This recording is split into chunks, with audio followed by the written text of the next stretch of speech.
Essays on Life, Art and Science ****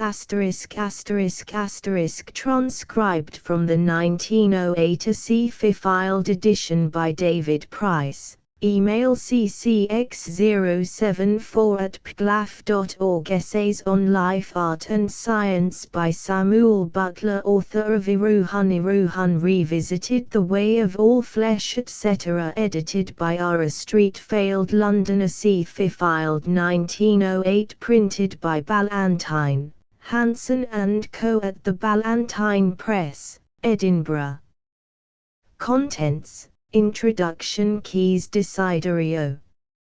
Ramblings in Cheapside, the Aunt, the Nieces, and the Dog, How to Make the Best of Life, The Sanctuary of Montregon, a Medieval Girls' School, Art in the Valley of Sars, Thought and Language, The Deadlock in Darwinism. Introduction. It is hardly necessary to apologize for the miscellaneous character of the following collection of essays. Samuel Butler was a man of such unusual versatility, and his interests were so many and so various that his literary remains were bound to cover a wide field. Nevertheless, it will be found that several of the subjects to which he devoted much time and labor are not represented in these pages. I have not thought it necessary to reprint any of the numerous pamphlets and articles which he wrote upon the Iliad and Odyssey, since these were all merged in the authoress of the Odyssey, which gives his matured views upon everything relating to the Homeric poems. For a similar reason I have not included an essay on the evidence for the resurrection of Jesus Christ, which he printed in 1865 for private circulation, since he subsequently made extensive use of it in the Fair Haven. Two of the essays in this collection were originally delivered as lectures. The remainder were published in the Universal Review during 1888, 1889, and 1890. I should perhaps explain why two other essays of his, which also appeared in the Universal Review, have been omitted. The first of these, entitled L'Affaire Holbein Ripple, relates to a drawing of Holbein's Dans des Passants in the Basel Museum, which is usually described as a copy, but which Butler believed to be the work of Holbein himself. This essay requires to be illustrated in so elaborate a manner that it was impossible to include it in a book of this size. The second essay, which is a sketch of the career of the sculptor Tabacchetti, was published as the first section of an article entitled A Sculptor and a Shrine, of which the second section is here given under the title, The Sanctuary of Montregon. The section devoted to the sculptor represents all that Butler then knew about Tabacchetti, but since it was written, various documents have come to light, principally owing to the investigations of Cavalier Francesco Negri, of Casale Monferrato, which negative some of Butler's most cherished conclusions. Had Butler lived, he would either have rewritten his essay in accordance with Cavalier Negri's discoveries, of which he fully recognized the value, or incorporated them into the revised edition of Ex Voto which he intended to publish. As it stands, the essay requires so much revision that I have decided to omit it altogether, and to postpone giving English readers a full account of Tabacchetti's career until a second edition of Ex Voto is required. Meanwhile, I have given a brief summary of the main facts of Tabacchetti's life in a note, page 154, to the essay on Art in the Valley of Sars. Anyone who wishes for further details of the sculptor and his work will find them in Cavalier Negri's pamphlet, Il Santuario di Icrea, Alessandria, 1902.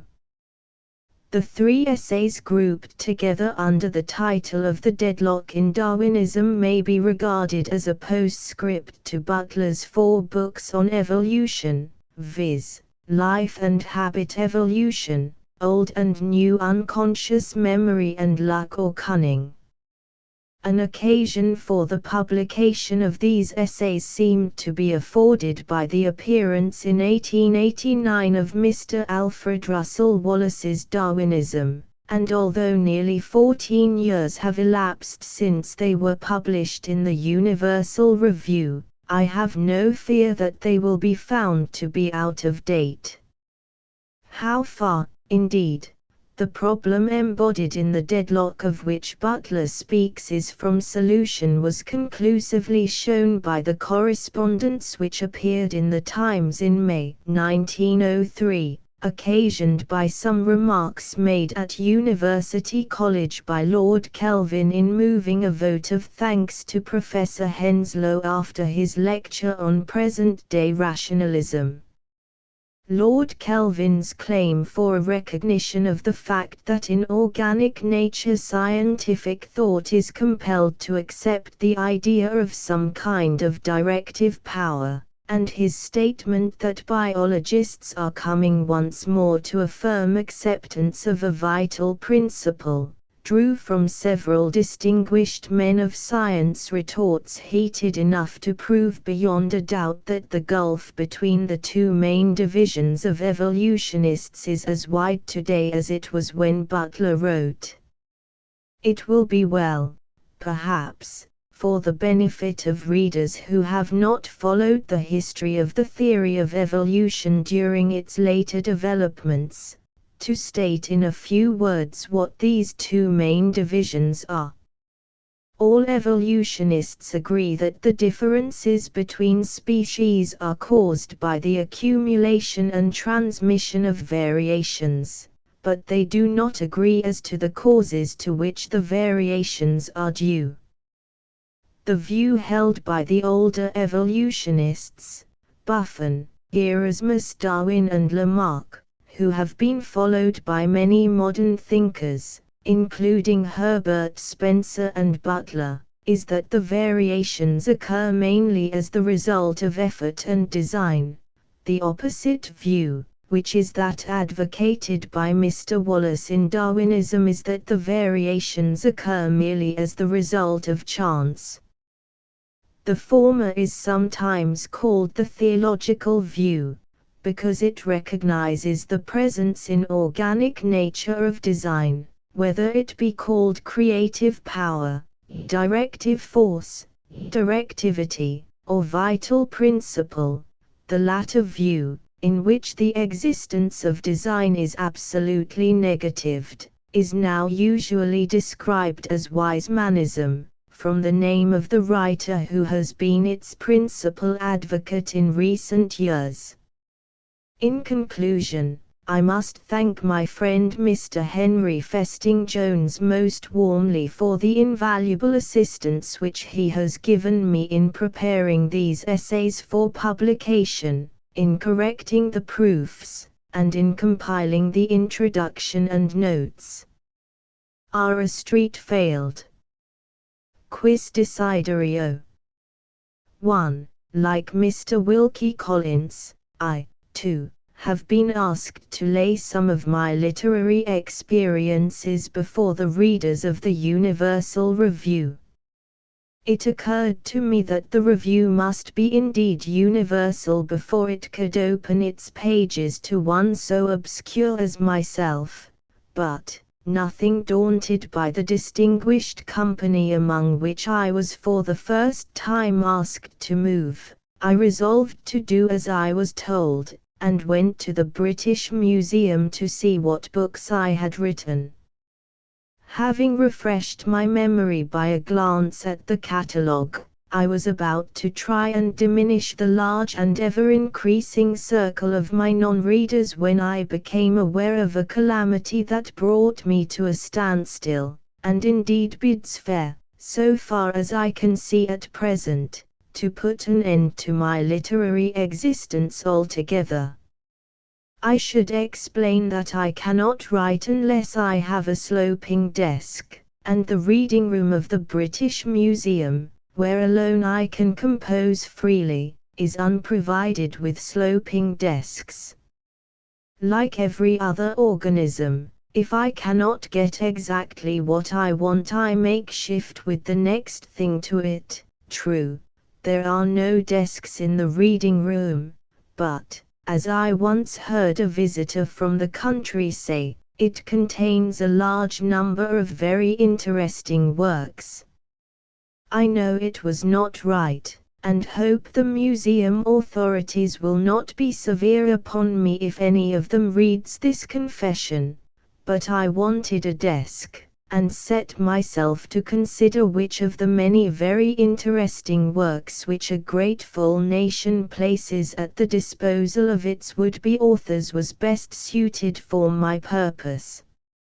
For mere reading, I suppose one book is pretty much as good as another, but the choice of a desk book is a more serious matter.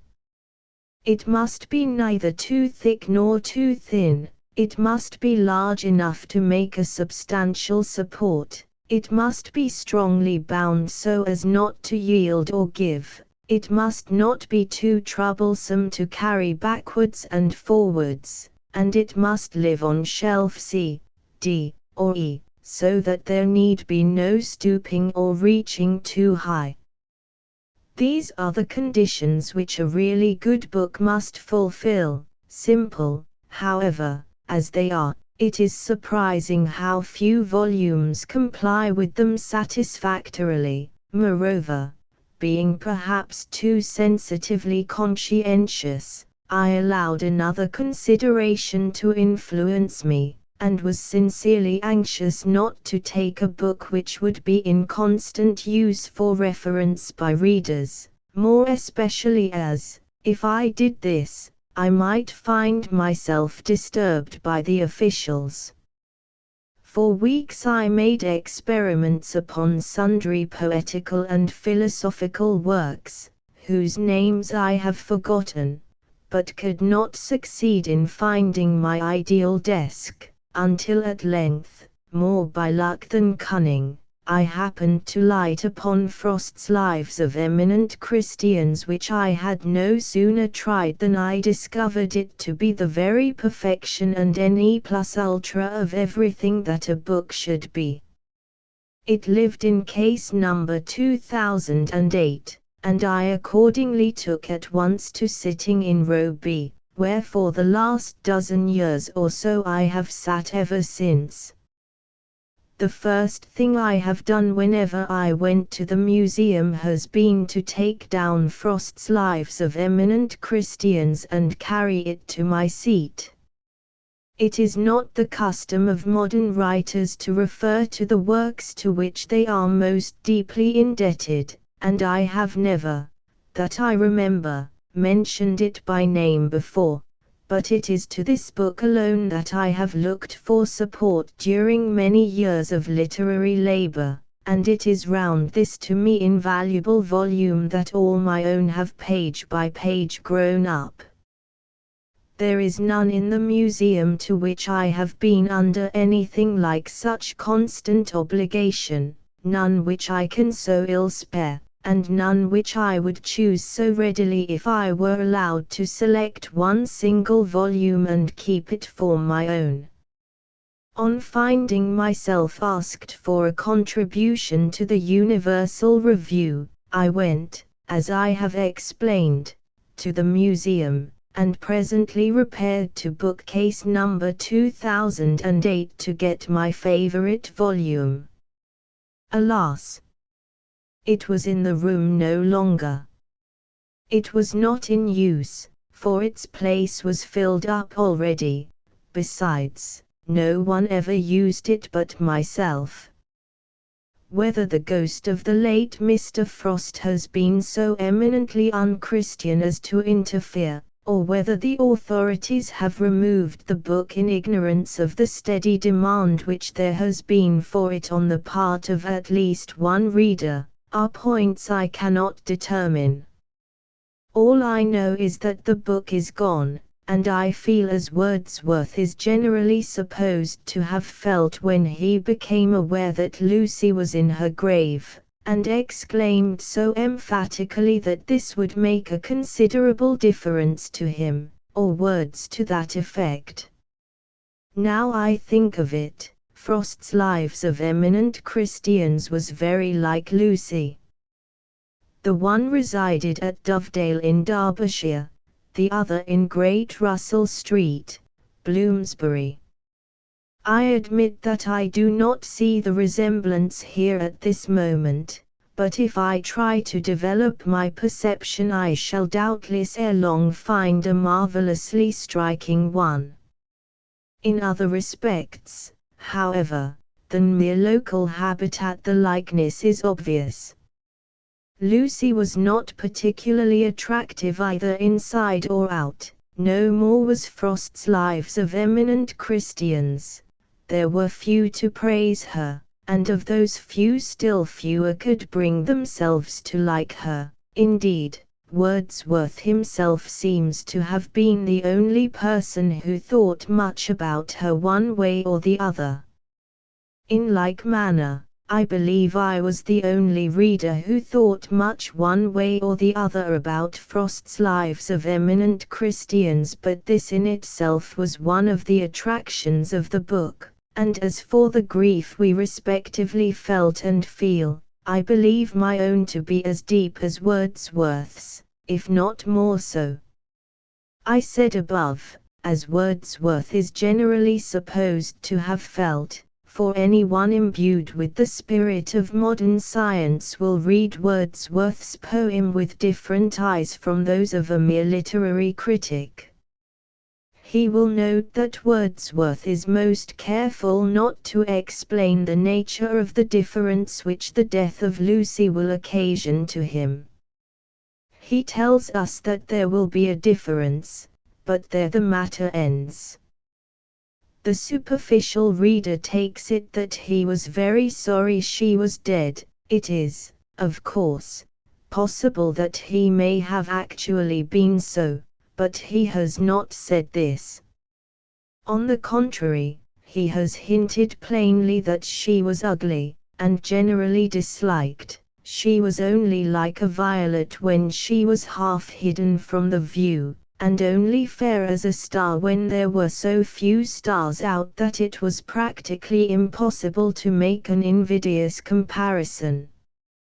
If there were as many as even 2 stars the likeness was felt to be at an end.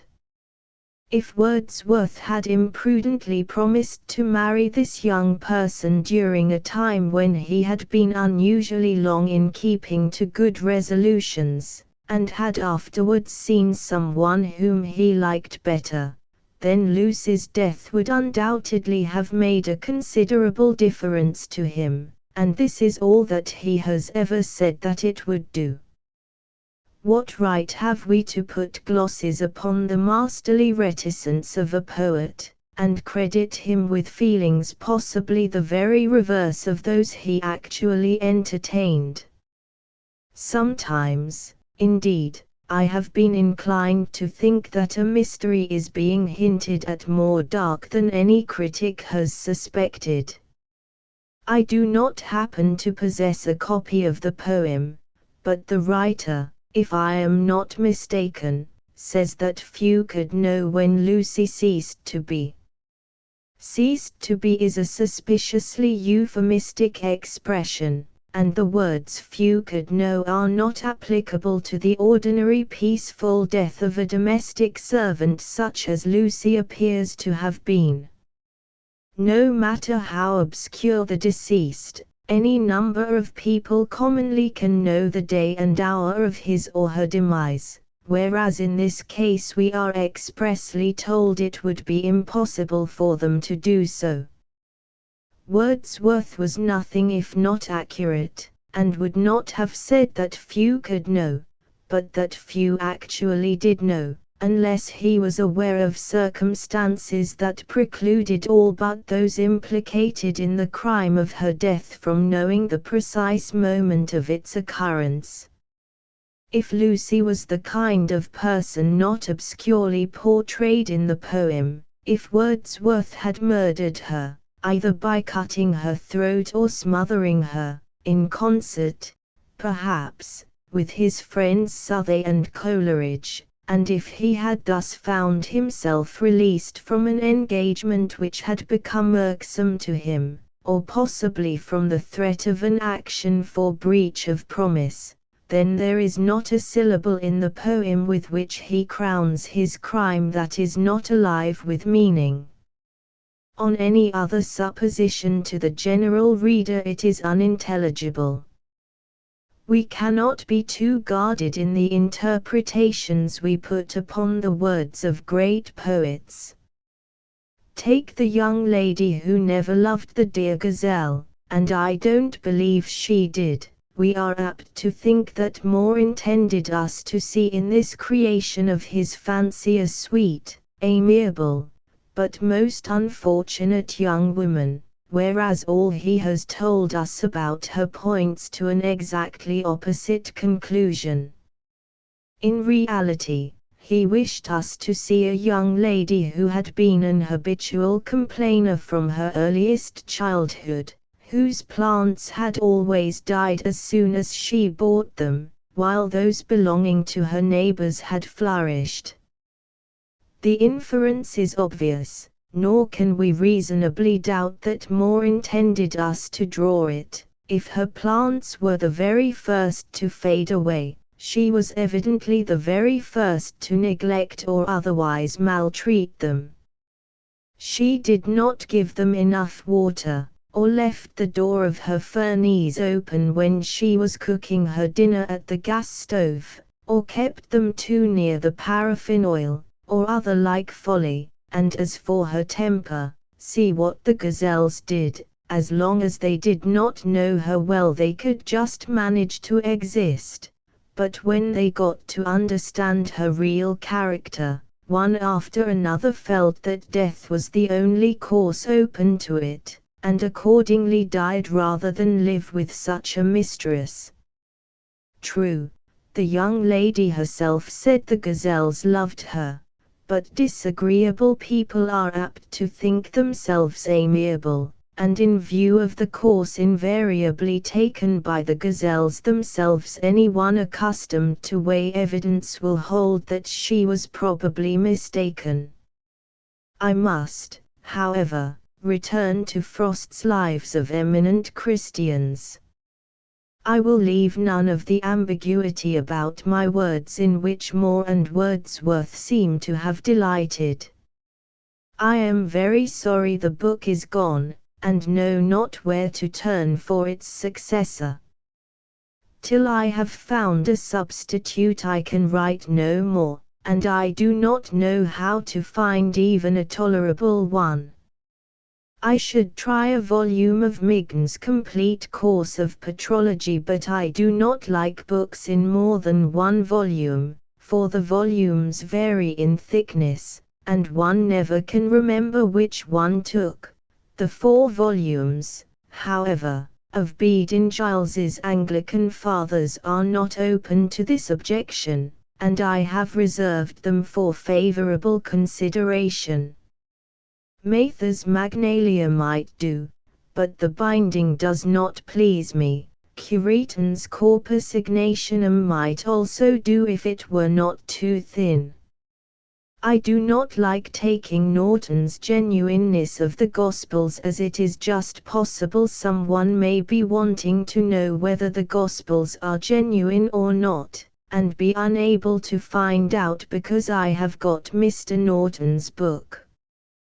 Baxter's Church History of England, Lingard's Anglo-Saxon Church, and Cardwell's Documentary Annals, though none of them as good as Frost, are works of considerable merit, but on the whole I think Arvine's Cyclopedia of Moral and Religious Anecdote is perhaps the one book in the room which comes within measurable distance of Frost.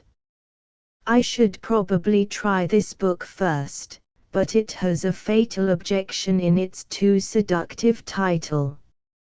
I am not curious, as Miss Lottie Venn says in one of her parts, but I like to know, and I might be tempted to pervert the book from its natural uses and open it, so as to find out what kind of a thing a moral and religious anecdote is.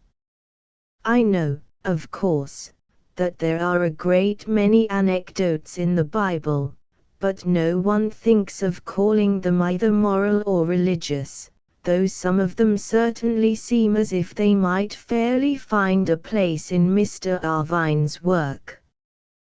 There are some things, however, which it is better not to know, and take it all round, I do not think I should be wise in putting myself in the way of temptation, and adopting Irvine as the successor to my beloved and lamented Frost. Some successor I must find, or I must give up writing altogether, and this I should be sorry to do. I have only as yet written about a third, or from that, counting works written but not published, to a half, of the books which I have set myself to write. It would not so much matter if old age was not staring me in the face. Dr. Parr said it was a beastly shame for an old man not to have laid down a good cellar of port in his youth. I, like the greater number, I suppose, of those who write books at all, write in order that I may have something to read in my old age when I can write no longer. I know what I shall like better than anyone can tell me, and write accordingly. If my career is nipped in the bud, as seems only too likely, I really do not know where else I can turn for present agreeable occupation, nor yet how to make suitable provision for my later years. Other writers can, of course, make excellent provision for their own old ages, but they cannot do so for mine, any more than I should succeed if I were to try to cater for theirs. It is one of those cases in which no man can make agreement for his brother.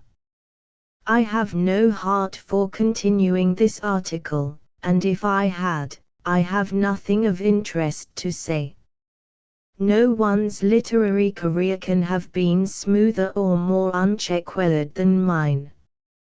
I have published all my books at my own expense, and paid for them in due course. What can be conceivably more unromantic? For some years I had a little literary grievance against the authorities of the British Museum because they would insist on saying in their catalogue that I had published 3 sermons on infidelity in the year 1820. I thought I had not, and got them out to sea. They were rather funny, but they were not mine.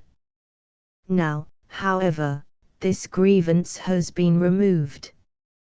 I had another little quarrel with them because they would describe me as of St. John's College, Cambridge, an establishment for which I have the most profound veneration, but with which I have not had the honor to be connected for some quarter of a century.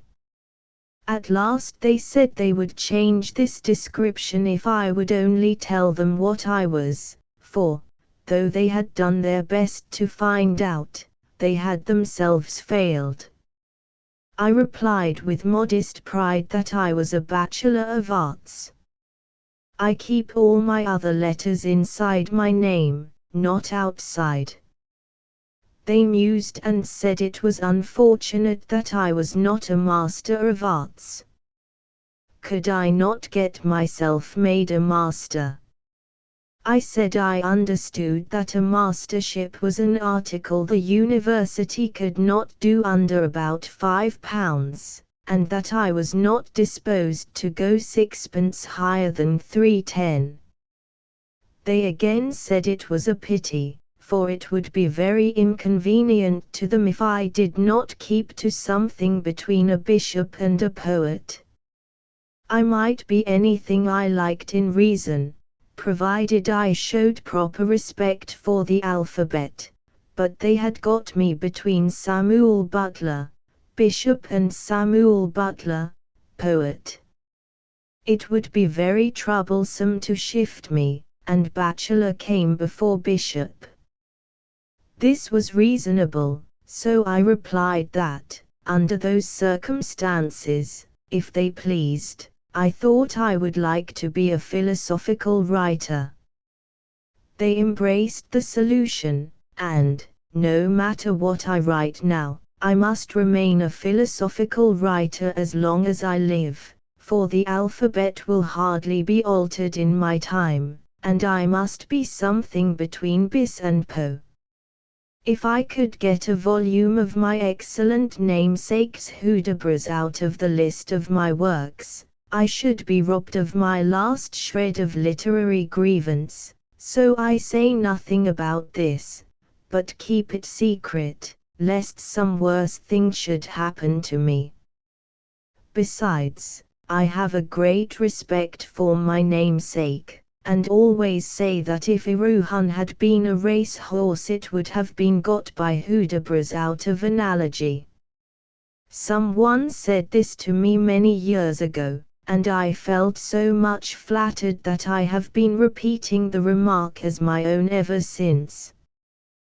But how small are these grievances as compared with those endured without a murmur by hundreds of writers far more deserving than myself.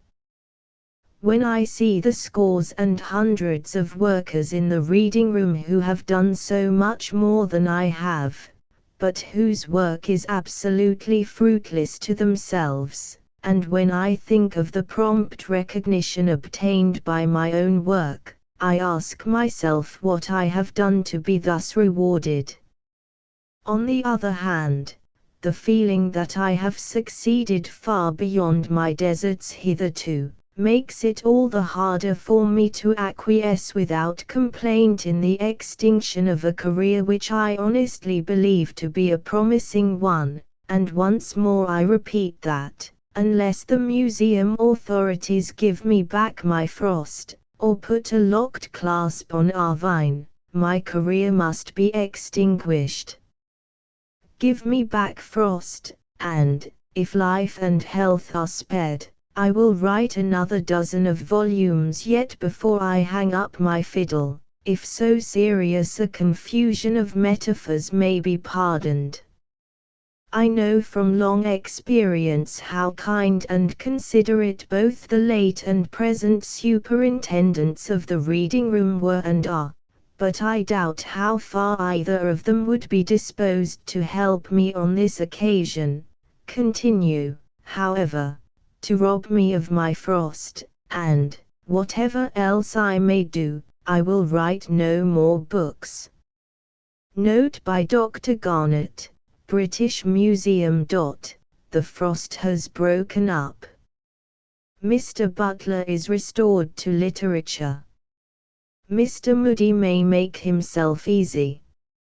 England will still boast a humorist, and the late Mr. Darwin, to whose posthumous machinations the removal of the book was owing, will continue to be confounded. R. Gannett. Ramblings in Cheapside. 2. Walking the other day in Cheapside I saw some turtles in Mr. Sweeting's window, and was tempted to stay and look at them. As I did so I was struck not more by the defences with which they were hedged about, than by the fatuousness of trying to hedge that in at all which, if hedged thoroughly, must die of its own defensefulness. The holes for the head and feet through which the turtle leaks out, as it were, onto the exterior world, and through which it again absorbs the exterior world into itself, catching on through them to things that are thus both turtle and not turtle at one and the same time. These holes stultify the armor, and show it to have been designed by a creature with more of faithfulness to a fixed idea, and hence one-sidedness, than of that quick sense of relative importances and their changes, which is the main factor of good living. The turtle obviously had no sense of proportion. It differed so widely from myself that I could not comprehend it, and as this word occurred to me, it occurred also that until my body comprehended its body in a physical material sense, neither would my mind be able to comprehend its mind with any thoroughness. For unity of mind can only be consummated by unity of body. Everything, therefore, must be in some respects both knave and fool to all that which has not eaten it, or by which it has not been eaten. As long as the turtle was in the window and I in the street outside, there was no chance of our comprehending one another. Nevertheless, I knew that I could get it to agree with me if I could so effectually buttonhole and fasten onto it as to eat it. Most men have an easy method with turtle soup, and I had no misgiving but that if I could bring my first premise to bear I should prove the better reasoner. My difficulty lay in this initial process, for I had not with me the argument that would alone compel Mr. Sweeting think that I ought to be allowed to convert the turtles. I mean, I had no money in my pocket. No missionary enterprise can be carried on without any money at all, but even so small a sum as £0.50 would, I suppose, have enabled me to bring the turtle partly round, and with many half-crowns I could in time no doubt convert the lot, for the turtle needs must go where the money drives. If, as is alleged, the world stands on a turtle, the turtle stands on money. No money, no turtle. As for money, that stands on opinion, credit, trust, faith, things that, though highly material in connection with money, are still of immaterial essence.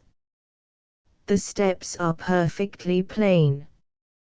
The men who caught the turtles brought a fairly strong and definite opinion to bear upon them, that passed into action, and later on into money. They thought the turtles would come that way, and verified their opinion. On this, will and action were generated, with the result that the men turned the turtles on their backs and carried them off. Mr. Sweeting touched these men with money, which is the outward and visible sign of verified opinion. The customer touches Mr. Sweeting with money, Mr. Sweeting touches the waiter and the cook with money. They touch the turtle with skill and verified opinion. Finally, the customer applies the clinching argument that brushes all sophisms aside, and bids the turtle stand protoplasm to protoplasm with himself, to know even as it is known. But it must be all touch, touch, touch, skill, opinion, power, and money, passing in and out with one another in any order we like, but still link to link and touch to touch. If there is failure anywhere in respect of opinion, skill, power, or money, either as regards quantity or quality, the chain can be no stronger than its weakest link, and the turtle and the clinching argument will fly asunder. Of course, if there is an initial failure in connection, through defect in any member of the chain, or of connection between the links, it will no more be attempted to bring the turtle and the clinching argument together, than it will to chain up a dog with two pieces of broken chain that are disconnected. The contact throughout must be conceived as absolute, and yet perfect contact is inconceivable by us, for on becoming perfect it ceases to be contact, and becomes essential, once for all inseverable, identity. The most absolute contact short of this is still contact by courtesy only. So here, as everywhere else, Eurydice glides off as we are about to grasp her. We can see nothing face to face, our utmost seeing is but a fumbling of blind finger ends in an overcrowded pocket. Presently my own blind finger ends fished up the conclusion, that as I had neither time nor money to spend on perfecting the chain that would put me in full spiritual contact with Mr. Sweeting's turtles, I had better leave them to complete their education at someone else's expense rather than mine, so I walked on towards the bank.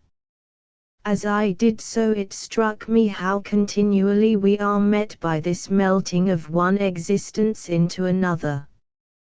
The limits of the body seem well defined enough as definitions go, but definitions seldom go far. What, for example, can seem more distinct from a man than his banker or his solicitor? Yet these are commonly so much parts of him that he can no more cut them off and grow new ones, than he can grow new legs or arms, neither must he wound his solicitor. A wound in the solicitor is a very serious thing. As for his bank, failure of his bank's action may be as fatal to a man as failure of his heart. I have said nothing about the medical or spiritual advisor, but most men grow into the society that surrounds them by the help of these four main tap roots, and not only into the world of humanity, but into the universe at large. We can, indeed, grow butchers, bakers, and greengrocers, almost ad libitum, but these are low developments, and correspond to skin, hair, or fingernails.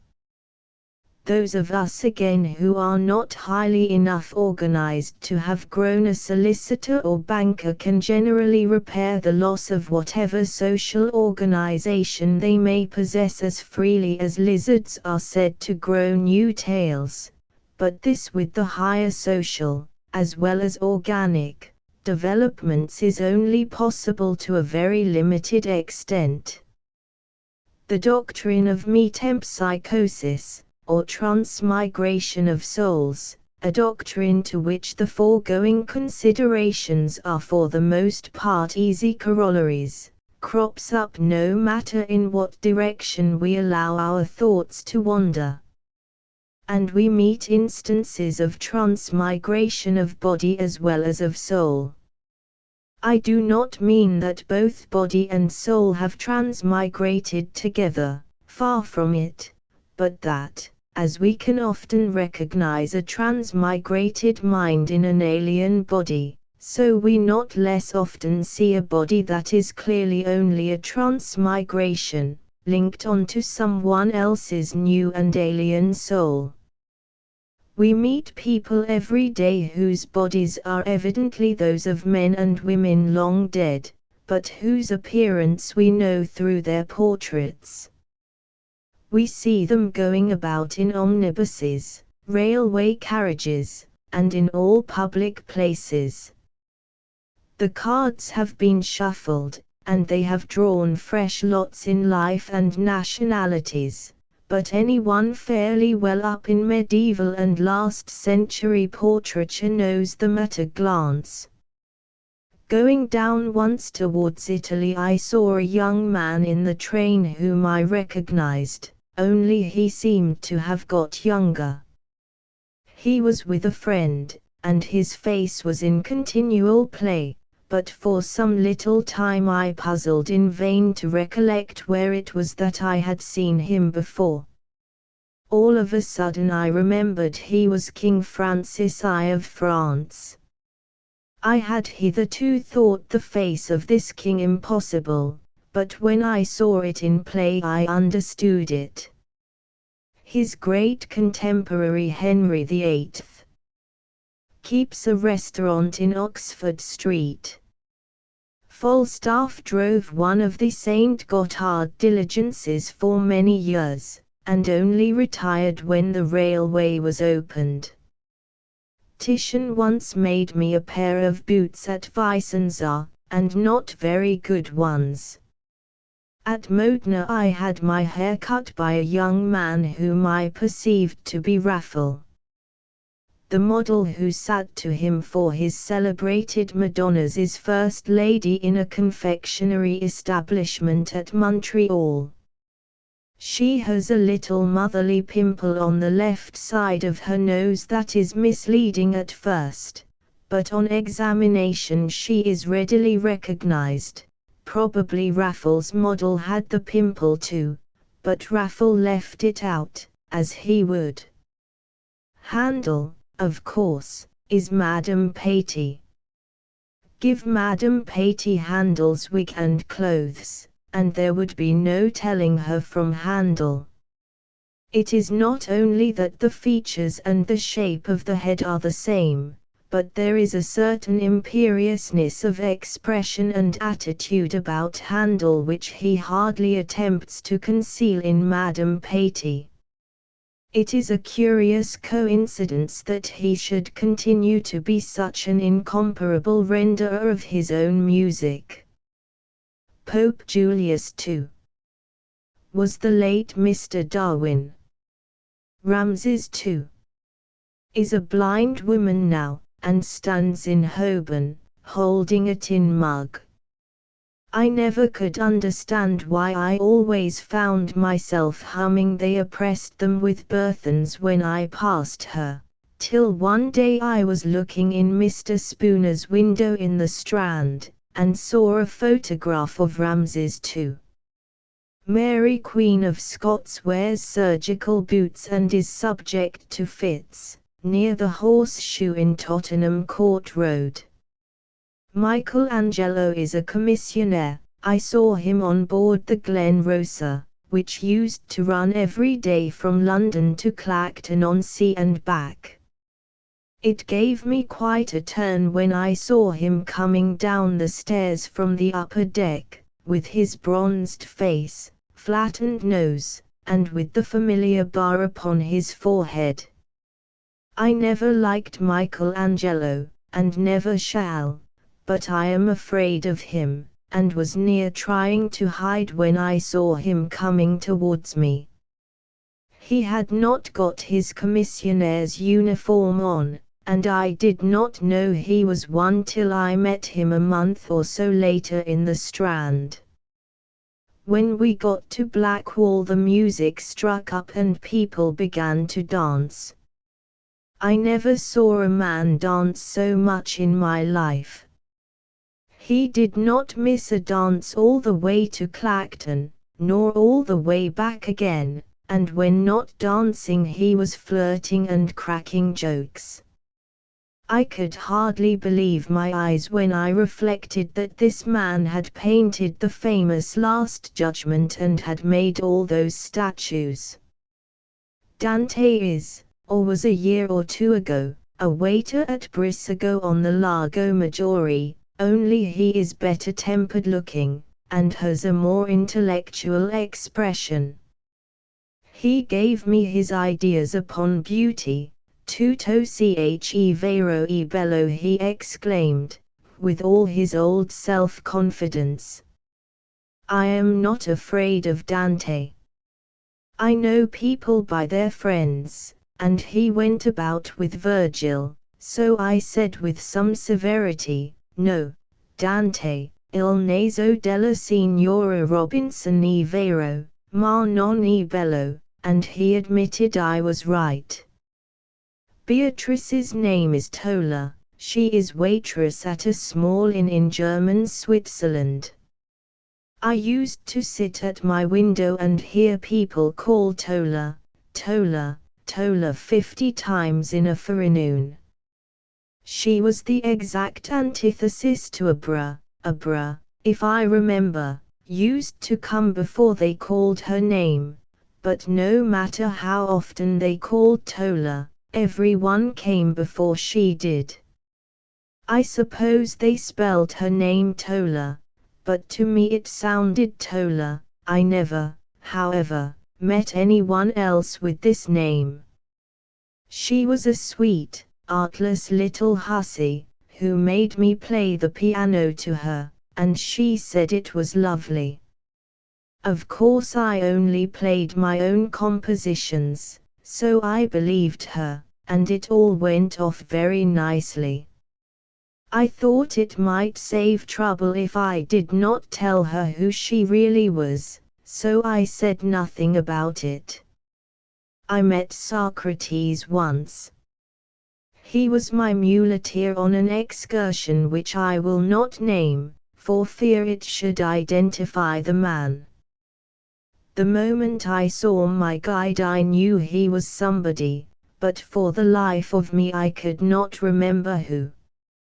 All of a sudden it flashed across me that he was Socrates. He talked enough for 6, but it was all in dialetto, so I could not understand him, nor, when I had discovered who he was, did I much try to do so. He was a good creature, a trifle given to stealing fruit and vegetables, but an amiable man enough. He had had a long day with his mule and me, and he only asked me 5 francs. I gave him 10, for I pitied his poor old patched boots, and there was a meekness about him that touched me. And now, Socrates, said I at parting, we go on our several ways, you to steal tomatoes, I to filch ideas from other people. For the rest, which of these 2 roads will be the better going, our Father which is in heaven knows, but we know not. I have never seen Mendelssohn, but there is a fresco of him on the terrace, or open-air dining room, of an inn at Giovanna. He is not called Mendelssohn, but I knew him by his legs. He is in the costume of a dandy of some 45 years ago, is smoking a cigar, and appears to be making an offer of marriage to his cook. Beethoven. Both my friend Mr. H. Festing Jones and I have had the good fortune to meet. He is an engineer now, and does not know one note from another. He has quite lost his deafness, is married, and is, of course, a little squat man with the same refractory hair that he always had. It was very interesting to watch him, and Jones remarked that before the end of dinner he had become positively posthumous. One morning I was told the Beethovens were going away, and before long I met their 2 heavy boxes being carried down the stairs.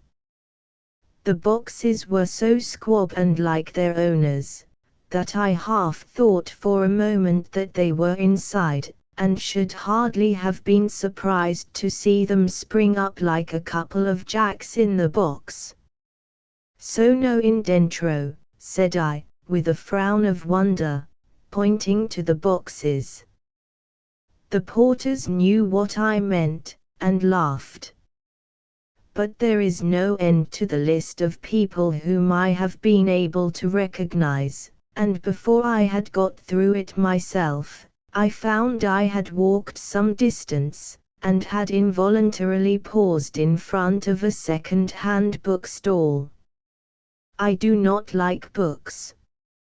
I believe I have the smallest library of any literary man in London, and I have no wish to increase it. I keep my books at the British Museum and at Moody's, and it makes me very angry if anyone gives me one for my private library.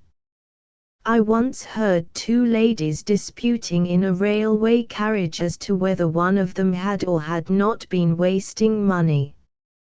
"I spent it in books," said the accused, "and it's not wasting money to buy books." "Indeed, my dear," I think it is, was the rejoinder, and in practice I agree with it. Webster's Dictionary, Whitaker's Almanac, and Bradshaw's Railway Guide should be sufficient for any ordinary library. It will be time enough to go beyond these when the mass of useful and entertaining matter which they provide has been mastered. Nevertheless, I admit that sometimes, if not particularly busy, I stop at a second-hand bookstall and turn over a book or two from mere force of habit. I know not what made me pick up a copy of Aeschylus, of course in an English version, or rather I know not what made Aeschylus take up with me, for he took me rather than I him, but no sooner had he got me than he began puzzling me, as he has done any time this 40 years, to know wherein his transcendent merit can be supposed to lie. To me he is, like the greater number of classics in all ages and countries, a literary Struldbrug, rather than a true ambrosia-fed immortal. There are true immortals, but they are few and far between. Most classics are as great impostors dead as they were when living, and while posing as gods are, 5/7 of them, only Struldbrugs. It comforts me to remember that Aristophanes liked Aeschylus no better than I do. True, he praises him by comparison with Sophocles and Euripides, but he only does so that he may run down these last more effectively. Aristophanes is a safe man to follow, nor do I see why it should not be as correct to laugh with him as to pull a long face with the Greek professors, but this is neither here nor there, for no one really cares about Aeschylus.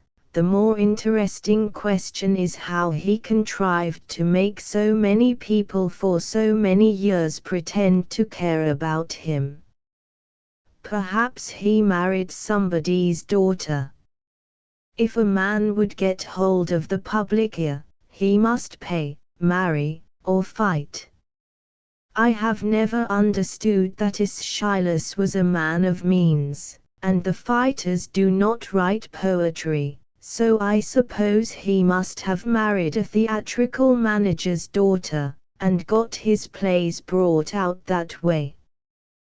The ear of any age or country is like its land, air, and water, it seems limitless but is really limited, and is already in the keeping of those who naturally enough will have no squatting on such valuable property.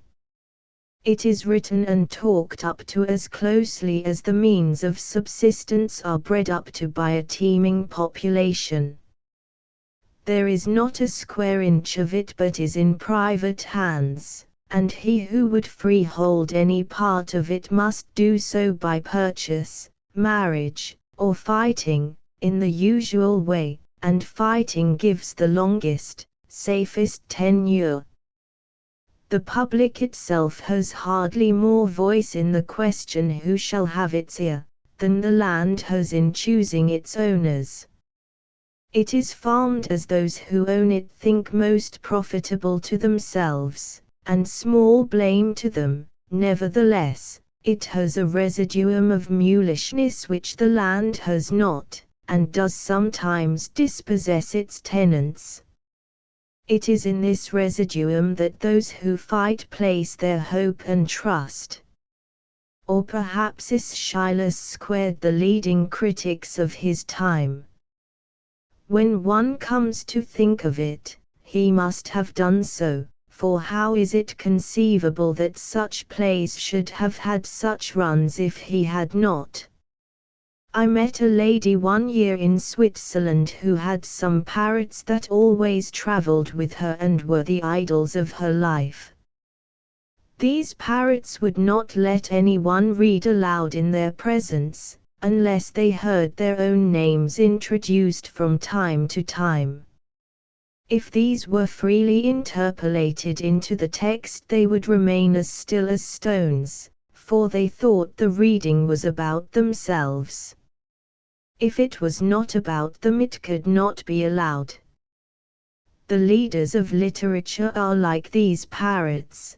They do not look at what a man writes, nor if they did would they understand it much better than the parrots do, but they like the sound of their own names, and if these are freely interpolated in a tone they take as friendly, they may even give ear to an outsider. Otherwise they will scream him off if they can. I should not advise anyone with ordinary independence of mind to attempt the public ear unless he is confident that he can outlung and outlast his own generation, for if he has any force, people will and ought to be on their guard against him, inasmuch as there is no knowing where he may not take them. Besides, they have staked their money on the wrong men so often without suspecting it, that when there comes one whom they do suspect, it would be madness not to bet against him. True, he may die before he has outscreamed his opponents, but that has nothing to do with it. If his scream was well pitched, it will sound clearer when he is dead. We do not know what death is. If we know so little about life which we have experienced, how shall we know about death which we have not, and in the nature of things never can? Every one, as I said years ago in Alps and Sanctuaries, is an immortal to himself, for he cannot know that he is dead until he is dead. And when dead, how can he know anything about anything? All we know is, that even the humblest dead may live long after all trace of the body has disappeared. We see them doing it in the bodies and memories of those that come after them, and not a few live so much longer and more effectually than is desirable, that it has been necessary to get rid of them by Act of Parliament. It is love that alone gives life, and the truest life is that which we live not in ourselves but vicariously in others, and with which we have no concern. Our concern is so to order ourselves that we may be of the number of them that enter into life, although we know it not. Aeschylus did so order himself, but his life is not of that inspiriting kind that can be won through fighting the good fight only, or being believed to have fought it. His voice is the echo of a drone, drone begotten and drone sustained. It is not a tone that a man must utter or die, nay, even though he die, and likely enough half the allusions and hard passages in Aeschylus of which we can make neither head nor tail are in reality only puffs of some of the literary leaders of his time. The lady above referred to told me more about her parrots. She was like a Nasmyth's hammer, going slow, very gentle, but irresistible. She always read the newspaper to them. What was the use of having a newspaper if one did not read it to one's parrots? And have you divined, I asked, to which side they incline in politics? They do not like Mr. Gladstone, was the somewhat freezing answer. This is the only point on which we disagree, for I adore him. Don't ask more about this, it is a great grief to me. I tell them everything, she continued, and hide no secret from them. But can any parrot be trusted to keep a secret? Mine can. And on Sundays do you give them the same course of reading as on a weekday, or do you make a difference? On Sundays I always read them a genealogical chapter from the Old or New Testament, for I can thus introduce their names without profanity. I always keep tea by me in case they should ask for it in the night, and I have an Etna to warm it for them. They take milk and sugar. The old white-headed clergyman came to see them last night. It was very painful, for Jocko reminded him so strongly of his late. I thought she was going to say wife, but it proved to have been only of a parrot that he had once known and loved. One evening she was in difficulties about the quarantine, which was enforced that year on the Italian frontier. The local doctor had gone down that morning to see the Italian doctor and arrange some details. Then, perhaps, my dear, she said to her husband, he is the quarantine. No, my love, replied her husband. The quarantine is not a person, it is a place where they put people. But she would not be comforted, and suspected the quarantine as an enemy that might at any moment pounce out upon her and her parrots. So a lady told me once that she had been in like trouble about the anthem. She read in her prayer book that in choirs and places where they sing here followeth the anthem, yet the person with this most mysteriously sounding name never did follow. They had a choir, and no one could say the church was not a place where they sang, for they did sing, both chants and hymns.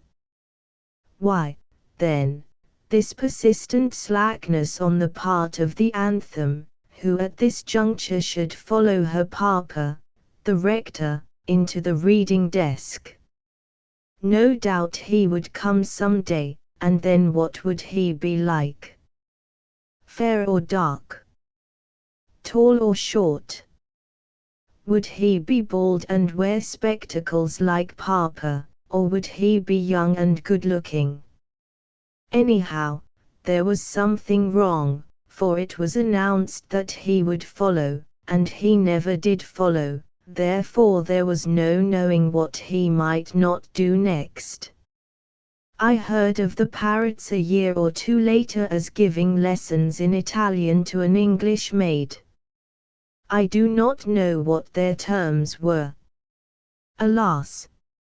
Since then both they and their mistress have joined the majority.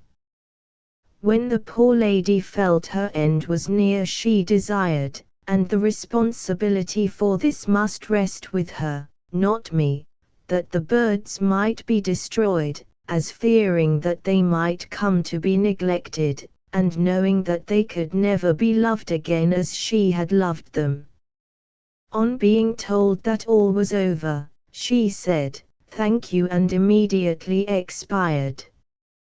Reflecting in such random fashion, and strolling with no greater method, I worked my way back through Cheapside and found myself once more in front of Sweeting's window. Again the turtles attracted me. They were alive, and so far at any rate they agreed with me.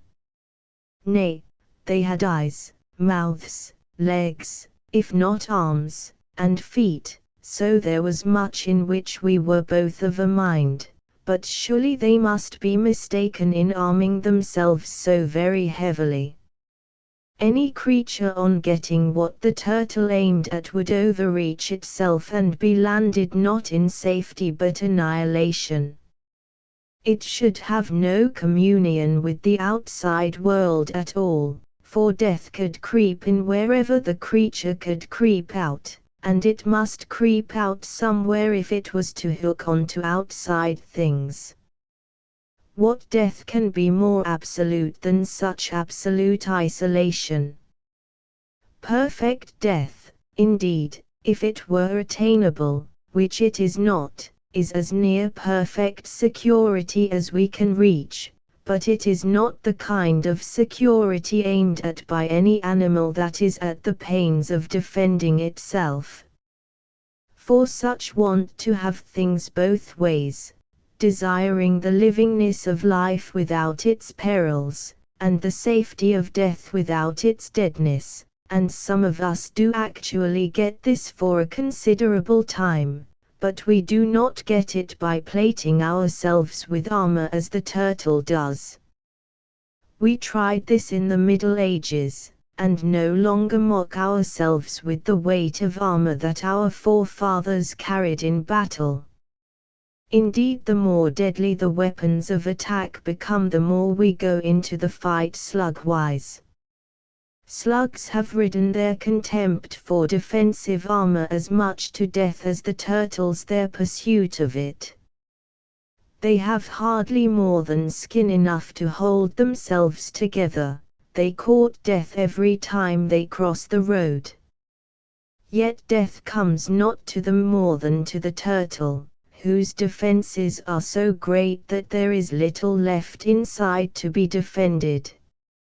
Moreover, the slugs fare best in the long run, for turtles are dying out, while slugs are not, and there must be millions of slugs all the world over for every single turtle. Of the two vanities, therefore, that of the slug seems most substantial. In either case the creature thinks itself safe, but is sure to be found out sooner or later, nor is it easy to explain this mockery save by reflecting that everything must have its meat in due season, and that meat can only be found for such a multitude of mouths by giving everything as meat in due season to something else. This is like the Kilkenny cats, or robbing Peter to pay Paul, but it is the way of the world, and as every animal must contribute in kind to the picnic of the universe, one does not see what better arrangement could be made than the providing each race with a hereditary fallacy, which shall in the end get it into a scrape, but which shall generally stand the wear and tear of life for some time. Des is the writing on all flesh to him that eats it, and no creature is dearer to itself than it is to some other that would devour it. Nor is there any statement or proposition more invulnerable than living forms are. Propositions prey upon and are grounded upon one another just like living forms. They support one another as plants and animals do. They are based ultimately on credit, or faith, rather than the cash of irrefragable conviction. The whole universe is carried on the credit system, and if the mutual confidence on which it is based were to collapse, it must itself collapse immediately. Just or unjust, it lives by faith. It is based on vague and impalpable opinion that by some inscrutable process passes into will and action, and is made manifest in matter and in flesh. It is meteoric, suspended in midair. It is the baseless fabric of a vision so vast, so vivid, and so gorgeous that no base can seem more broad than such stupendous baselessness. And yet any man can bring it about his ears by being over-curious. When faith fails, a system based on faith fails also. Whether the universe is really a paying concern, or whether it is an inflated bubble that must burst sooner or later, this is another matter. If people were to demand cash payment in irrefragable certainty for everything that they have taken hitherto as paper money on the credit of the Bank of Public Opinion, is there money enough behind it all to stand so great a drain even on so great a reserve? Probably there is not, but happily there can be no such panic, for even though the cultured classes may do so, the uncultured are too dull to have brains enough to commit such stupendous folly. It takes a long course of academic training to educate a man up to the standard which he must reach before he can entertain such questions seriously, and by a merciful dispensation of Providence, university training is almost as costly as it is unprofitable. The majority will thus be always unable to afford it, and will base their opinions on mother wit and current opinion rather than on demonstration. So I turned my steps homewards. I saw a good many more things on my way home, but I was told that I was not to see more this time than I could get into 12 pages of the Universal Review. I must therefore reserve any remark which I think might perhaps entertain the reader for another occasion. The aunt, the nieces, and the dog. 3. When a thing is old, broken, and useless we throw it on the dust heap, but when it is sufficiently old, sufficiently broken, and sufficiently useless we give money for it, put it into a museum, and read papers over it which people come long distances to hear. By and by, when the whirligig of time has brought on another revenge, the museum itself becomes a dust heap, and remains so till after long ages it is rediscovered, and valued as belonging to a neo-rubbish age, containing, perhaps, traces of a still older paleo-rubbish civilization. So when people are old, indigent, and in all respects incapable, we hold them in greater and greater contempt as their poverty and impotence increase, till they reach the pitch when they are actually at the point to die, whereon they become sublime. Then we place every resource our hospitals can command at their disposal, and show no stint in our consideration for them. It is the same with all our interests. We care most about extremes of importance and of unimportance, but extremes of importance are tainted with fear, and a very imperfect fear casteth out love. Extremes of unimportance cannot hurt us, therefore we are well disposed towards them. The means may come to do so, therefore we do not love them. Hence we pick a fly out of a milk jug and watch with pleasure over its recovery, for we are confident that under no conceivable circumstances will it want to borrow money from us. But we feel less sure about a mouse, so we show it no quarter. The compilers of our almanacs well know this tendency of our natures, so they tell us, not when Noah went into the ark, nor when the Temple of Jerusalem was dedicated, but that Lindley Murray, grammarian, died the 16th of January, 1826. This is not because they could not find so many as 365 events of considerable interest since the creation of the world, but because they well know we would rather hear of something less interesting.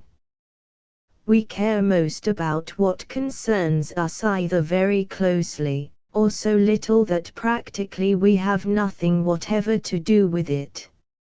I once asked a young Italian, who professed to have a considerable knowledge of English literature, which of all our poems pleased him best.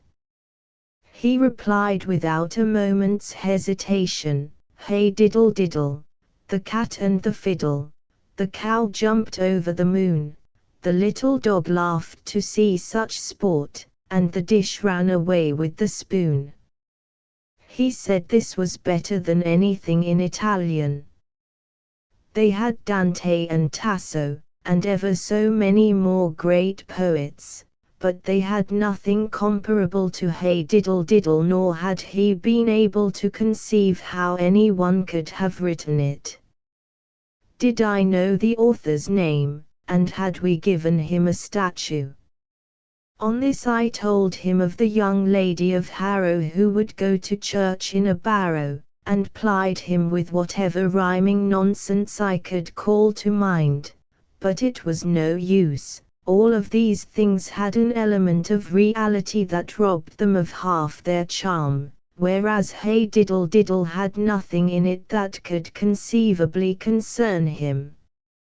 So again it is with the things that gall us most. What is it that rises up against us at odd times and smites us in the face again and again for years after it has happened? That we spent all the best years of our life in learning what we have found to be a swindle, and to have been known to be a swindle by those who took money for misleading us. That those on whom we most leaned most betrayed us. That we have only come to feel our strength when there is little strength left of any kind to feel. These things will hardly much disturb a man of ordinary good temper. But that he should have said this or that little unkind and wanton saying, that he should have gone away from this or that hotel and given a shilling too little to the waiter, that his clothes were shabby at such or such a garden party, these things gall us as a corn will sometimes do, though the loss of a limb may not be seriously felt. I have been reminded lately of these considerations with more than common force by reading the very voluminous correspondence left by my grandfather, Dr. Butler, of Shrewsbury, whose memoirs I am engaged in writing. I have found a large number of interesting letters on subjects of serious import, but must confess that it is to the hardly less numerous lighter letters that I have been most attracted, nor do I feel sure that my eminent namesake did not share my predilection. Among other letters in my possession I have one bundle that has been kept apart, and has evidently no connection with Dr. Butler's own life. I cannot use these letters, therefore, for my book, but over and above the charm of their inspired spelling, I find them of such an extremely trivial nature that I incline to hope the reader may derive as much amusement from them as I have done myself, and venture to give them the publicity here which I must refuse them in my book.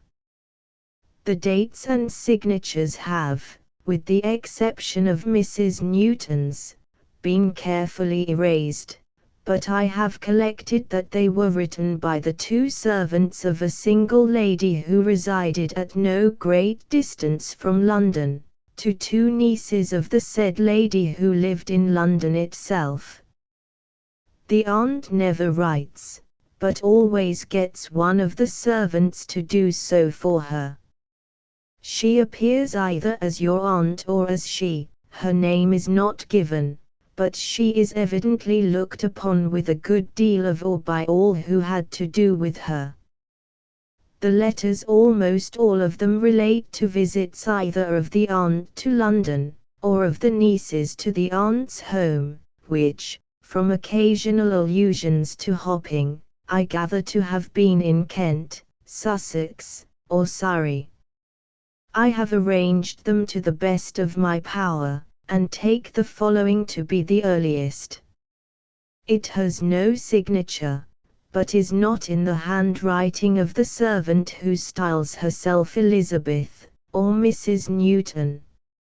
It runs, "Madam, your aunt wishes me to inform you she will be glad if you will let her know if you think of coming to her house this month or next, as she cannot have you in September on account of the hoping if you are coming she thinks she had better go to London on the day you come to her house. The says you shall have everything ready for you at her house and Mrs. Newton to meet you and stay with you till she returns again."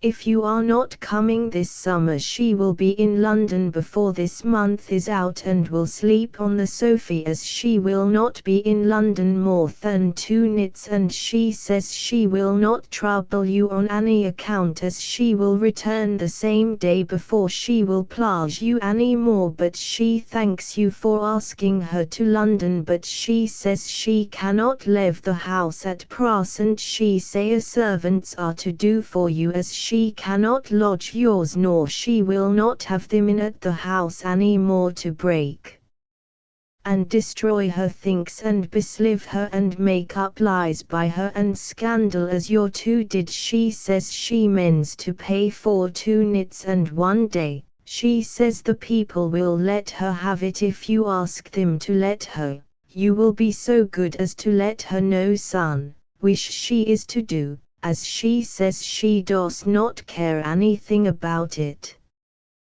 Which waitess she is better than she was and deserves her love to both. Your aunt wises to know how the silk clocks are made up, how the silk cloaks are made up, with a cape or a wood, as she is a going to have one midday up to ride out in her little chaise. Charles is a butty and so good. Mr. and Mrs. Newton are quite well and desires to be remembered to you. I can throw no light on the meaning of the verb to beslive. Each letter in the MS is so admirably formed that there can be no question about the word being as I have given it. Nor have I been able to discover what is referred to by the words Charles is a butty and so good. We shall presently meet with a Charles who flies in the fire, but that Charles appears to have been in London, whereas this one is evidently in Kent, or wherever the aunt lived. The next letter is from Mrs. Newton, dear Miss I receive your letter. Your aunt is very ill and low spirited. I don't think your aunt would get up all day if my sister was not to passage her. We all think her life is too monopolious. You wish to know who was living with your aunt. That is my sister and William, and Caroline, as Cock, and old Pole Pepper is come to stay with her a little while, and I hoped, for your aunt, and Harry has worked for your aunt all the summer. Your aunt and Harry went to the Wells races and spent a very pleasant day. Your aunt has lost old Fanny Sow. She died about a week ago. Harry, he wanted your aunt to have her killed and send her to London, and she would fetch her £11. The farmers have lost a great deal of cattle, such as hogs and cows, what they call the plage. I went to your aunt as you wish me to do, but she told me she did not want anybody. She told me she should like to come up to see you, but she can't come no, for she is bodily ill, and Harry don't work there no, but he go up there once in 2 or 3 days. Harry offered hisself to go up to live with your aunt, but she made him no answer. I hae been up to your aunt at work for 5 weeks, hopping and raglooting. Your aunt don't eat nor drink, but very little indeed. I am happy to say we are both quite well, and I am glad no hear you are both quite well, Mrs. Newton. This seems to have made the nieces propose to pay a visit to their aunt, perhaps to try and relieve the monopoly of her existence and cheer her up a little. In their letter, doubtless, the dog motive is introduced that is so finely developed presently by Mrs. Newton. I should like to have been able to give the theme as announced by the nieces themselves, but their letters are not before me. Mrs. Newton writes, My dear girls, your aunt receive your letter. Your aunt will be very glad to see you, as it quite agreeable if it is to you, and she is quite willing to air the beds and the rooms if you like to trust to her, and the servants. If not, I may go up there as you wish. My sister sleeps in the best room as she always did, and the cook in the garret, and you can have the rooms the same as you always did. As your Aunt Dotty set in the parlour, she continually sets in the sitching. Your aunt says she cannot part from the dog no hows, and she says he will not hurt you, for he is like a child, and I can safely say myself he won't hurt you, as she cannot sleep in the room without him, as he always sleep in the same room as she does. Your aunt is agreeable to git in what coals and wood you wish for. I am no happy to say your aunt is in as good health as ever she was, and she is happy to hear you are both well. Your aunt wishes for answer by return of post. The nieces replied that their aunt must choose between the dog and them, and Mrs. Newton sends a second letter which brings her development to a climax. It runs, "Dear Miss I have received your letter, and I went up to your aunt as you wish me, and I try to prevail with her about the dog, but she would not put the dog away nor it allow him to be tied up, but she still wishes you to come, as she says the dog shall not interrupt you, for she don't allow the dog nor it the cats to go in the parlour never since she has had it drawn up, for fear of spoiling the paint. Your aunt think it very strange you should be so very much afraid of a dog, and she says you can't go out in London but what you are up against one, and she says she won't trust the dog in no one hands but her own, for she is afraid Theo will not fill his belly, as he lives upon roast beef and roast and boil mutton, which he eats more than the servants in the house. There is not any one would be able to give satisfaction upon that account. Harry offered to take the dog, but she would not trust him in our hands, so I could not do anything with her. Your aunt used to tell me when we was at your house in London she did not know how to make you amends, and I told her no, it was the time to do it, but I consider she sets the dog before you. Your aunt keep no beer, no spirits, no wines in the house of any sort, one only a little bowl of wine I made her in the summer. The workmen and servants are obliged to drink water morning, noon and night. Your aunt the same, she don't allow herself any tea nor coffee, but is looking wonderful well. I still remain your humble servant, Mrs. Newton. I am very sorry to think the dog prevents your coming. I am glad to hear you are both well, and we are the same. The nieces remained firm, and from the following letter it is plain the aunt gave way. The dog motive is repeated pianissimo, and is not returned to, not at least by Mrs. Newton.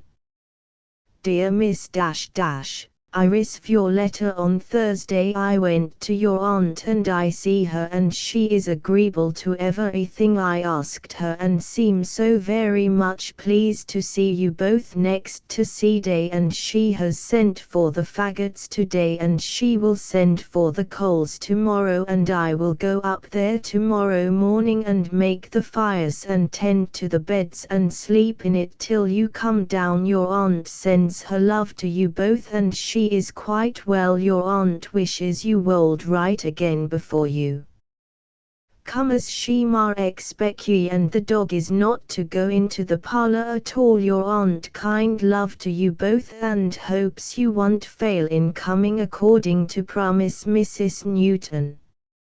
From a later letter it appears that the nieces did not pay their visit after all, and what is worse, a letter had miscarried, and the aunt sat up expecting them from 7 till 12 at night, and Harry had paid for faggots and coals £250. Faggots ½ ton of coals 1 1s3d.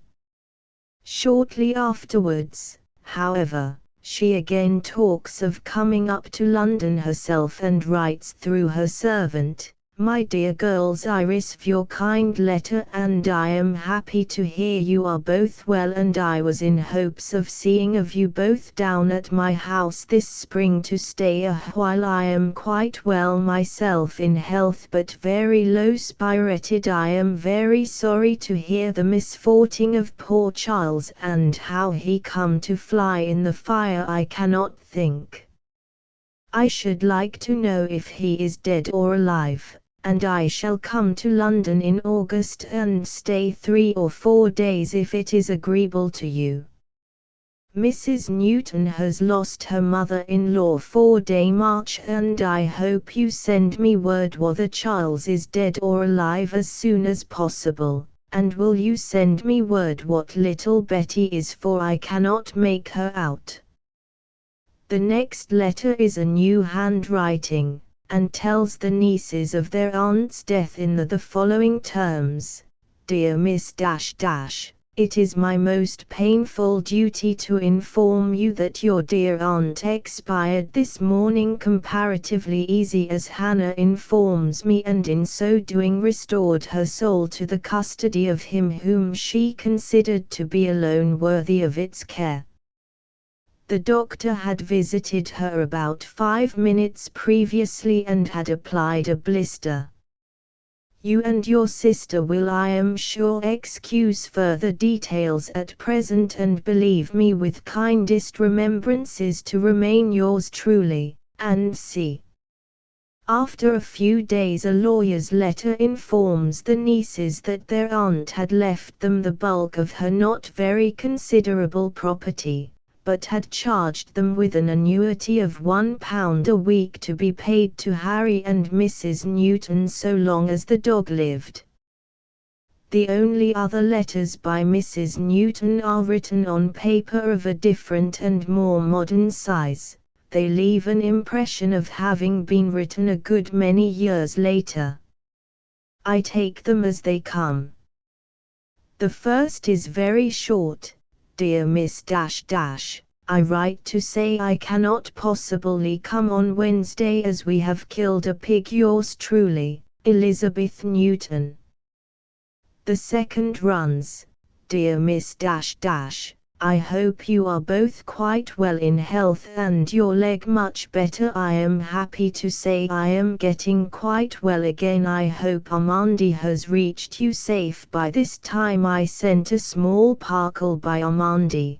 There was half a dozen pats of butter and the cakes was very homely and not so light as I could wish. I hope by this time Sarah Ann has promised she will stay until next Monday, as I think a few days longer will not make much difference, and as her young man has been very considerate to wait so long as he has, I think he would for a few days longer. Dear Miss I wash for William and I have not got his clothes yet as it has been delayed by the carrier and I cannot possibly get it done before Sunday, and I do not like travelling on a Sunday, but to oblige you I would come, but to come sooner I cannot possibly, but I hope Sarah Ann will be prevailed on once more as she has so many times. I feel sure if she tells her young man he will have patience, for he is a very kind young man. I remain yours sincerely, Elizabeth Newton. The last letter in my collection seems written almost within measurable distance of the Christmas card era. The sheet is headed by a beautifully embossed device of some holly in red and green, wishing the recipient of the letter a Merry Christmas and a Happy New Year, while the border is crimped and edged with blue. I know not what it is, but there is something in the writer's highly finished style that reminds me of Mendelssohn. It would almost do for the words of one of his celebrated Lieder own word: Dear Miss Maria, I hasten to acknowledge the receipt of your kind note with the enclosure, for which I return my best thanks. I need scarcely say how glad I was to know that the volumes secured your approval, and that the announcement of the improvement in the condition of your sister's legs afforded me infinite pleasure. The gratifying news encouraged me in the hope that now the nature of the disorder is comprehended, her legs will, notwithstanding the process may be gradual, ultimately get quite well. The pretty robin redbreast which lay ensconced in your epistle, conveyed to me, in terms more eloquent than words, how much you desired me. Those compliments which the little missive he bore in his bill expressed. The emblem is sweetly pretty, and now that we are again allowed to felicitate each other on another recurrence of the season of the Christian's rejoicing, permit me to tender to yourself, and by you to your sister, mine and my wife's heartfelt congratulations and warmest wishes with respect to the coming year. It is a common belief that if we take a retrospective view of each departing year, as it behoves us annually to do, we shall find the blessings which we have received to immeasurably outnumber our causes of sorrow. Speaking for myself, I can fully subscribe to that sentiment, and doubtless neither Miss nor yourself are exceptions. Miss S. illness and consequent confinement to the house has been a severe trial, but in that trouble an opportunity was afforded you to prove a sister's devotion, and she has been enabled to realize a larger, if possible, display of sisterly affection. A happy Christmas to you both, and may the new year prove a cornucopia from which still greater blessings than even those we have hitherto received, shall issue, to benefit us all by contributing to our temporal happiness and, what is of higher importance, conducing to our felicity hereafter. I was sorry to hear that you were so annoyed with mice and rats, and if I should have an opportunity to obtain a nice cat I will do so and send my boy to your house with it. I remain, yours truly. How little what is commonly called education can do after all towards the formation of a good style, and what a delightful volume might not be entitled Half Hours with the Worst Authors. Why, the finest word I know of in the English language was coined, not by my poor old grandfather, whose education had left little to desire, nor by any of the admirable scholars whom he in his turn educated, but by an old matron who presided over one of the halls, or houses of his school. This good lady, whose name by the way was Bromfield, had a fine high temper of her own, or thought it politic to affect one. One night when the boys were particularly noisy she burst like a hurricane into the hall, collared a youngster, and told him he was the rampingest scampingest rackety-tackety-toro-roaringest boy in the whole school. Would Mrs. Newton have been able to set the aunt and the dog before us so vividly if she had been more highly educated? Would Mrs. Bromfield have been able to forge and hurl her thunderbolt of a word if she had been taught how to do so, or indeed been at much pains to create it at all? It came. It was her Greek text. She did not probably know that she had done what the greatest scholar would have had to rack his brains over for many an hour before he could even approach. Tradition says that having brought down her boy she looked round the hall in triumph, and then after a moment's lull said, "Young gentlemen, prayers are excused," and left them. I have sometimes thought that, after all, the main use of a classical education consists in the check it gives to originality, and the way in which it prevents an inconvenient number of people from using their own eyes. That we will not be at the trouble of looking at things for ourselves if we can get anyone to tell us what we ought to see goes without saying, and it is the business of schools and universities to assist us in this respect. The theory of evolution teaches that any power not worked at pretty high pressure will deteriorate. Originality and freedom from affectation are all very well in their way, but we can easily have too much of them, and it is better that none should be either original or free from cant, but those who insist on being so, no matter what hindrances obstruct, nor what incentives are offered them to see things through the regulation medium. To insist on seeing things for oneself is to be in Greek text, or in plain English, an idiot, nor do I see any safer check against general vigor and clearness of thought, with consequent terseness of expression, than that provided by the curricula of our universities and schools of public instruction. If a young man, in spite of every effort to fit him with blinkers, will insist on getting rid of them, he must do so at his own risk. He will not be long in finding out his mistake. Our public schools and universities play the beneficent part in our social scheme that cattle do in forests. They browse the seedlings down and prevent the growth of all but the luckiest and sturdiest. Of course, if there are too many either cattle or schools, they browse so effectually that they find no more food, and starve till equilibrium is restored.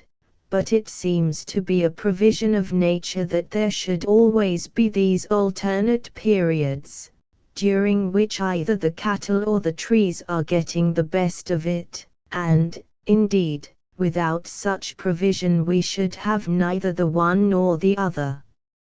At this moment the cattle, doubtless, are in the ascendant, and if university extension proceeds much farther, we shall assuredly have no more Mrs. Newtons and Mrs. Bromfields.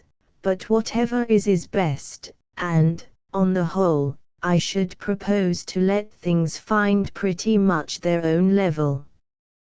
However this may be, who can question that the treasures hidden in many a country house contain sleeping beauties even fairer than those that I have endeavored to waken from long sleep in the foregoing article? How many Mrs. Quicklis are there not living in London at this present moment? For that Mrs. Quickly was an invention of Shakespeare's I will not believe. The old woman from whom he drew said every word that he put into Mrs. Quickly's mouth, and a great deal more which he did not and perhaps could not make use of. This question, however, would again lead me far from my subject, which I should mar were I to dwell upon it longer, and therefore leave with the hope that it may give my readers absolutely no food whatever for reflection. How to make the best of life, for, I have been asked to speak on the question how to make the best of life, but may as well confess at once that I know nothing about it. I cannot think that I have made the best of my own life, nor is it likely that I shall make much better of what may or may not remain to me. I do not even know how to make the best of the 20 minutes that your committee has placed at my disposal, and as for life as a whole, who ever yet made the best of such a colossal opportunity by conscious effort and deliberation? In little things no doubt deliberate and conscious effort will help us, but we are speaking of large issues, and such kingdoms of heaven as the making the best of these come not by observation. The question, therefore, on which I have undertaken to address you is, as you must all know, fatuous, if it be faced seriously. Life is like playing a violin solo in public and learning the instrument as one goes on. One cannot make the best of such impossibilities, and the question is doubly fatuous until we are told which of our two lives, the conscious or the unconscious, is held by the asker to be the true life. Which does the question contemplate, the life we know, or the life which others may know, but which we know not? Death gives a life to some men and women compared with which their so-called existence here is as nothing. Which is the true life of Shakespeare, Handel, that divine woman who wrote the Odyssey, and of Jane Austen, the life which palpitated with sensible warm motion within their own bodies, or that in virtue of which they are still palpitating in ours? In whose consciousness does their truest life consist, their own, or ours? Can Shakespeare be said to have begun his true life till 100 years or so after he was dead and buried? His physical life was but as an embryonic stage, a coming up out of darkness, a twilight and dawn before the sunrise of that life of the world to come which he was to enjoy hereafter. We all live for a while after we are gone hence, but we are for the most part stillborn, or at any rate die in infancy, as regards that life which every age and country has recognized as higher and truer than the one of which we are now sentient. As the life of the race is larger, longer, and in all respects more to be considered than that of the individual, so is the life we live in others larger and more important than the one we live in ourselves. This appears nowhere perhaps more plainly than in the case of great teachers, who often in the lives of their pupils produce an effect that reaches far beyond anything produced while their single lives were yet unsupplemented by those other lives into which they infused their own. Death to such people is the ending of a short life, but it does not touch the life they are already living in those whom they have taught, and happily, as none can know when he shall die, so none can make sure that he too shall not live long beyond the grave, for the life after death is like money before it, no one can be sure that it may not fall to him or her even at the 11th hour. Money and immortality come in such odd unaccountable ways that no one is cut off from hope.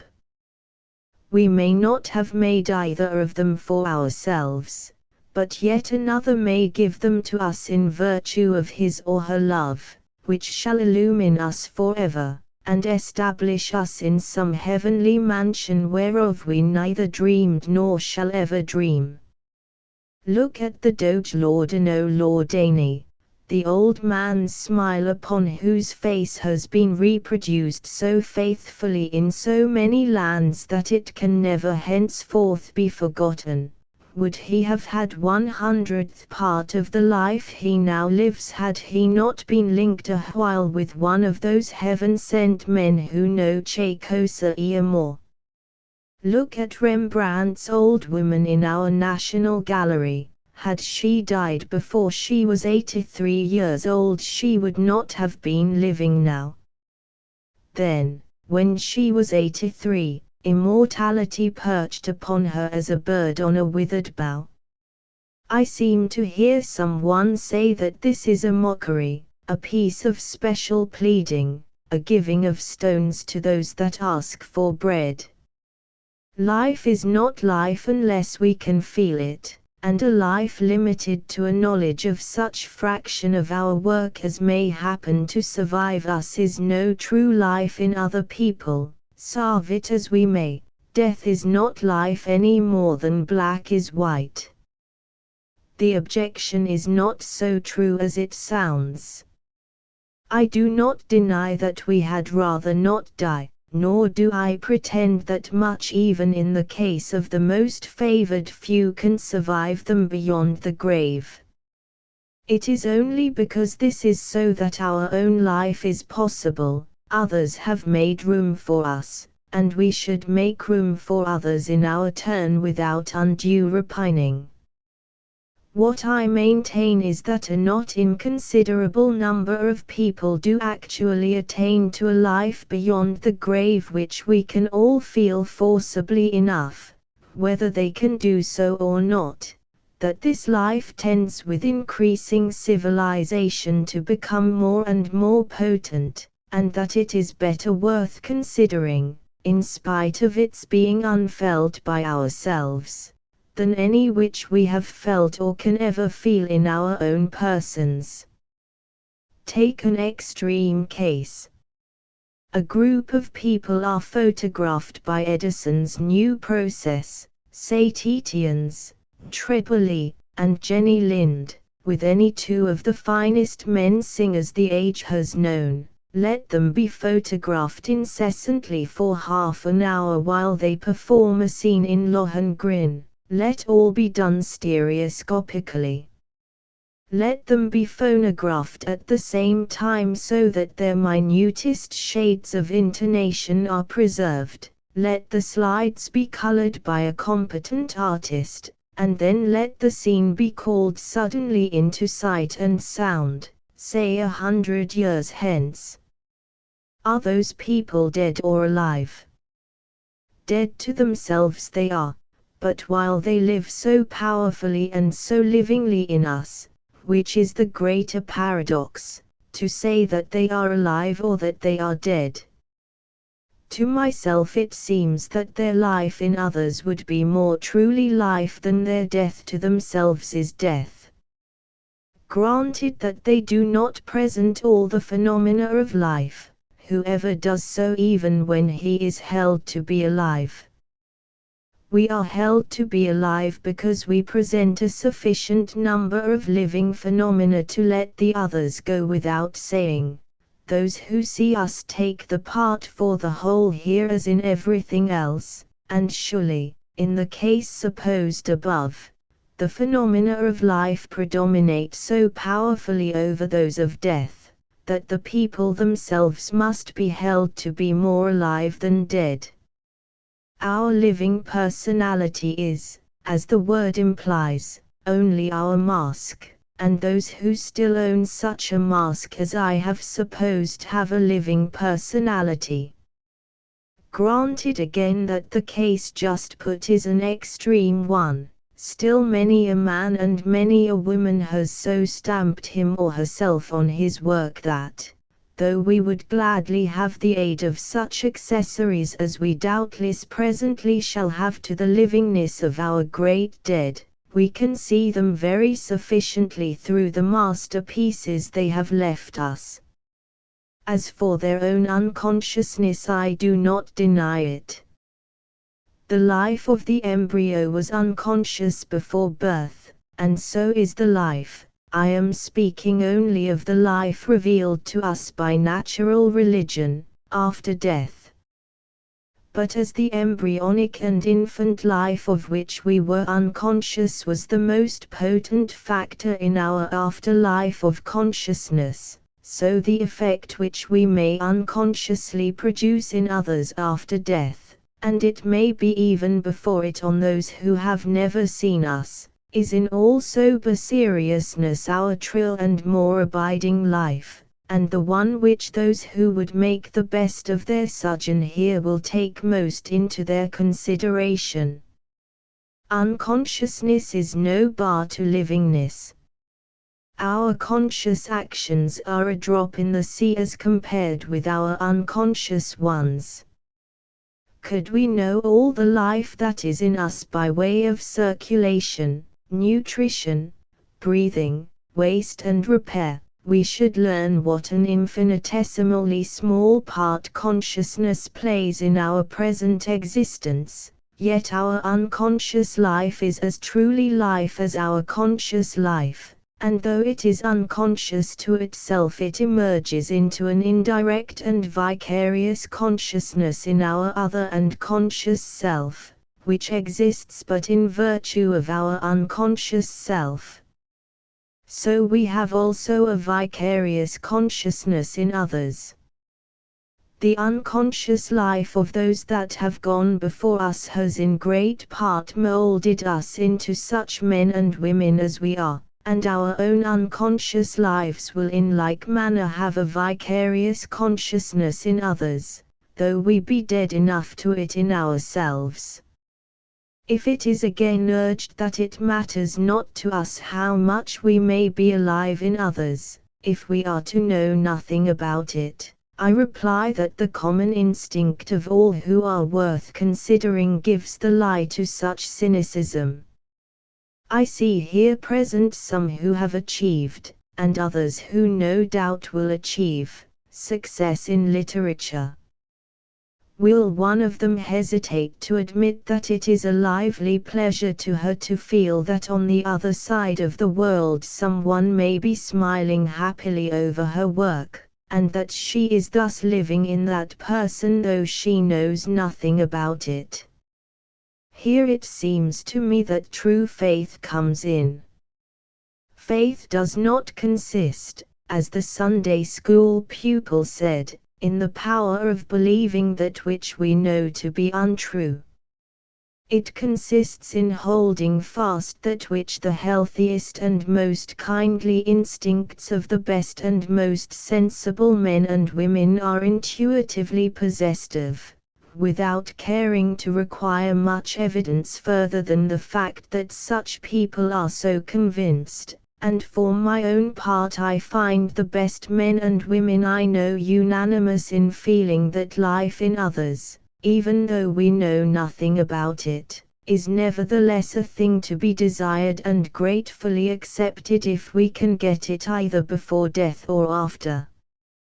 I observe also that a large number of men and women do actually attain to such life, and in some cases continue so to live, if not forever, yet to what is practically much the same thing.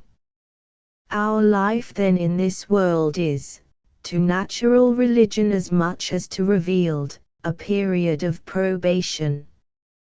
The use we make of it is to settle how far we are to enter into another, and whether that other is to be a heaven of just affection or a hell of righteous condemnation.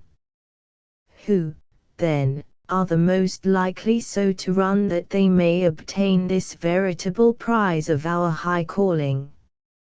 Setting aside such lucky numbers drawn as it were in the lottery of immortality, which I have referred to casually above, and setting aside also the chances and changes from which even immortality is not exempt, who on the whole are most likely to live anew in the affectionate thoughts of those who never so much as saw them in the flesh, and know not even their names?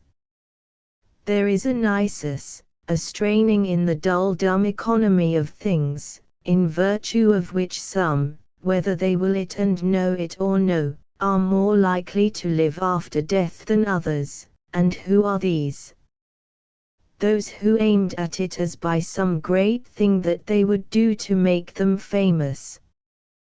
Those who have lived most in themselves and for themselves, or those who have been most ensouled consciously, but perhaps better unconsciously, directly but more often indirectly, by the most living souls past and present that have flitted near them. Can we think of a man or woman who grips us firmly, at the thought of whom we kindle when we are alone in our honest door's plumes, with none to admire or shrug his shoulders? Can we think of one such, the secret of whose power does not lie in the charm of his or her personality, that is to say, in the wideness of his or her sympathy with, and therefore life in and communion with other people? In the wreckage that comes ashore from the sea of time there is much tinsel stuff that we must preserve and study if we would know our own times and people. Granted that many a dead charlatan lives long and enters largely and necessarily into our own lives, we use them and throw them away when we have done with them. I do not speak of these. I do not speak of the Virgils and Alexander Popes, and who can say how many more whose names I dare not mention for fear of offending. They are as stuffed birds or beasts in a museum, serviceable no doubt from a scientific standpoint, but with no vivid or vivifying hold upon us.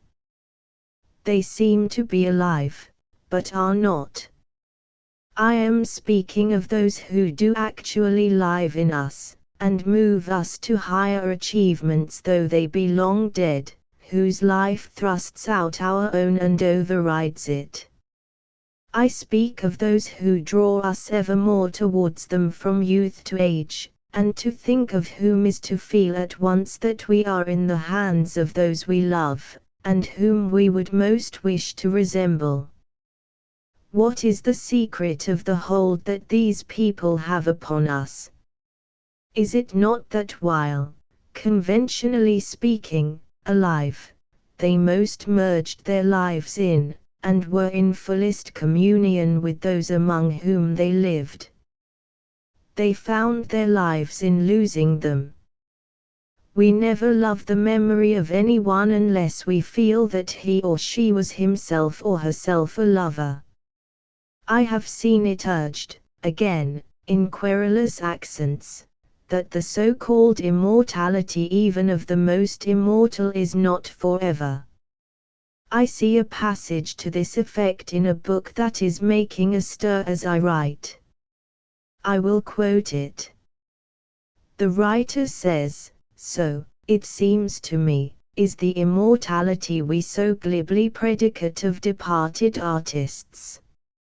If they survive at all, it is but a shadowy life they live, moving on through the gradations of slow decay to distant but inevitable death. They can no longer, as heretofore, speak directly to the hearts of their fellow men, evoking their tears or laughter, and all the pleasures, be they sad or merry, of which imagination holds the secret. Driven from the marketplace they become first the companions of the student, then the victims of the specialist. He who would still hold familiar intercourse with them must train himself to penetrate the veil which in ever-thickening folds conceals them from the ordinary gaze. He must catch the tone of a vanished society. He must move in a circle of alien associations. He must think in a language not his own." 5. This is crying for the moon, or rather pretending to cry for it, for the writer is obviously insincere. I see the Saturday Review says the passage I have just quoted reaches almost to poetry, and indeed I find many blank verses in it, some of them very aggressive. No prose is free from an occasional blank verse, and a good writer will not go hunting over his work to rout them out, but 9 or 10 in little more than as many lines is indeed reaching too near to poetry for good prose. This, however, is a trifle, and might pass if the tone of the writer was not so obviously that of cheap pessimism. I know not which is cheapest, pessimism or optimism. One forces lights, the other darks. Both are equally untrue to good art, and equally sure of their effect with the groundlings. The one extenuates, the other sets down in malice. The first is the more amiable lie, but both are lies, and are known to be so by those who utter them. talk about catching the tone of a vanished society to understand Rembrandt or Giovanni Bellini. It's nonsense. The folds do not thicken in front of these men. We understand them as well as those among whom they went about in the flesh, and perhaps better. Homer and Shakespeare speak to us probably far more effectually than they did to the men of their own time, and most likely we have them at their best.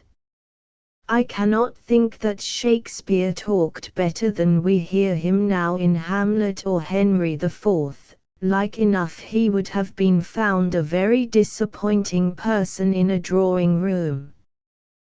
People stamp themselves on their work. If they have not done so they are naught, if they have we have them, and for the most part they stamp themselves deeper in their work than on their talk. No doubt Shakespeare and Handel will be one day clean forgotten, as though they had never been born.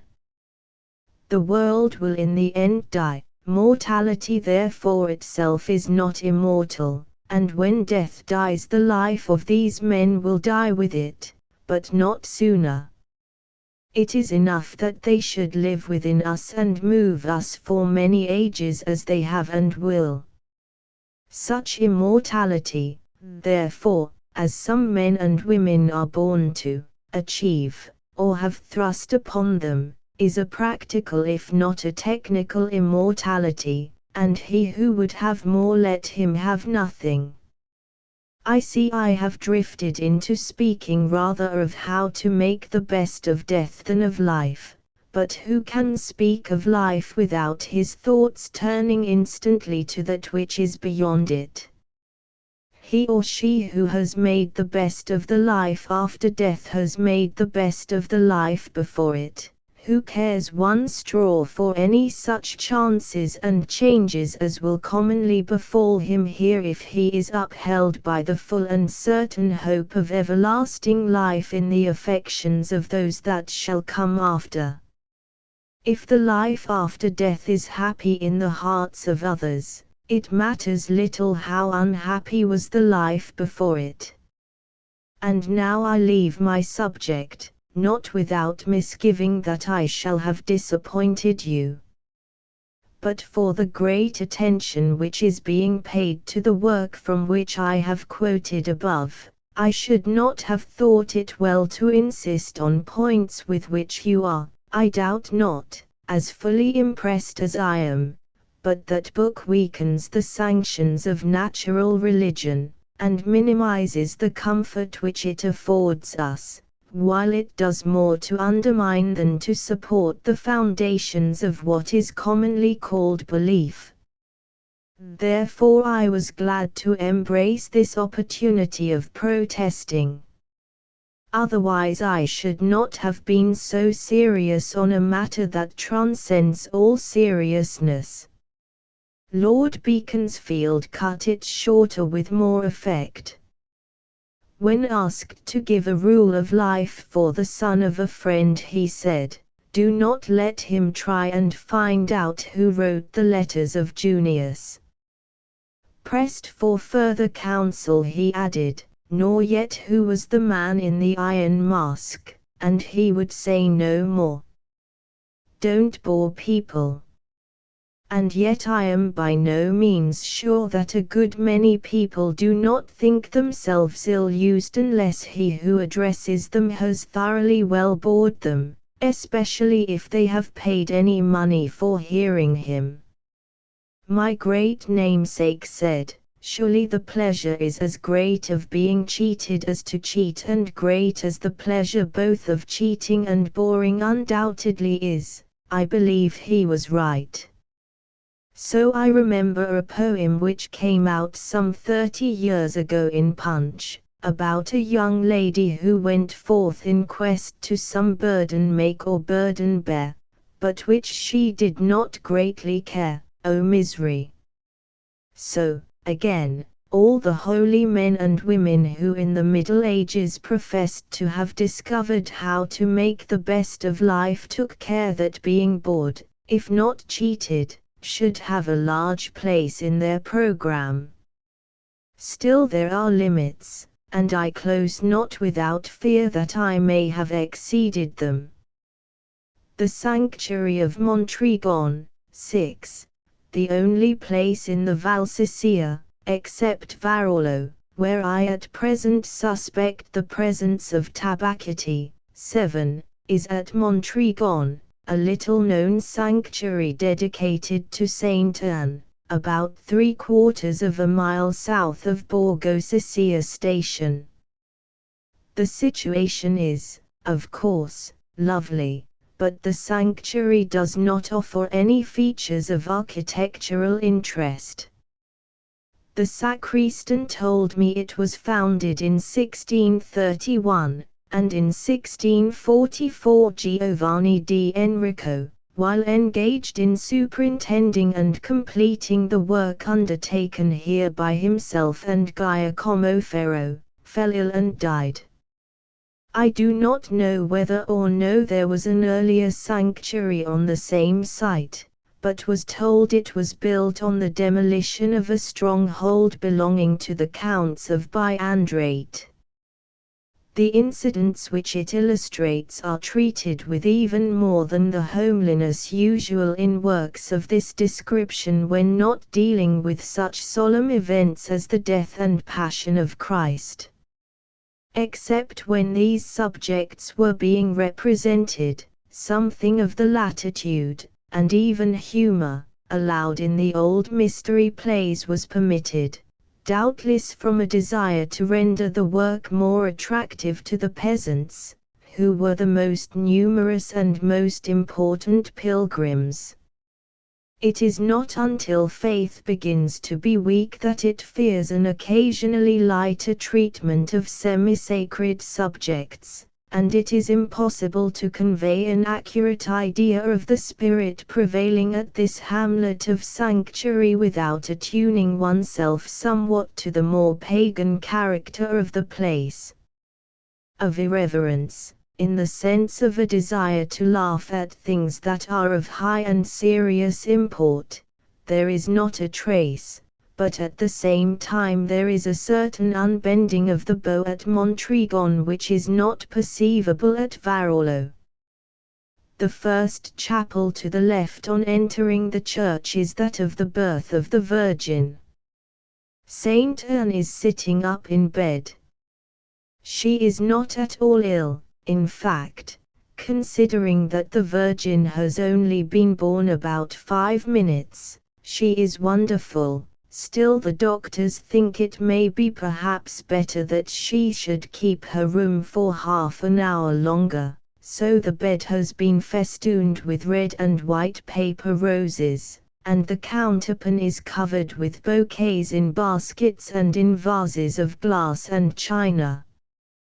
These cannot have been there during the actual birth of the Virgin, so I suppose they had been in readiness, and were brought in from an adjoining room as soon as the baby had been born. A lady on her left is bringing in some more flowers, which Saint Anne is receiving with a smile and most gracious gesture of the hands. The first thing she asked for, when the birth was over, was for her 3 silver hearts. These were immediately brought to her, and she has got them all on, tied round her neck with a piece of blue silk ribbon. Dear Mamma has come. We felt sure she would, and that any little misunderstandings between her and Joachim would ere long be forgotten and forgiven. They are both so good and sensible if they would only understand one another. At any rate, here she is, in high state at the right hand of the bed. She is dressed in black, for she has lost her husband some few years previously, but I do not believe a smarter, sprier old lady for her years could be found in Palestine, nor yet that either Giovanni di Enrico or Giacomo Ferro could have conceived or executed such a character. The sacristan wanted to have it that she was not a woman at all, but was a portrait of Saint Joachim, the Virgin's father. Sembra una donna, he pleaded more than once, ma non e donna. Surely, however, in works of art even more than in other things, there is no is but seeming, and if a figure seems female it must be taken as such. Besides, I asked one of the leading doctors at Varolo whether the figure was man or woman. He said it was evident I was not married, for that if I had been I should have seen at once that she was not only a woman but a mother-in-law of the first magnitude, or, as he called it, una suocera tremenda, and this without knowing that I wanted her to be a mother-in-law myself. Unfortunately she had no real drapery, so I could not settle the question as my friend Mr. H. F. Jones and I had been able to do at Varolo with the figure of Eve that had been turned into a Roman soldier assisting at the capture of Christ. I am not, however, disposed to waste more time upon anything so obvious, and will content myself with saying that we have here the Virgin's grandmother. I had never had the pleasure, so far as I remembered, of meeting this lady before, and was glad to have an opportunity of making her acquaintance. Tradition says that it was she who chose the Virgin's name, and if so, what a debt of gratitude do we not owe her for her judicious selection. It makes one shudder to think what might have happened if she had named the child Karen Hapach, as poor Job's daughter was called. How could we have said, Ave Karen Hapach? What would the musicians have done? I forget whether Mayor Shalal Hashbaz was a man or a woman, but there were plenty of names quite as unmanageable at the Virgin's grandmother's option, and we cannot sufficiently thank her for having chosen one that is so euphonious in every language which we need take into account. For this reason alone we should not grudge her her portrait, but we should try to draw the line here. I do not think we ought to give the Virgin's great-grandmother a statue. Where is it to end? It is like Mr. Crookes's ultimissime atoms. We used to draw the line at ultimate atoms, and now it seems we are to go a step farther back and have ultimissime atoms. How long, I wonder, will it be before we feel that it will be a material help to us to have ultimissimissime atoms?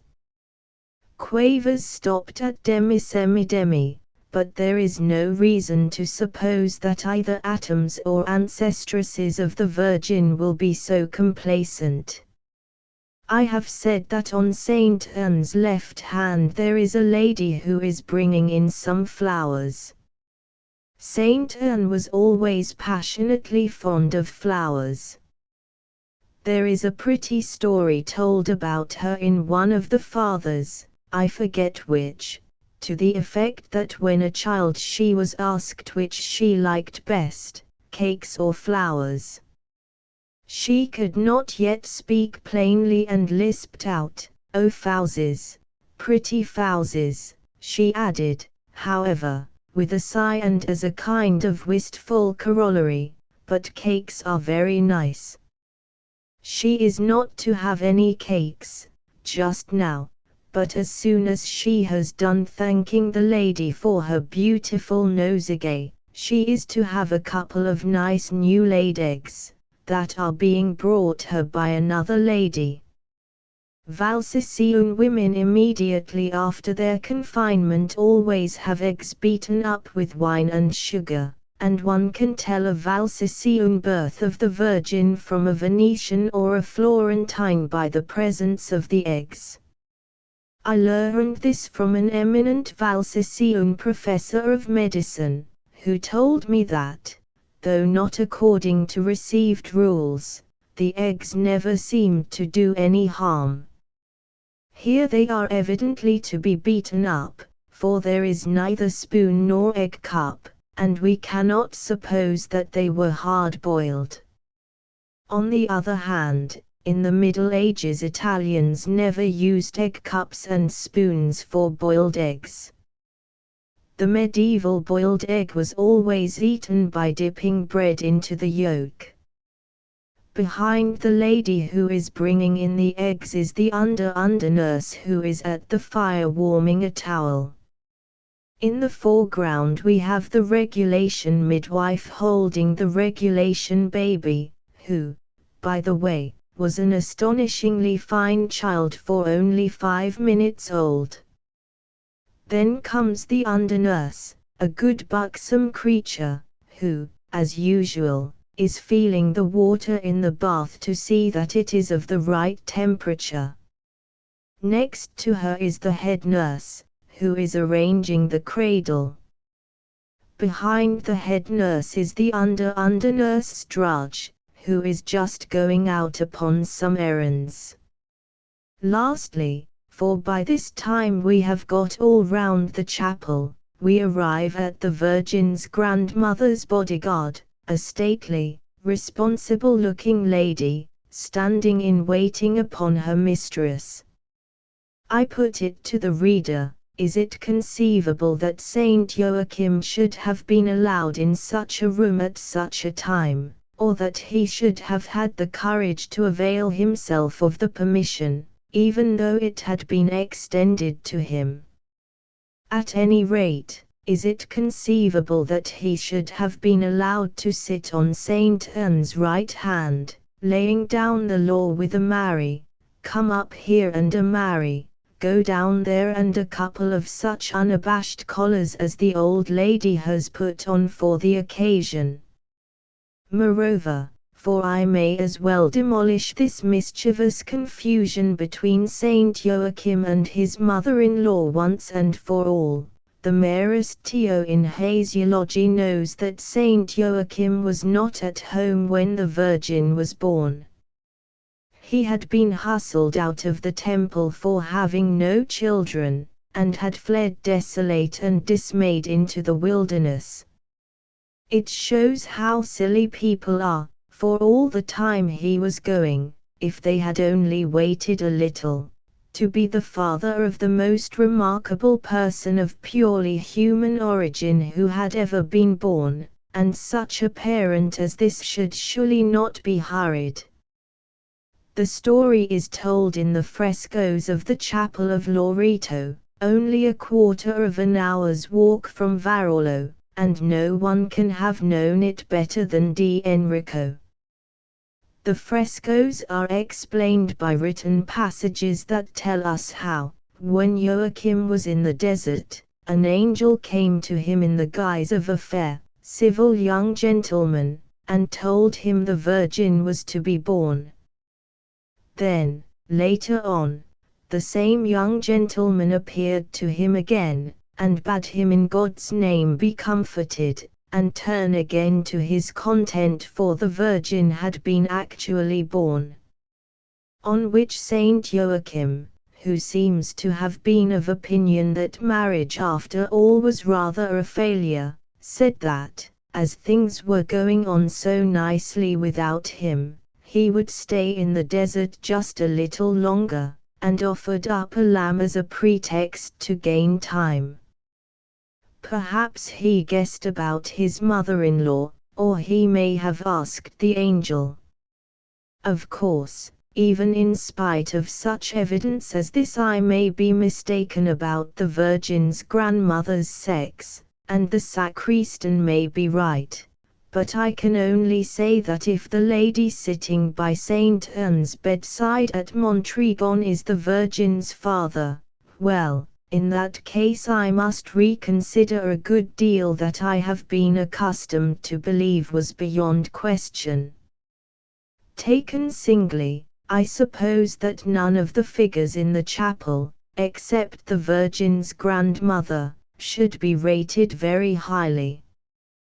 The under-nurse is the next best figure, and might very well be Tabachites, for neither Giovanni di Enrico nor Giacomo Ferro was successful with his female characters. There is not a single really comfortable woman in any chapel by either of them on the Sacro Monte at Varolo. Tabachite, on the other hand, delighted in women. If they were young he made them comely and engaging, if they were old he gave them dignity and individual character, and the under-nurse is much more in accordance with Tabachite's habitual mental attitude than with Di Enrico's or Giacomo Ferro's. Still there are only 4 figures out of the 11 that are mere otiose supers, and taking the work as a whole it leaves a pleasant impression as being throughout naive and homely, and sometimes, which is of less importance, technically excellent. Allowance must, of course, be made for tawdry accessories and repeated coats of shiny oleaginous paint, very disagreeable where it has peeled off and almost more so where it has not. What work could stand against such treatment as the Valsicum terracotta figures have had to put up with? Take the Venus of Milo, let her be done in terracotta, and have run, not much, but still something, in the baking. Paint her pink, 2 oils, all over, and then varnish her. It will help to preserve the paint. Glue a lot of horsehair onto her pate, half of which shall have come off, leaving the glue still showing. Scrape her, not too thoroughly.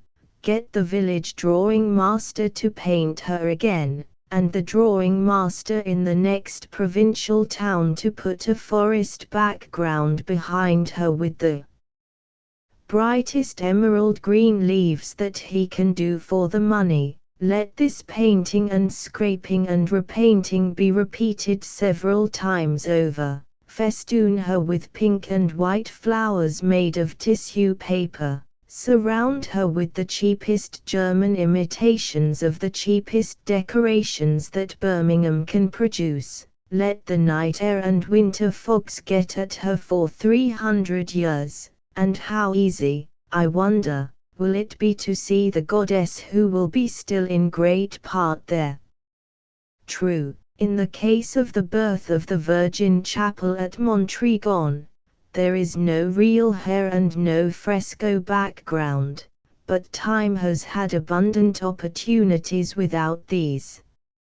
I will conclude my notice of this chapel by saying that on the left, above the door through which the under-nurse drudge is about to pass, there is a good painted terracotta bust, said, but I believe on no authority, to be a portrait of Giovanni di Enrico.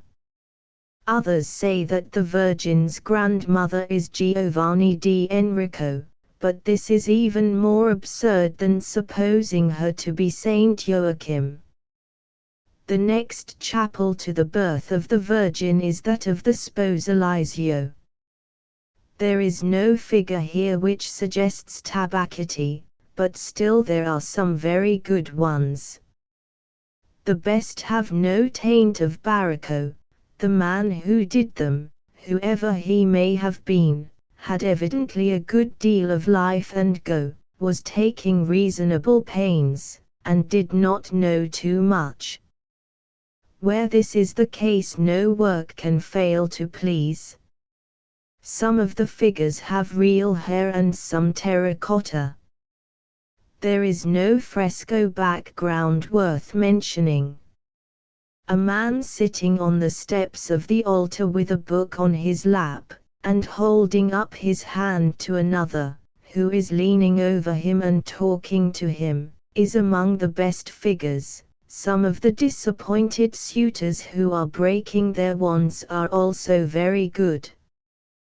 The angel in the Annunciation Chapel, which comes next in order, is a fine, burly, ship's figurehead, commercial hotel sort of being enough, but the Virgin is very ordinary. There is no real hair and no fresco background, only 3 dingy old blistered pictures of no interest whatever. In the visit of Mary to Elizabeth there are 3 pleasing subordinate lady attendants, 2 to the left and 1 to the right of the principal figures, but these figures themselves are not satisfactory. There is no fresco background. Some of the figures have real hair and some terracotta. In the Circumcision and Purification Chapel, for both these events seem contemplated in the one that follows, there are doves, but there is neither dog nor knife. Still Simeon, who has the infant Saviour in his arms, is looking at him in a way which can only mean that, knife or no knife, the matter is not going to end here.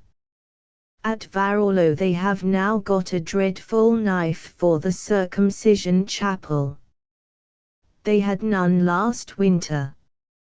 What they have now got would do very well to kill a bullock with, but could not be used professionally with safety for any animal smaller than a rhinoceros. I imagine that someone was sent to Novara to buy a knife, and that, thinking it was for the massacre of the Innocents' Chapel, he got the biggest he could see. Then when he brought it back people said chow several times, and put it upon the table and went away. Returning to Montrigon, the Simeon is an excellent figure, and the Virgin is fairly good, but the prophetess Anna, who stands just behind her, is by far the most interesting in the group, and is alone enough to make me feel sure that Tabacity gave more or less help here, as he had done years before at Orta. She, too, like the Virgin's grandmother, is a widow lady, and wears collars of a cut that seems to have prevailed ever since the Virgin was born some 20 years previously.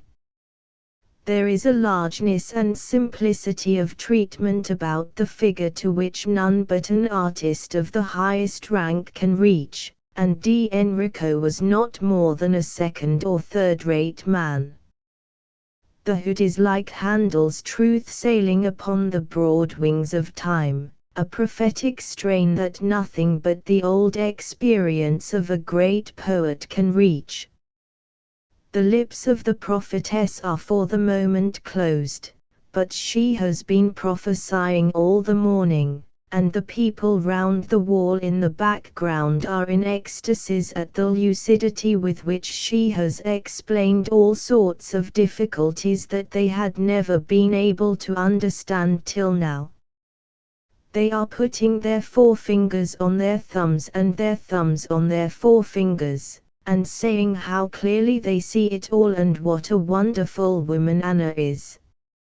A prophet indeed is not generally without honor save in his own country, but then a country is generally not without honor save with its own prophet, and Anna has been glorifying her country rather than reviling it. Besides, the rule may not have applied to prophetesses. The death of the Virgin is the last of the 6 chapels inside the church itself. The apostles, who of course are present, have all of them real hair, but, if I may say so, they want a wash and a brush up so very badly that I cannot feel any confidence in writing about them. I should say that, take them all round, they are a good average sample of apostle as apostles generally go. 2 or 3 of them are nervously anxious to find appropriate quotations in books that lie open before them, which they are searching with eager haste, but I do not see one figure about which I should like to say positively that it is either good or bad. There is a good bust of a man, matching the one in the Birth of the Virgin Chapel, which is said to be a portrait of Giovanni di Enrico, but it is not known whom it represents. Outside the church, in 3 contiguous cells that form part of the foundations, are 1. A dead Christ, the head of which is very impressive while the rest of the figure is poor. I examined the treatment of the hair, which is terracotta, and compared it with all other like hair in the chapels above described. I could find nothing like it, and think it most likely that Giacomo Ferro did the figure, and got Tabacchetti to do the head, or that they brought the head from some unused figure by Tabacchetti at Varolo, for I know no other artist of the time and neighborhood who could have done it. 2. A Magdalene in the desert. The desert is a little coal cellar of an arch, containing a skull and a profusion of pink and white paper bouquets, the 2 largest of which the Magdalene is hugging while she is saying her prayers. She is a very self-sufficient lady, who we may be sure will not stay in the desert a day longer than she can help, and while there will flirt even with the skull if she can find nothing better to flirt with. I cannot think that her repentance is as yet genuine, and as for her praying there is no object in her doing so, for she does not want anything. 3. In the next desert there is a very beautiful figure of Saint John the Baptist kneeling and looking upwards. This figure puzzles me more than any other at Montrigon. It appears to be of the 15th rather than the 16th century. It hardly reminds me of Gordonzio, and still less of any other Valsiccian artist. It is a work of unusual beauty, but I can form no idea as to its authorship. I wrote the foregoing pages in the church at Montrigon itself, having brought my camp stool with me. It was Sunday, the church was open all day, but there was no mass said, and hardly anyone came. The sacristan was a kind, gentle, little old man, who let me do whatever I wanted. He sat on the doorstep of the main door, mending vestments, and to this end was cutting up a fine piece of figured silk from 1 to 200 years old, which, if I could have got it, for half its value, I should much like to have bought. I sat in the cool of the church while he sat in the doorway, which was still in shadow, snipping and then sewing, I am sure with admirable neatness. He made a charming picture, with the arched portico over his head, the green grass and low church wall behind him, and then a lovely landscape of wood and pasture and valleys and hillside. Every now and then he would come and chirrup about Joachim, for he was pained and shocked at my having said that his Joachim was someone else and not Joachim at all.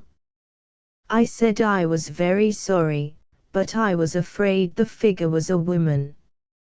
He asked me what he was to do. He had known it, man and boy, this 60 years, and had always shown it as Saint Joachim. He had never heard anyone but myself question his ascription, and could not suddenly change his mind about it at the bidding of a stranger. At the same time he felt it was a very serious thing to continue showing it as the Virgin's father if it was really her grandmother. I told him I thought this was a case for his spiritual director, and that if he felt uncomfortable about it he should consult his parish priest and do as he was told. On leaving Montrigon, with a pleasant sense of having made acquaintance with a new and, in many respects, interesting work, I could not get the sacristan and our difference of opinion out of my head. What, I asked myself, are the differences that unhappily divide Christendom, and what are those that divide Christendom from modern schools of thought, but a seeing of Joachims as the Virgin's grandmothers on a larger scale? True, we cannot call figures Joachim when we know perfectly well that they are nothing of the kind. But I registered a vow that henceforward when I called Joachims the Virgin's grandmothers I would bear more in mind than I have perhaps always hitherto done, how hard it is for those who have been taught to see them as Joachims to think of them as something different. I trust that I have not been unfaithful to this vow in the preceding article. If the reader differs from me, let me ask him to remember how hard it is for one who has got a figure well into his head as the Virgin's grandmother to see it as Joachim. A Medieval Girls' School, 8. This last summer I revisited Europa, near Butler, to see what connection I could find between the Europa chapels and those at Varolo. I will take this opportunity of describing the chapels at Europa, and more especially the remarkable fossil, or petrified girls' school, commonly known as the Dimora, or Sojourn of the Virgin Mary in the Temple. If I do not take these works so seriously as the reader may expect, let me beg him, before he blames me, to go to Europa and see the originals for himself. Have the good people of Europa themselves taken them very seriously? Are we in an atmosphere where we need be at much pains to speak with bated breath? We, as is well known, love to take even our pleasures sadly. The Italians take even their sadness allegramente, and combine devotion with amusement in a manner that we shall do well to study if not imitate. For this best agrees with what we gather to have been the custom of Christ himself, who, indeed, never speaks of austerity but to condemn it. If Christianity is to be a living faith, it must penetrate a man's whole life, so that he can no more rid himself of it than he can of his flesh and bones or of his breathing. The Christianity that can be taken up and laid down as if it were a watch or a book is Christianity in name only. The true Christian can no more part from Christ in mirth than in sorrow. And, after all, what is the essence of Christianity? What is the kernel of the nut? Surely common sense and cheerfulness, with unflinching opposition to the charlatanisms and pharisaisms of a man's own times. The essence of Christianity lies neither in dogma, nor yet in abnormally holy life, but in faith in an unseen world, in doing one's duty, in speaking the truth, in finding the true life rather in others than in oneself, and in the certain hope that he who loses his life on these behalfs finds more than he has lost. What can agnosticism do against such Christianity as this? I should be shocked if anything I had ever written or shall ever write should seem to make light of these things.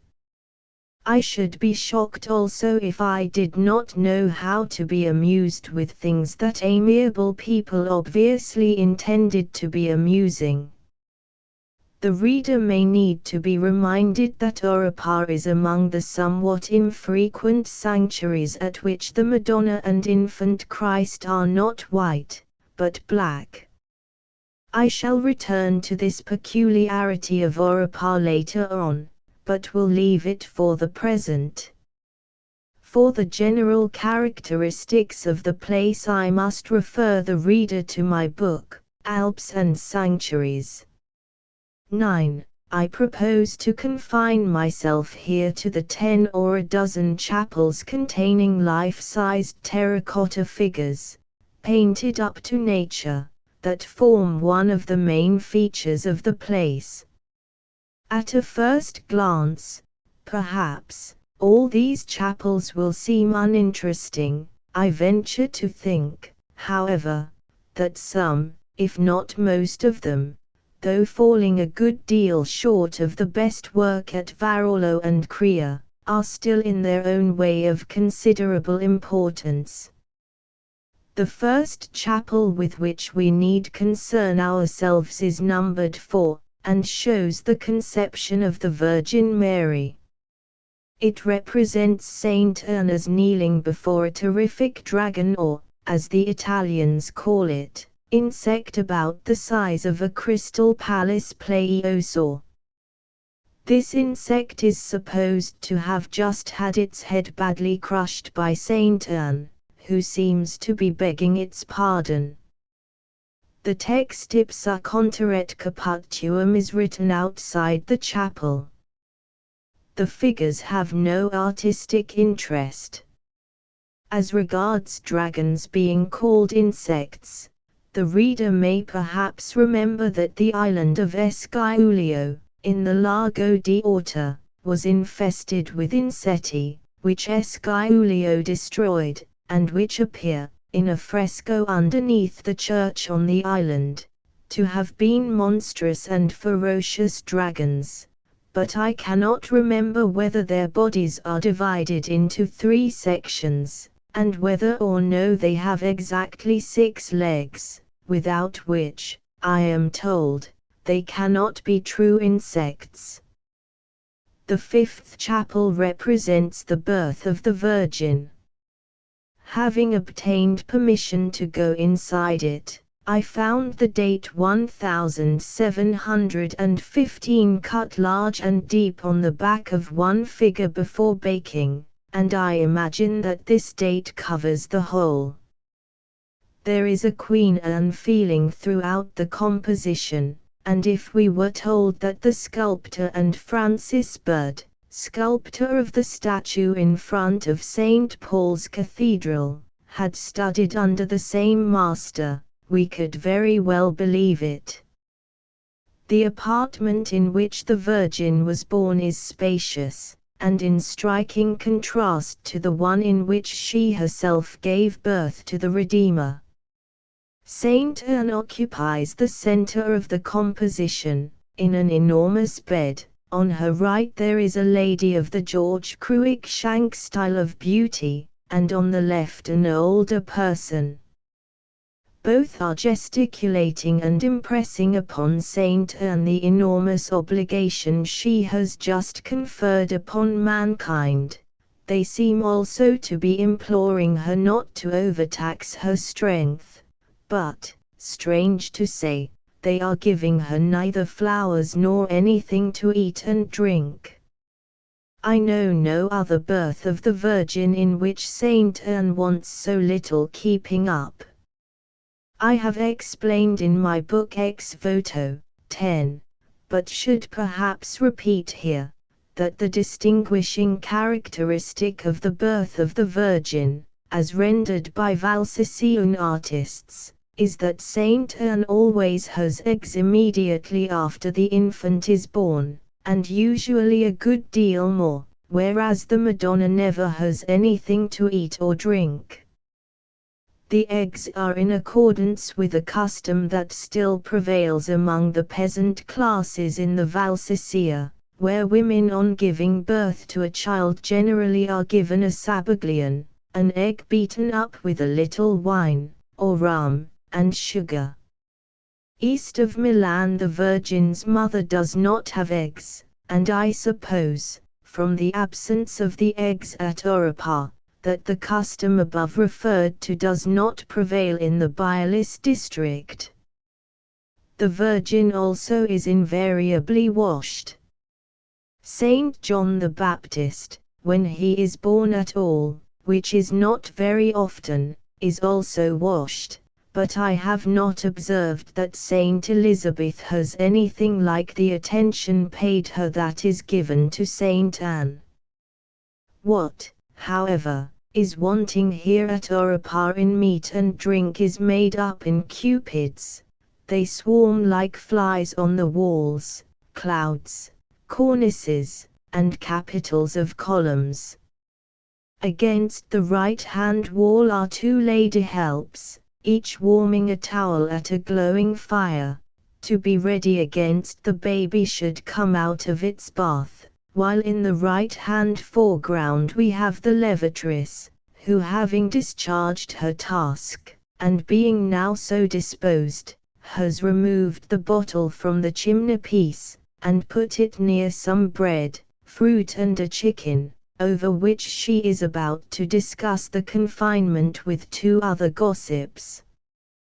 The levatrice is a very characteristic figure, but the best in the chapel is the one of the head nurse, near the middle of the composition. She has now the infant in full charge, and is showing it to Saint Joachim, with an expression as though she were telling him that her husband was a merry man. I am afraid Shakespeare was dead before the sculptor was born, otherwise I should have felt certain that he had drawn Juliet's nurse from this figure. As for the little Virgin herself, I believe her to be a fine boy of about 10 months old. Viewing the work as a whole, if I only felt more sure what artistic merit really is, I should say that, though the chapel cannot be rated very highly from some standpoints, there are others from which it may be praised warmly enough. It is innocent of anatomy worship, free from affectation or swagger, and not devoid of a good deal of homely knived. It can no more be compared with Tabacchetti or Donatello than Hogarth can with Rembrandt or Giovanni Bellini, but as it does not transcend the limitations of its age, so neither is it wanting in whatever merits that age possessed, and there is no age without merits of some kind. There is no inscription saying who made the figures, but tradition gives them to Pietro Oreggio Termin, of Butler, commonly called Oreggio. This is confirmed by their strong resemblance to those in the Dimora chapel, in which there is an inscription that names Oreggio as the sculptor. The sixth chapel deals with the presentation of the Virgin in the temple. The Virgin is very small, but it must be remembered that she is only 7 years old, and she is not nearly so small as she is at Crea, where, though a life-sized figure is intended, the head is hardly bigger than an apple. She is rushing up the steps with open arms towards the high priest, who is standing at the top. For her it is nothing alarming, it is the high priest who appears frightened, but it will all come right in time. The Virgin seems to be saying, "Why, don't you know me? I'm the Virgin Mary." But the high priest does not feel so sure about that, and will make further inquiries. The scene, which comprises some 20 figures, is animated enough, and though it hardly kindles enthusiasm, still does not fail to please. It looks as though of somewhat older date than the birth of the Virgin Chapel, and I should say shows more signs of direct Valsician influence. In Marico's book about Europa it is ascribed to Oreggio, but I find it difficult to accept this. The seventh, and in many respects most interesting chapel at Europa, shows what is in reality a medieval Italian girls' school, as nearly like the thing itself as the artist could make it.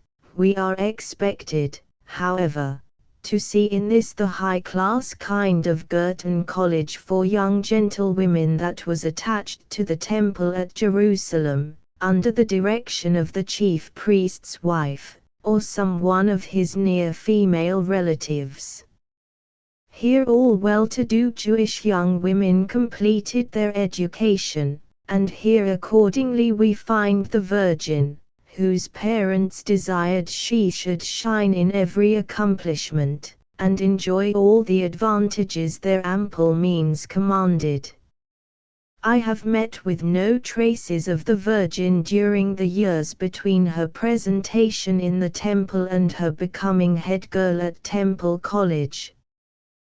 These years, we may be assured, can hardly have been other than eventful, but incidents, or bits of life, are like living forms. It is only here and here, as by rare chance, that one of them gets arrested and fossilized. The greater number disappear like the greater number of antediluvian mollusks, and no one can say why one of these flies, as it were, of life should get preserved in amber more than another. Talk, indeed, about luck and cunning, what a grain of sand as against 100 weight is cunning's share here as against luck's. What moment could be more humdrum and unworthy of special record than the one chosen by the artist for the chapel we are considering? Why should this one get arrested in its flight and made immortal when so many worthier ones have perished? Yet preserved it assuredly is. It is as though some fairy's wand had struck the medieval Miss Pinkerton, Amelia Sedley, and others who do duty instead of the Hebrew originals. It has locked them up as sleeping beauties, whose charms all may look upon. Surely the hours are like the women grinding at the mill, the one is taken and the other left, and none can give the reason more than he can say why Gallio should have won immortality by caring for none of these things. It seems to me, moreover, that fairies have changed their practice now in the matter of sleeping beauties, much as shopkeepers have done in Regent Street. Formerly the shopkeeper used to shut up his goods behind strong shutters, so that no one might see them after closing hours. Now he leaves everything open to the eye and turns the gas on. So the fairies, who used to lock up their sleeping beauties in impenetrable thickets, now leave them in the most public places they can find, as knowing that they will there most certainly escape notice. Look at De Hooghe. Look at the Pilgrim's Progress or even Shakespeare himself, how long they slept unawakened, though they were in broad daylight and on the public thoroughfares all the time. Look at Tabacchetti, and the masterpieces he left at Varallo. His figures there are exposed to the gaze of every passerby, yet who heeds them? Who, save a very few, even know of their existence? Look again at Gordon's Io Ferrari, or the Dans des Passants by Holbein, to which I ventured to call attention in the Universal Review. No, no, if a thing be in Central Africa, it is the glory of this age to find it out. So the fairies think it safer to conceal their protégés under a show of openness, for the schoolmaster is much abroad, and there is no hedge so thick or so thorny as the dullness of culture. It may be, again, that ever so many years hence, when Mr. Darwin's earthworms shall have buried Oripa hundreds of feet deep, some one sinking a well or making a railway cutting will unearth these chapels, and will believe them to have been houses, and to contain the exuviae of the living forms that tenanted them. In the meantime, however, let us return to a consideration of the chapel as it may now be seen by anyone who cares to pass that way. The work consists of about 40 figures in all, not counting Cupids, and is divided into 4 main divisions. First, there is the large public sitting room or drawing room of the college, where the elder young ladies are engaged in various elegant employments. 3. At a table to the left, are making a mitre for the bishop, as may be seen from the model on the table.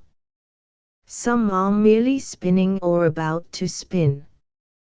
One young lady, sitting rather apart from the others, is doing an elaborate piece of needlework at a tambour frame near the window. Others are making lace or slippers, probably for the new curate. Another is struggling with a letter, or perhaps a theme, which seems to be giving her a good deal of trouble, but which, when done, will, I am sure, be beautiful. One dear little girl is simply reading Paul and Virginia underneath the window, and is so concealed that I hardly think she can be seen from the outside at all, though from inside she is delightful. It was with great regret that I could not get her into any photograph. One most amiable young woman has got a child's head on her lap, the child having played itself to sleep. All are industriously and agreeably employed in some way or other, all are plump, all are nice looking. There is not one Becky Sharp in the whole school. On the contrary, as in pious orgies, all is pious, or sub-pious, and all, if not great, is at least eminently respectable. One feels that Saint Joachim and Saint Anne could not have chosen a school more judiciously, and that if one had daughter oneself, this is exactly where one would wish to place her. If there is a fault of any kind in the arrangements, it is that they do not keep cats enough. The place is overrun with mice, though what these can find to eat I know not. It occurs to me also that the young ladies might be kept a little more free of spiders' webs, but in all these chapels, bats, mice and spiders are troublesome. Off the main drawing room on the side facing the window there is a dais, which is approached by a large raised semicircular step, higher than the rest of the floor, but lower than the dais itself. The dais is, of course, reserved for the venerable lady principal and the undermistresses, one of whom, by the way, is a little more mundane than might have been expected, and is admiring herself in a looking-glass, unless, indeed, she is only looking to see if there is a spot of ink on her face. The lady principal is seated near a table, on which lie some books in expensive bindings, which I imagine to have been presented to her by the parents of pupils who were leaving school. One has given her a photographic album, another a large scrapbook, for illustrations of all kinds, a third volume has red edges, and is presumably of a devotional character. If I dared venture another criticism, I should say it would be better not to keep the ink pot on the top of these books.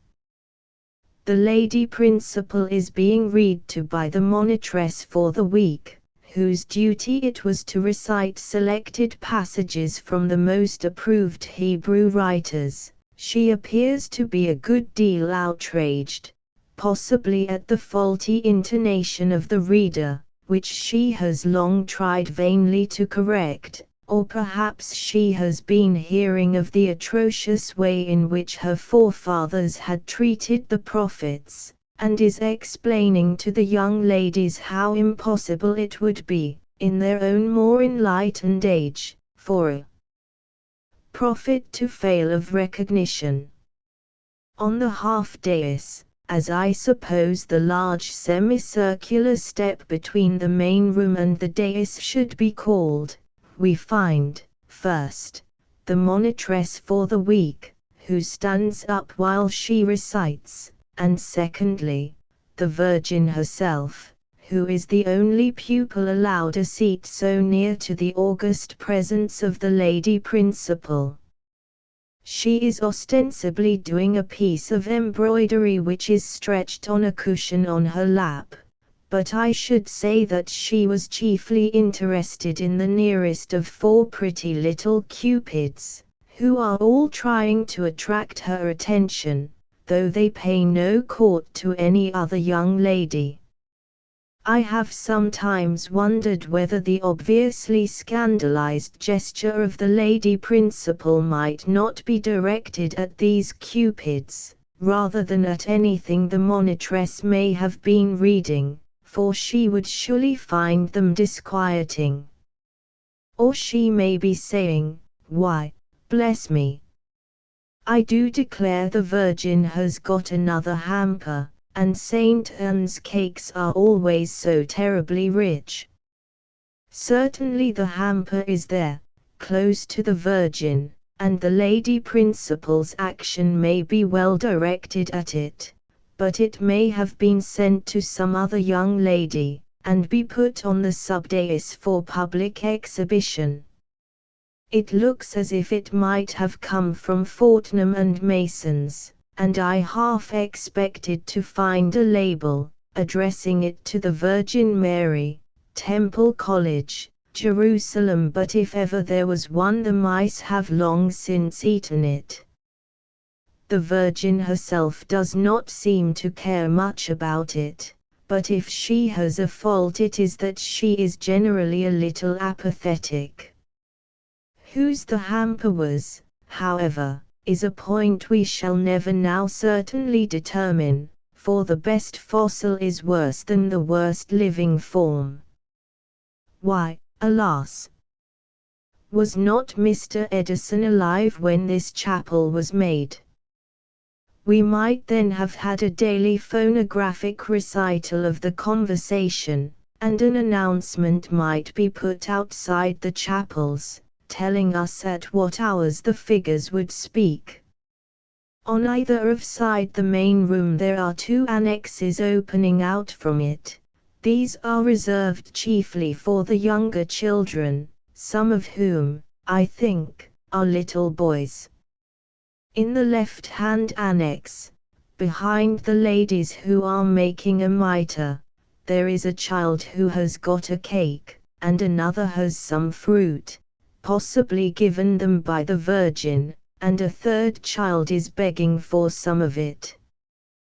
The light failed so completely here that I was not able to photograph any of these figures.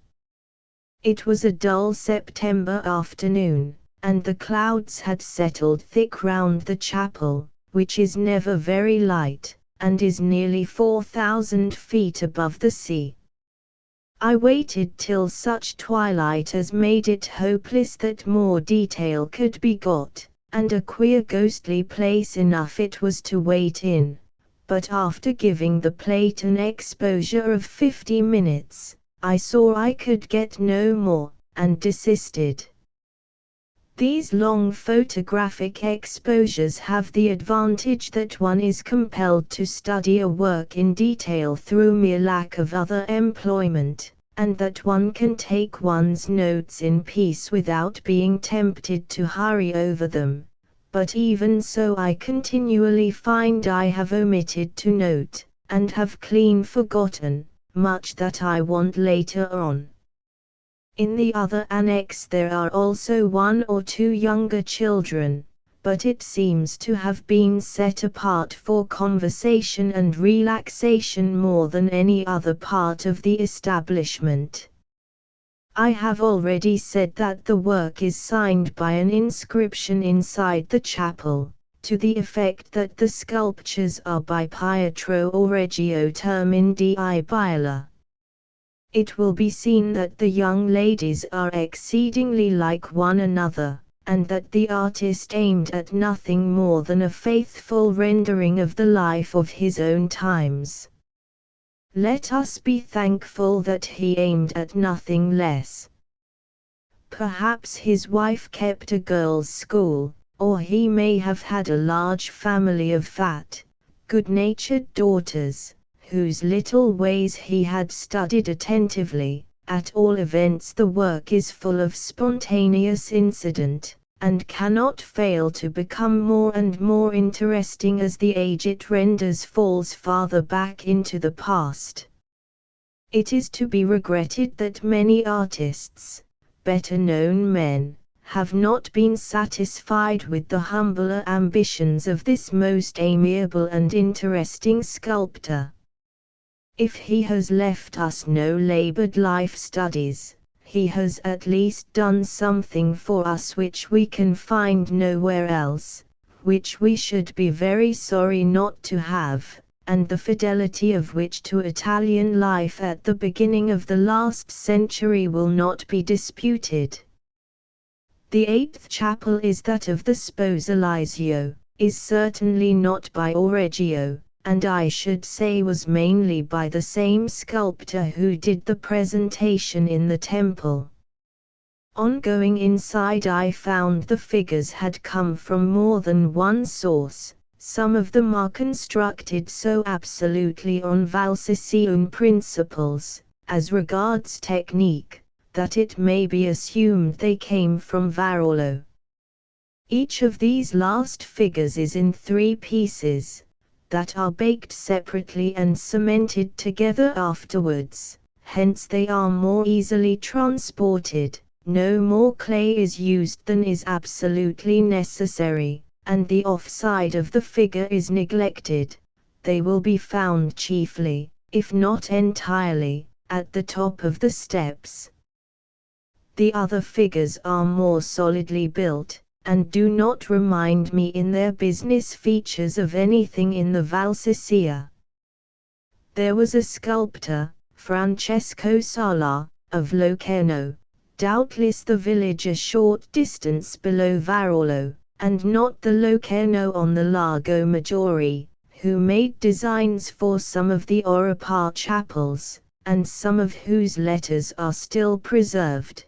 But whether the Valsiccian figures in this present work are by him or not I cannot say. The statues are 25 in number. I could find no date or signature. The work reminds me of Montrigon. Several of the figures are not at all bad, and several have horsehair for hair, as at Varolo. The effect of the whole composition is better than we have a right to expect from any sculpture dating from the beginning of the last century. The 9th chapel, the Annunciation, presents no feature of interest, nor yet does the 10th, the visit of Mary to Elizabeth. The 11th, the Nativity, though rather better, is still not remarkable. The 12th, the Purification, is absurdly bad, but I do not know whether the expression of strong personal dislike to the Virgin which the high priest wears is intended as prophetic, or whether it is the result of incompetence, or whether it is merely a smile gone wrong in the baking. It is amusing to find Marocco, who has not been strict about archaeological accuracy hitherto, complain here that there is an anachronism, inasmuch as some young ecclesiastics are dressed as they would be at present, and one of them actually carries a wax candle. This is not as it should be, in works like those at Oropa, where implicit reliance is justly placed on the earnest endeavors that have been so successfully made to thoroughly and carefully and patiently ensure the accuracy of the minutest details. It is a pity that even a single error should have escaped detection.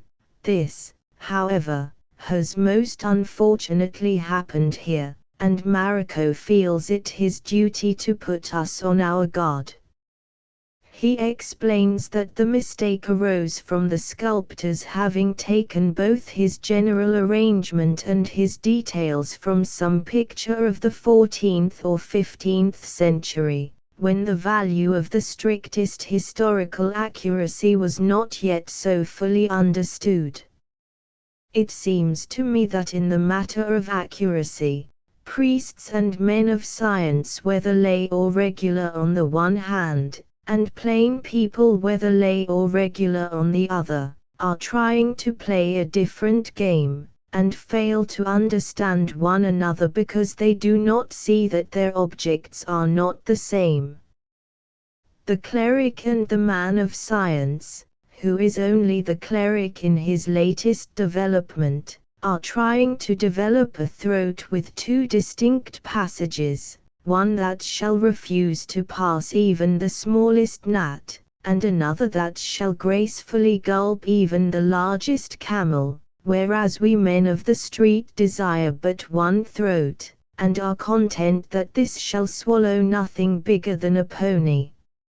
Everyone knows that there is no such effectual means of developing the power to swallow camels as incessant watchfulness for opportunities of straining at gnats, and this should explain many passages that puzzle us in the work both of our clerics and our scientists. I, not being a man of science, still continue to do what I said I did in Alps and sanctuaries, and make it a rule to earnestly and patiently and carefully swallow a few of the smallest gnats I can find several times a day, as the best astringent for the throat I know of. The 13th chapel is the marriage feast at Cana of Galilee. This is the best chapel as a work of art, indeed. It is the only one which can claim to be taken quite seriously. Not that all the figures are very good, those to the left of the composition are commonplace enough, nor are the Christ and the giver of the feast at all remarkable, but the 10 or dozen figures of guests and attendants at the right-hand end of the work are as good as anything of their kind can be, and remind me so strongly of Tabacity that I cannot doubt they were done by someone who was indirectly influenced by that great sculptor's work. It is not likely that Tabacity was alive long after 1640, by which time he would have been about 80 years old, and the foundations of this chapel were not laid till about 1690. The statues are probably a few years later. They can hardly, therefore, be by one who had even studied under Tabacity, but until I found out the dates, and went inside the chapel to see the way in which the figures had been constructed, I was inclined to think they might be by Tabacity himself, of whom, indeed, they are not unworthy. On examining the figures I found them more heavily constructed than Tabacity's are, with smaller holes for taking out superfluous clay, and more finished on the offsides. Mariko says the sculptor is not known. I looked in vain for any date or signature. Possibly the right-hand figures, for the left-hand ones can hardly be by the same hand, may be by some sculptor from Krea, which is at no very great distance from Orapa, who was penetrated by Tabacity's influence, but whether as regards action and concert with one another, or as regards excellence in detail, I do not see how anything can be more realistic, and yet more harmoniously composed. The placing of the musicians in a minstrel's gallery helps the effect. These musicians are 6 in number, and the other figures are 23. Under the table, between Christ and the giver of the feast, there is a cat. The 14th chapel, the Assumption of the Virgin Mary, is without interest. The 15th, the Coronation of the Virgin, contains 4 to 6 angels, 26 cherubs, 56 saints, the Holy Trinity, the Madonna herself, and 24 innocents, making 156 statues in all. Of these I am afraid there is not one of more than ordinary merit. The most interesting is a half-length nude life study of Disma, the good thief.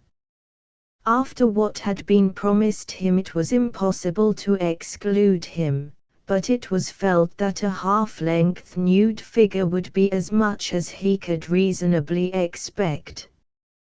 Behind the sanctuary there is a semi-ruinous and wholly valueless work, which shows the finding of the black image, which is now in the church, but is only shown on great festivals. This leads us to a consideration that I have delayed till now. The black image is the central feature of Europa, it is the raison d'etre of the whole place, and all else is a mere incrustation, so to speak, around it. According to this image, then, which was carved by Saint Luke himself, and than which nothing can be better authenticated, both the Madonna and the infant Christ were as black as anything can be conceived. It is not likely that they were as black as they have been painted. No one yet ever was so black as that, yet, even allowing for some exaggeration on St. Luke's part, they must have been exceedingly black if the portrait is to be accepted, and uncompromisingly black they accordingly are on most of the wayside chapels for many a mile around Europa. Yet in the chapels we have been hitherto considering, works in which, as we know, the most punctilious regard has been shown to accuracy, both the Virgin and Christ are uncompromisingly white. As in the shops under the colonnade where devotional knickknacks are sold, you can buy a black china image or a white one, whichever you like, so with the pictures, the black and white are placed side by side. Pagando il danaro si più osclia. It rests not with history or with the Church to say whether the Madonna and Child were black or white, but you may settle it for yourself, whichever way you please, or rather you are required, with the acquiescence of the Church, to hold that they were both black and white at one and the same time. It cannot be maintained that the Church leaves the matter undecided, and by tolerating both types proclaims the question an open one, for she acquiesces in the portrait by St. Luke as genuine. How, then, justify the whiteness of the Holy Family in the chapels? If the portrait is not known as genuine, why set such a stumbling block in our paths as to show us a black Madonna and a white one, both as historically accurate, within a few yards of one another?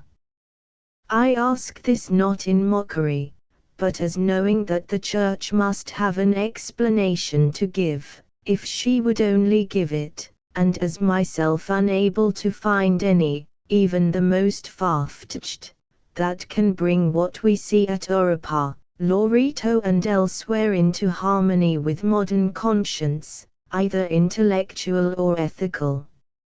I see, indeed, from an interesting article in the Atlantic Monthly for September 1889, entitled The Black Madonna of Loreto, that black Madonnas were so frequent in ancient Christian art that some of the early writers of the Church felt obliged to account for it by explaining that the Virgin was of a very dark complexion, as might be proved by the verse of Canticles which says, "I am black, but comely, O ye daughters of Jerusalem." Others maintained that she became black during her sojourn in Egypt.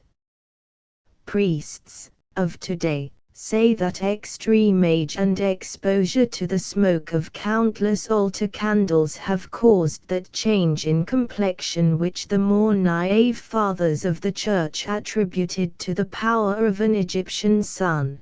But the writer ruthlessly disposes of this supposition by pointing out that in nearly all the instances of black Madonnas it is the flesh alone that is entirely black, the crimson of the lips, the white of the eyes, and the draperies having preserved their original color. The authoress of the article, Mrs. Hilliard, goes on to tell us that Pausanias mentions 2 statues of the Black Venus, and says that the oldest statue of Ceres among the Phagalenses was black. She adds that Minerva Aglaurus, the daughter of Cecrops, at Athens, was black, that Corinth had a black Venus, as also the Thespians, that the oracles of Dodona and Delphi were founded by black doves, the emissaries of Venus, and that the Isis Multimamia in the Capitol at Rome is black. Sometimes I have asked myself whether the Church does not intend to suggest that the whole story falls outside the domain of history, and is to be held as the one great epos, or myth, common to all mankind, adaptable by each nation according to its own several needs, translatable, so to speak, into the facts of each individual nation, as the written word is translatable into its language, but appertaining to the realm of the imagination rather than to that of the understanding, and precious for spiritual rather than literal truths. More briefly, I have wondered whether she may not intend that such details as whether the Virgin was white or black are of very little importance in comparison with the basing of ethics on a story that shall appeal to black races as well as to white ones. If so, it is time we were made to understand this more clearly. If the Church, whether of Rome or England, would lean to some such view as this, tainted though it be with mysticism, if we could see either great branch of the Church make a frank, authoritative attempt to bring its teaching into greater harmony with the educated understanding and conscience of the time, instead of trying to fetter that understanding with bonds that gall it daily more and more profoundly, then I, for one, in view of the difficulty and graciousness of the task, and in view of the great importance of historical continuity, would gladly sink much of my own private opinion as to the value of the Christian ideal, and would gratefully help either Church or both, according to the best of my very feeble ability. On these terms, indeed, I could swallow not a few camels myself cheerfully enough. Can we, however, see any signs as though either Rome or England will stir hand or foot to meet us? Can any step be pointed to as though either Church wished to make things easier for men holding the opinions held by the late Mr. Darwin, or by Mr. Herbert Spencer and Professor Huxley? How can those who accept evolution with any thoroughness accept such doctrines as the Incarnation or the Redemption with any but a quasi-allegorical and poetical interpretation? Can we conceivably accept these doctrines in the literal sense in which the Church advances them? And can the leaders of the Church be blind to the resistlessness of the current that has set against those literal interpretations which she seems to hug more and more closely the more religious life is awakened at all? The clergyman is wanted as supplementing the doctor and the lawyer in all civilized communities. These three keep watch on one another, and prevent one another from becoming too powerful. I, who distrust the doctrinaire in science even more than the doctrinaire in religion, should view with dismay the abolition of the Church of England, as knowing that a blatant bastard science would instantly step into her shoes. But if some such deplorable consummation is to be avoided in England, it can only be through more evident leaning on the part of our clergy to such an interpretation of the sacred history as the presence of a black and white Madonna almost side by side at Europa appears to suggest. I fear that in these last paragraphs I may have trenched on dangerous ground, but it is not possible to go to such places as Europa without asking oneself what they mean and involve. As for the average Italian pilgrims, they do not appear to give the matter so much as a thought. They love Europa, and flock to it in thousands during the summer. The president of the administration assured me that they lodged, after a fashion, as many as 10,000 pilgrims on the 15th of last August. It is astonishing how living the statues are to these people, and how the wicked are upbraided and the good applauded. At Varolo, since I took the photographs I published in my book Ex Voto, an angry pilgrim has smashed the nose of the dwarf in Tabacchi's journey to Calvary, for no other reason than inability to restrain his indignation against one who was helping to inflict pain on Christ. It is the real hair and the painting up to nature that does this. Here at Europa I found a paper on the floor of the Sposalizio Chapel, which ran as follows: "By the grace of God and the will of the administrative chapter of this sanctuary, there have come here to work mason carpenter, and plumber, all of Giovazza, on the 21st day of January 1886, full of cold, piani di freddo." They write these 2 lines to record their visit. They pray the Blessed Virgin that she will maintain them safe and sound from everything equivocal that may befall them. Sempre sani e salvi, the ogni equivoco li possa accadere. Oh, farewell. We reverently salute all the present statues, and especially the Blessed Virgin, and the reader.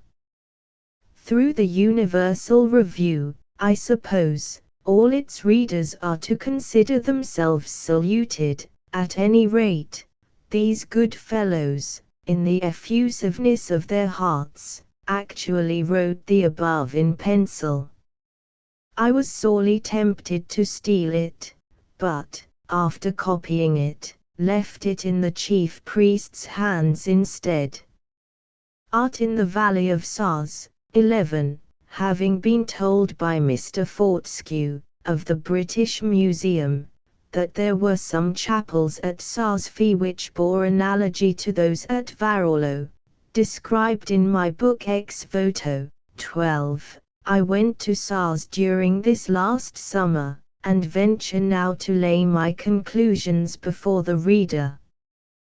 The chapels are 15 in number, and lead up to a larger and singularly graceful one, rather more than halfway between Sars and Sarsfi. This is commonly but wrongly called the Chapel of Saint Joseph, for it is dedicated to the Virgin, and its situation is of such extreme beauty, the great Fee glaciers showing through the open portico, that it is in itself worth a pilgrimage. It is surrounded by noble larches and overhung by rock. In front of the portico there is a small open space covered with grass, and a huge larch, the stem of which is girt by a rude stone seat. The portico itself contains seats for worshippers, and a pulpit from which the preacher's voice can reach the many who must stand outside. The walls of the inner chapel are hung with votive pictures, some of them very quaint and pleasing, and not overweighted by those qualities that are usually dubbed by the name of artistic merit. Innumerable wooden and waxen representations of arms, legs, eyes, ears and babies tell of the cures that have been effected during 2 centuries of devotion, and can hardly fail to awaken a kindly sympathy with the long dead and forgotten folks who placed them where they are. The main interest, however, despite the extreme loveliness of the St. Mary's Chapel, centers rather in the small and outwardly unimportant oratories, if they should be so called, that lead up to it. These begin immediately with the ascent from the level ground on which the village of Sazimgrund is placed, and contain scenes in the history of the Redemption, represented by rude but spirited wooden figures, each about 2 feet high, painted, gilt, and rendered as lifelike in all respects as circumstances would permit. The figures have suffered a good deal from neglect, and are still not a little misplaced. With the assistance, however, of the Reverend E. J. Selwyn, English chaplain at Sazimgrund, I have been able to replace many of them in their original positions, as indicated by the parts of the figures that are left rough-hewn and unpainted. They vary a good deal in interest, and can be easily sneered at by those who make a trade of sneering. Those, on the other hand, who remain unsophisticated by overmuch art culture will find them full of character in spite of not a little rudeness of execution, and will be surprised at coming across such works in a place so remote from any art center as Sars must have been at the time these chapels were made. It will be my business therefore to throw what light I can upon the questions how they came to be made at all, and who was the artist who designed them. The only documentary evidence consists in a chronicle of the Valley of Sars written in the early years of this century by the Reverend Peter Jos Ruppen, and published at Shorn in 1851. This work makes frequent reference to a manuscript by the Reverend Peter Joseph Clemens Lomata, Cure of Sars Fee from 1738 to 1751, which has unfortunately been lost, so that we have no means of knowing how closely it was adhered to. The Reverend Jos and Ruppen, the present excellent cure of Sazimgrund, assures me that there is no reference to the Sars Fee oratories in the Acts der Eglies at Sars, which I understand go a long way back, but I have not seen these myself. Practically, then, we have no more documentary evidence than is to be found in the published chronicle above referred to. We there find it stated that the large chapel, commonly, but as above explained, wrongly called St. Joseph's, was built in 1687, and enlarged by subscription in 1747. These dates appear on the building itself, and are no doubt accurate. The writer adds that there was no actual edifice on this site before the one now existing was built, but there was a miraculous picture of the Virgin placed in a mural niche, before which the pious herdsmen and devout inhabitants of the valley worshipped under the vault of heaven. 13. A miraculous, or miracle-working, picture was always more or less rare and important, The present site, therefore, seems to have been long one of peculiar sanctity. Possibly the name Phi may point to still earlier pagan mysteries on the same site. As regards the 15 small chapels, the writer says they illustrate the 15 mysteries of the Psalter, and were built in 1709, each householder of the Saas-Phi contributing one chapel. He adds that Heinrich an den Matten, afterwards a brother of the Society of Jesus, was an especial benefactor or promoter of the undertaking. One of the chapels, the Ascension, number 12 of the series, has the date 1709 painted on it, but there is no date on any other chapel, and there seems no reason why this should be taken as governing the whole series. Over and above this, there exists in Saas a tradition, as I was told immediately on my arrival, by an English visitor, that the chapels were built in consequence of a flood, but I have vainly endeavored to trace this story to an indigenous source. The internal evidence of the wooden figures themselves, nothing analogous to which, it should be remembered, can be found in the chapel of 1687, points to a much earlier date. I have met with no school of sculpture belonging to the early part of the 18th century to which they can be plausibly assigned, and the supposition that they are the work of some unknown local genius who was not led up to and left no successors may be dismissed, for the work is too scholarly to have come from any one but a trained sculptor. I refer of course to those figures which the artist must be supposed to have executed with his own hand, as, for example, the central figure of the Crucifixion group and those of the Magdalene and Saint John.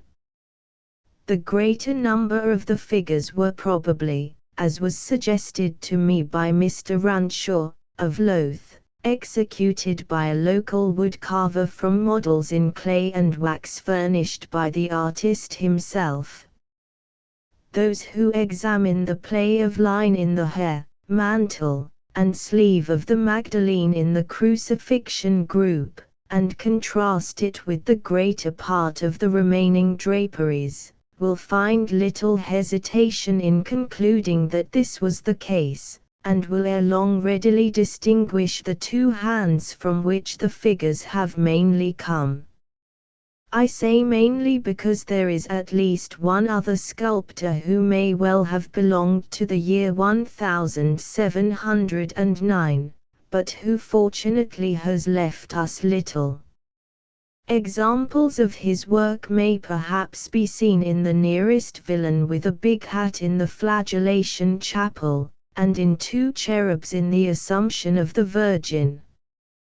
We may say, then, with some certainty, that the designer was a cultivated and practiced artist. We may also not less certainly conclude that he was of Flemish origin, for the horses in the Journey to Calvary and Crucifixion chapels, where alone there are any horses at all, are of Flemish breed, with no trace of the Arab blood adopted by Gordonzio at Varolo. The character, moreover, of the villains is northern, of the Quinton Matsis, Martin Scongora type, rather than Italian.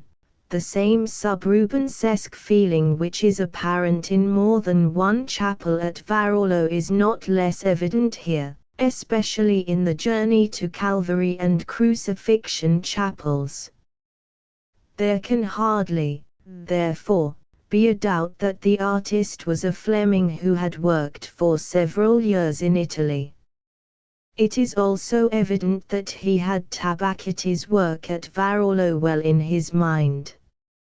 For not only does he adopt certain details of costume, I refer particularly to the treatment of soldiers' tunics, which are peculiar to Tabacchetti at Varolo, but whenever he treats a subject which Tabacchetti had treated at Varolo, as in the flagellation, crowning with thorns, and journey to Calvary chapels, the work at Sars is evidently nothing but a somewhat modified abridgment of that at Varolo. When, however, as in the Annunciation, the Nativity, the Crucifixion, and other chapels, the work at Varolo is by another than Tabacchetti, no allusion is made to it. The Sars artist has Tabacchetti's Varolo work at his finger ends, but betrays no acquaintance whatever with Gaudenzio Ferrari, Gio, and Paracca, or Giovanni di Enrico. Even, moreover, when Tabacchetti's work at Varolo is being most obviously drawn from, as in the Journey to Calvary Chapel, the Sars version differs materially from that at Varolo, and is in some respects an improvement on it. The idea of showing other horsemen and followers coming up from behind, whose heads can be seen over the crown of the interposing hill, is singularly effective as suggesting a number of others that are unseen, nor can I conceive that anyone but the original designer would follow Tabacchetti's Varolo design with as much closeness as it has been followed here, and yet make such a brilliantly successful modification. The stumbling, again, of one horse, a detail almost hidden, according to Tabacchetti's wont, is a touch which Tabacchetti himself might add, but which no Sars wood carver who was merely adapting from a reminiscence of Tabacchetti's Varolo chapel would be likely to introduce. These considerations have convinced me that the designer of the chapels at Sars is none other than Tabacchetti himself, who, as has been now conclusively shown, was a native of Dinant, in Belgium. The Sars chronicler, indeed, avers that the chapels were not built till 1709, a statement apparently corroborated by a date now visible on one chapel, but we must remember that the chronicler did not write until a century or so later than 1709, and though, indeed, his statement may have been taken from the lost earlier manuscript of 1738, we know nothing about this either one way or the other. The writer may have gone by the still existing 1709 on the Ascension Chapel, whereas this date may in fact have referred to a restoration, and not to an original construction.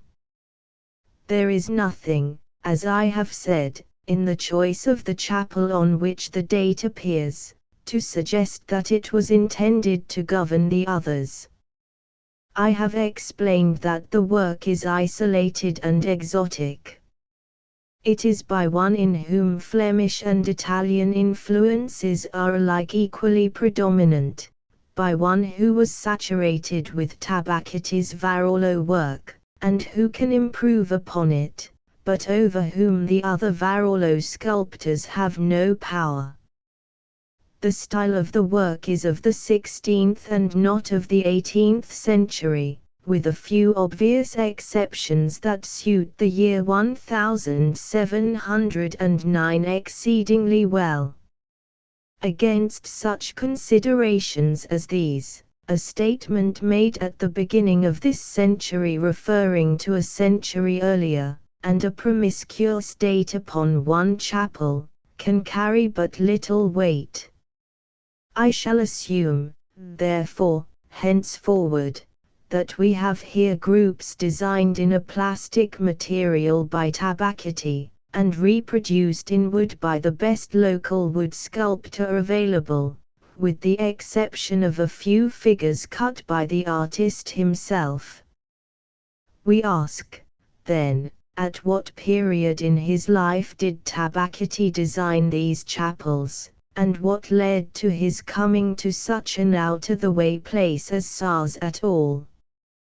We should remember that, according both to Fasola and Torotti, writing in 1671 and 1686 respectively, Tabacchetti, 14, became insane about the year 1586 or early in 1587, after having just begun the Salutation Chapel.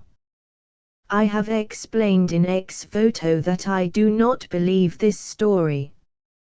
I have no doubt that Tabacchetti was declared to be mad, but I believe this to have been due to an intrigue set on foot in order to get a foreign artist out of the way, and to secure the massacre of the Innocents' Chapel, at that precise time undertaken, Forgio and Paracca, who was an Italian.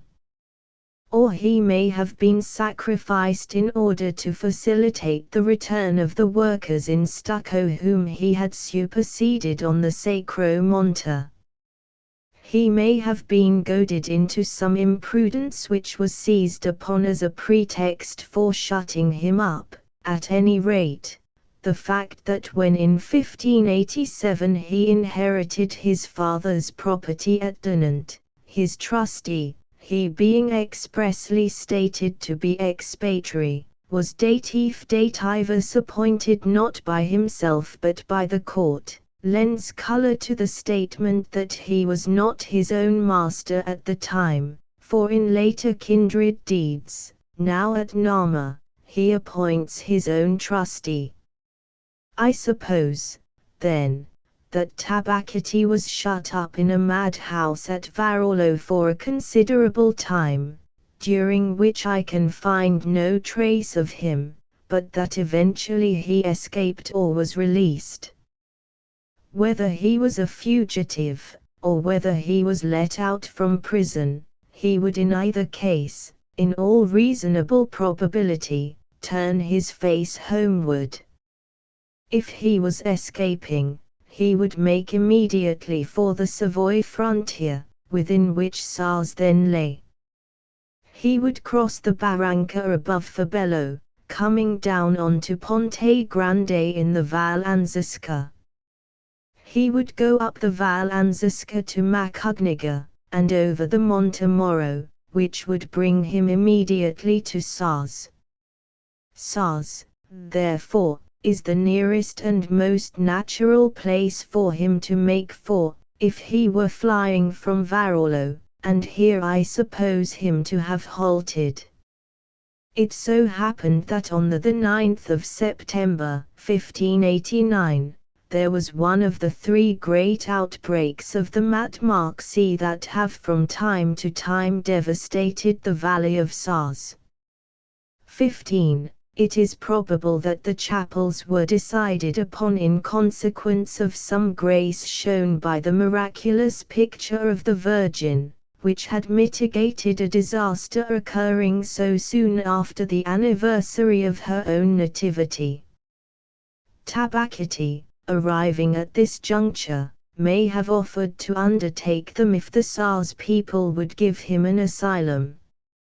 Here, at any rate, I suppose him to have stayed till some time in 1590, probably the second half of it, his design of eventually returning home, if he ever entertained it, being then interrupted by a summons to Crea near Casale, where I believe him to have worked with a few brief interruptions thenceforward for little if at all short of half a century, or until about the year 1640. I admit, however, that the evidence for assigning him so long a life rests solely on the supposed identity of the figure known as Il Vecchietto in the Varolo descent from the Cross Chapel, with the portrait of Tabacati himself in the Ecce Homo chapel, also at Varolo. I find additional reason for thinking the chapels owe their origin to the inundation of the 9th of September, 1589, in the fact that the 8th of September is made a day of pilgrimage to the Sars Fee chapels throughout the whole valley of Sars.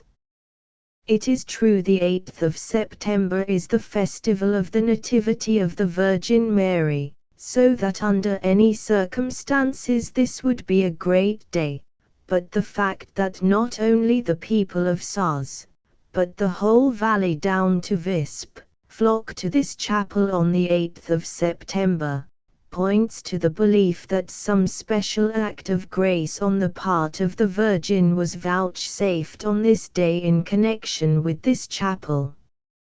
A belief that it was owing to the intervention of Saint Mary of Fee that the inundation was not attended with loss of life would be very likely to lead to the foundation of a series of chapels leading up to the place where her miraculous picture was placed, and to the more special celebration of her nativity in connection with this spot throughout the valley of Sars.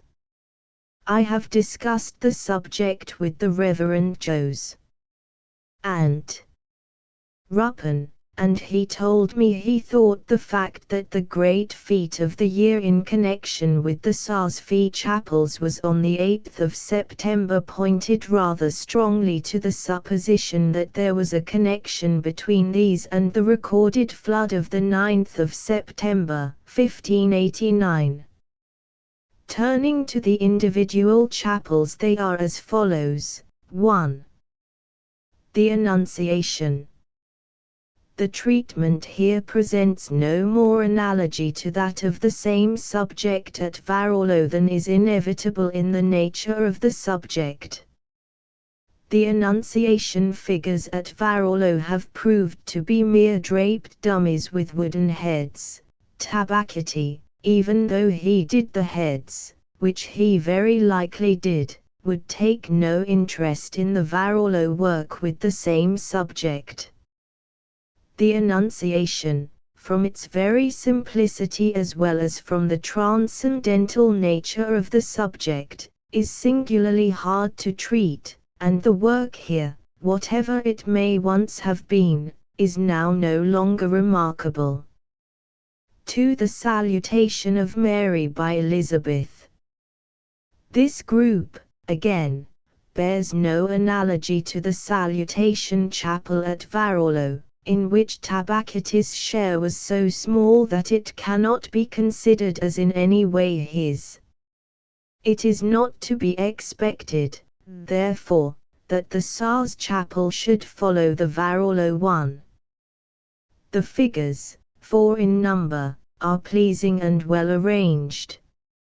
Saint Joseph, Saint Elizabeth, and Saint Zacharias are all talking at once. The Virgin is alone silent. 3. The Nativity is much damaged and hard to see. The treatment bears no analogy to that adopted by Gaudenzio Ferrari at Varolo. There is one pleasing young shepherd standing against the wall, but some figures have no doubt, as in others of the chapels, disappeared, and those that remain have been so shifted from their original positions that very little idea can be formed of what the group was like when Tabacati left it. 4. The Purification. I can hardly say why this chapel should remind me, as it does, of the Circumcision Chapel at Varolo, for there are more figures here than space at Varolo will allow.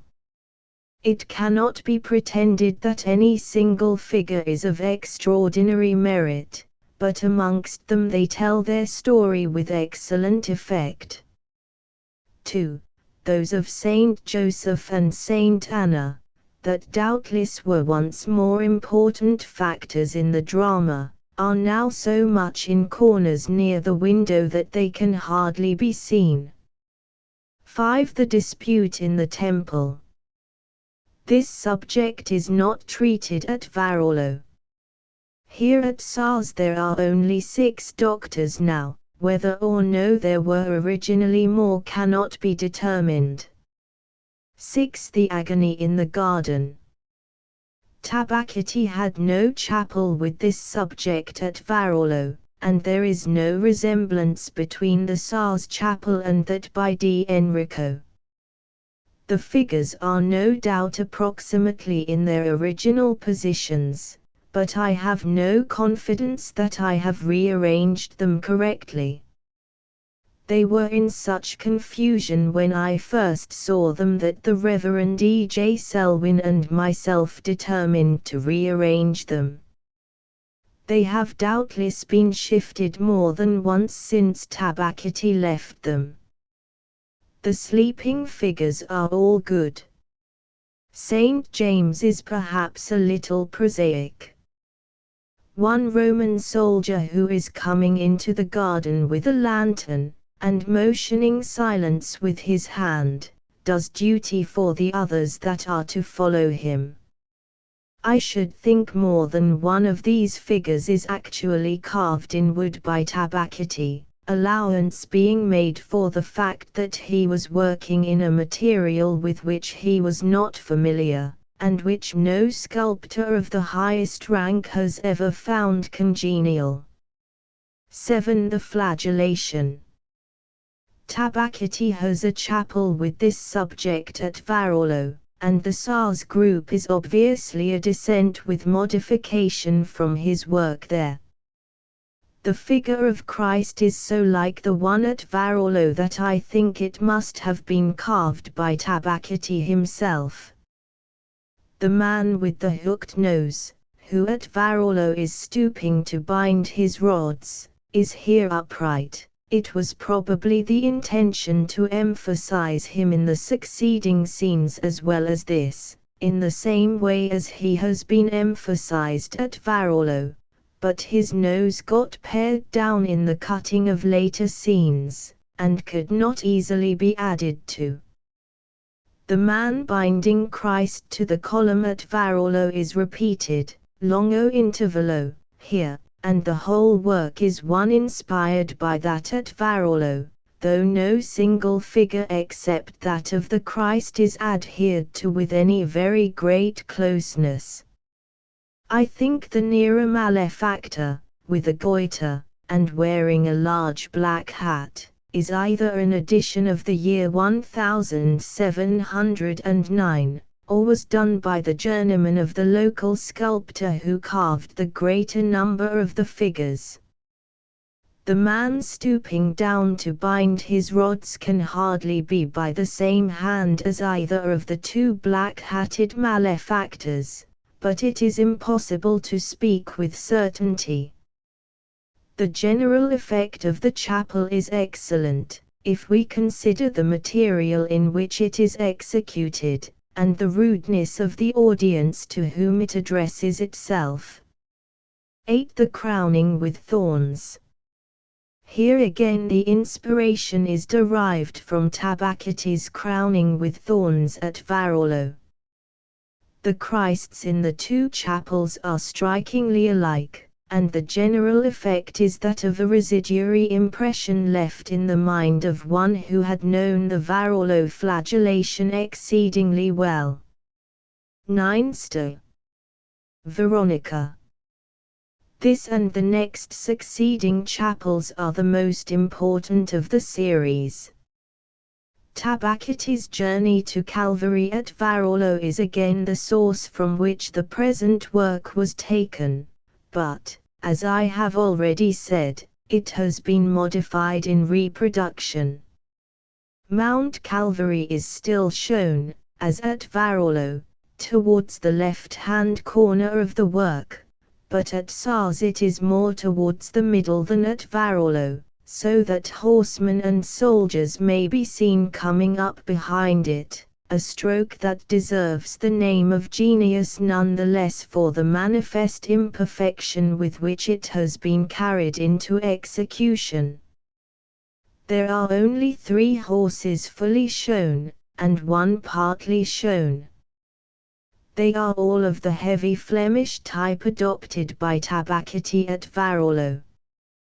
The man kicking the fallen Christ and the goitered man, with the same teeth missing, who are so conspicuous in the Varolo journey to Calvary, reappear here. Only the kicking man has much less nose than at Varolo, probably because, as explained, the nose got whittled away and could not be whittled back again. I observe that the kind of lapel tunic which Tabacchetti, and only Tabacchetti, adopts at Varolo, is adopted for the centurion in this chapel, and indeed throughout the SARS chapels this particular form of tunic is the most usual for a Roman soldier. The work is still a very striking one, notwithstanding its translation into wood and the decay into which it has been allowed to fall, nor can it fail to impress the visitor who is familiar with this class of art as coming from a man of extraordinary dramatic power and command over the almost impossible art of composing many figures together effectively in all-round sculpture.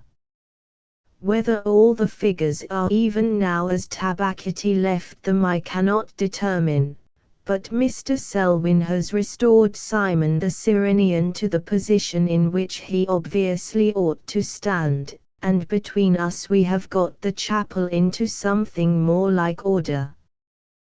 10. The Crucifixion. This subject was treated at Varolo not by Tabacchetti but by Gaudenzio Ferrari. It confirms therefore my opinion as to the designer of the SARS chapels to find in them no trace of the Varolo crucifixion, while the kind of tunic which at Varolo is only found in chapels wherein Tabacchetti worked again appears here. The work is in a deplorable state of decay.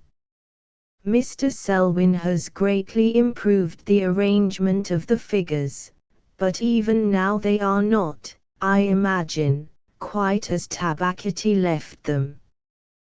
The figure of Christ is greatly better in technical execution than that of either of the two thieves. The folds of the drapery alone will show this even to an unpracticed eye. I do not think there can be a doubt but that Tabacchetti cut this figure himself, as also those of the Magdalene and Saint John, who stand at the foot of the cross. The thieves are coarsely executed, with no very obvious distinction between the penitent and the impenitent one, except that there is a fiend painted on the ceiling over the impenitent thief. The one horse introduced into the composition is again of the heavy Flemish type adopted by Tabacchetti at Varolo. There is great difference in the care with which the folds on the several draperies have been cut, some being stiff and poor enough, while others are done very sufficiently. In spite of smallness of scale, ignoble material, disarrangement and decay, the work is still striking. 11. The Resurrection. There being no chapel at Varolo with any of the remaining subjects treated at SARS, the sculptor has struck out a line for himself. The Christ in the Resurrection Chapel is a carefully modeled figure, and if better painted might not be ineffective. 3 soldiers, one sleeping, alone remain. There were probably other figures that have been lost. The sleeping soldier is very pleasing. 12. The Ascension is not remarkably interesting. The Christ appears to be, but perhaps is not, a much more modern figure than the rest. 18. The Descent of the Holy Ghost. Some of the figures along the end wall are very good, and were, I should imagine, cut by Tabacchetti himself. Those against the 2 side walls are not so well cut. 14. The Assumption of the Virgin Mary. The two large cherubs here are obviously by a later hand, and the small ones are not good. The figure of the Virgin herself is unexceptionable. There were doubtless once other figures of the apostles which have disappeared. Of these a single Saint Peter, so hidden away in a corner near the window that it can only be seen with difficulty, is the sole survivor. 15. The coronation of the Virgin is of later date, and has probably superseded an earlier work. It can hardly be by the designer of the other chapels of the series. Perhaps Tabacity had to leave for Korea before all the chapels at Sars were finished. Lastly, we have the larger chapel dedicated to Saint Mary, which crowns the series. Here there is nothing of more than common artistic interest, unless we accept the stone altar mentioned in Ruppin's Chronicle. This is of course classical in style, and is, I should think, very good. Once more I must caution the reader against expecting to find highly finished gems of art in the chapels I have been describing. A wooden figure not more than 2 feet high clogged with many coats of paint can hardly claim to be taken very seriously, and even those few that were cut by Tabacity himself were not meant to have attention concentrated on themselves alone. As mere wood carving, the Sars Fee chapels will not stand comparison, for example, with the triptych of unknown authorship in the church of St. Ern at Gliss, close to Brieg. But, in the first place, the work at Gliss is worthy of Holbein himself. I know no wood carving that can so rivet the attention. Moreover, it is colored with watercolor and not oil, so that it is tinted, not painted, and, in the second place, the Gliss triptych belongs to a date, 1519, when artists held neither time nor impressionism as objects, and hence, though greatly better than the Sars Fee chapels as regards a certain Japanese curiousness of finish and knifed of literal transcription, it cannot even enter the lists with the Sars work as regards elan and dramatic effectiveness. The difference between the two classes of work is much that between, say, John van Eyck or Memling and Rubens or Rembrandt, or, again, between Giovanni Bellini and Tintoretto, the aims of the one class of work are incompatible with those of the other. Moreover, in the Gliss triptych the intention of the designer is carried out, whether by himself or no, with admirable skill, whereas at Sars the wisdom of the workman is rather of Abraham than of the Egyptians, and the voice of the poet is not a little drowned in that of his mouthpiece. If, however, the reader will bear in mind these somewhat obvious considerations, and will also remember the pathetic circumstances under which the chapels were designed, for Tabacity when he reached Sars was no doubt shattered in body and mind by his 4 years' imprisonment, he will probably be not less attracted to them than I observed were many of the visitors both at Sars Grande and Sars Fee with whom I had the pleasure of examining them. I will now run briefly through the other principal works in the neighborhood to which I think the reader would be glad to have his attention directed. At Sars Fee itself the main altarpiece is without interest, as also one with a figure of Saint Sebastian. The Virgin and Child above the remaining altar are, so far as I remember them, very good, and greatly superior to the smaller figures of the same altarpiece. At Almagil, an hour's walk or so above Sarsgrund, a village, the name of which, like those of the Alfubal, the Montemoro, and more than one other neighboring site, is supposed to be of Saracenic origin. The main altarpiece represents a female saint with folded arms being beheaded by a vigorous man to the left. These two figures are very good.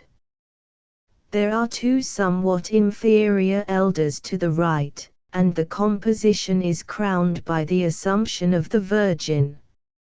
I like the work, but have no idea who did it. Two bishops flanking the composition are not so good. There are two other altars in the church. The right-hand one has some pleasing figures, not so the left hand. In St. Joseph's Chapel, on the Mule Road between Sarsgrund and Sarsfee, the St. Joseph and the two children are rather nice. In the churches and chapels which I looked into between Sars and Stalden, I saw many florid extravagant altarpieces, but nothing that impressed me favorably. In the parish church at Sarsgrund there are two altarpieces which deserve attention.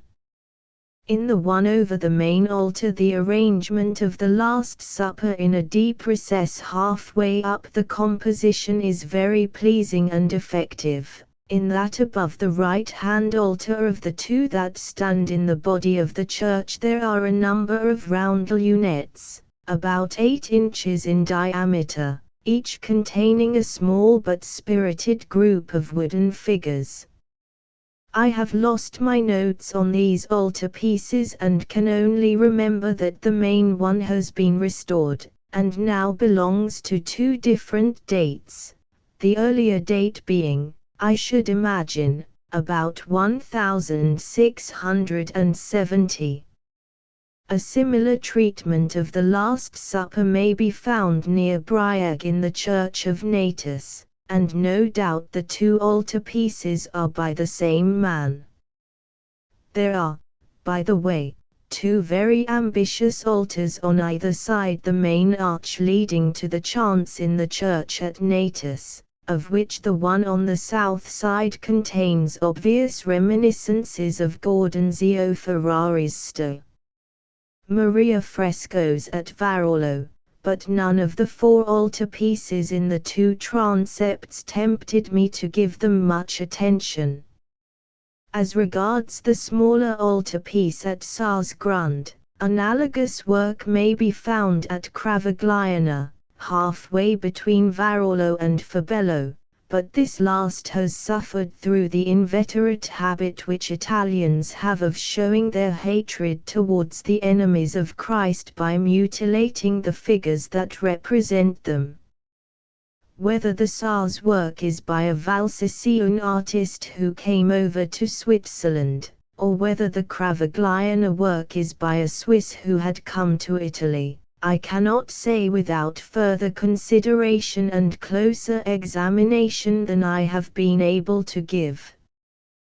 The altarpieces of Marengo, Chigiogna, and, I am told, Levatezzo, all in the Canton Ticino, are by a Swiss or German artist who has migrated southward, but the reverse migration was equally common.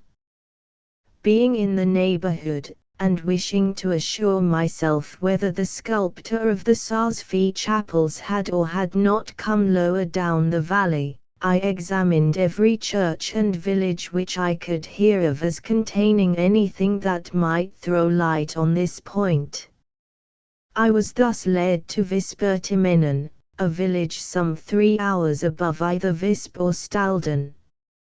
It stands very high, and is an almost untouched example of a medieval village.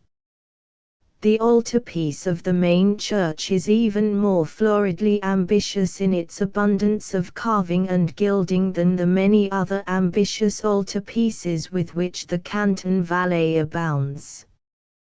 The apostles are receiving the Holy Ghost on the first story of the composition, and they certainly are receiving it with an overjoyed alacrity and hilarious ecstasy of allegria spiritual which it would not be easy to surpass. Above the village, reaching almost to the limits beyond which there is no cultivation, there stands a series of chapels like those I have been describing at Sarsfield, only much larger and more ambitious.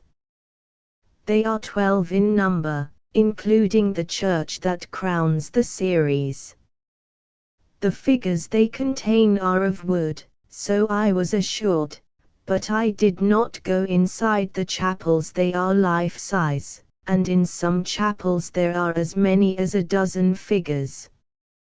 I should think they belonged to the later half of the last century, and here, one would say, sculpture touches the ground. At least, it is not easy to see how cheap exaggeration can sink an art more deeply. The only things that at all pleased me were a smiling donkey and an ecstatic cow in the Nativity Chapel. Those who are not allured by the prospect of seeing perhaps the very worst that can be done in its own line, need not be at the pains of climbing up to Vespertimenon. Those, on the other hand, who may find this sufficient inducement will not be disappointed, and they will enjoy magnificent views of the Weisshorn and the mountains near the Dom. I have already referred to the triptych at Gliss.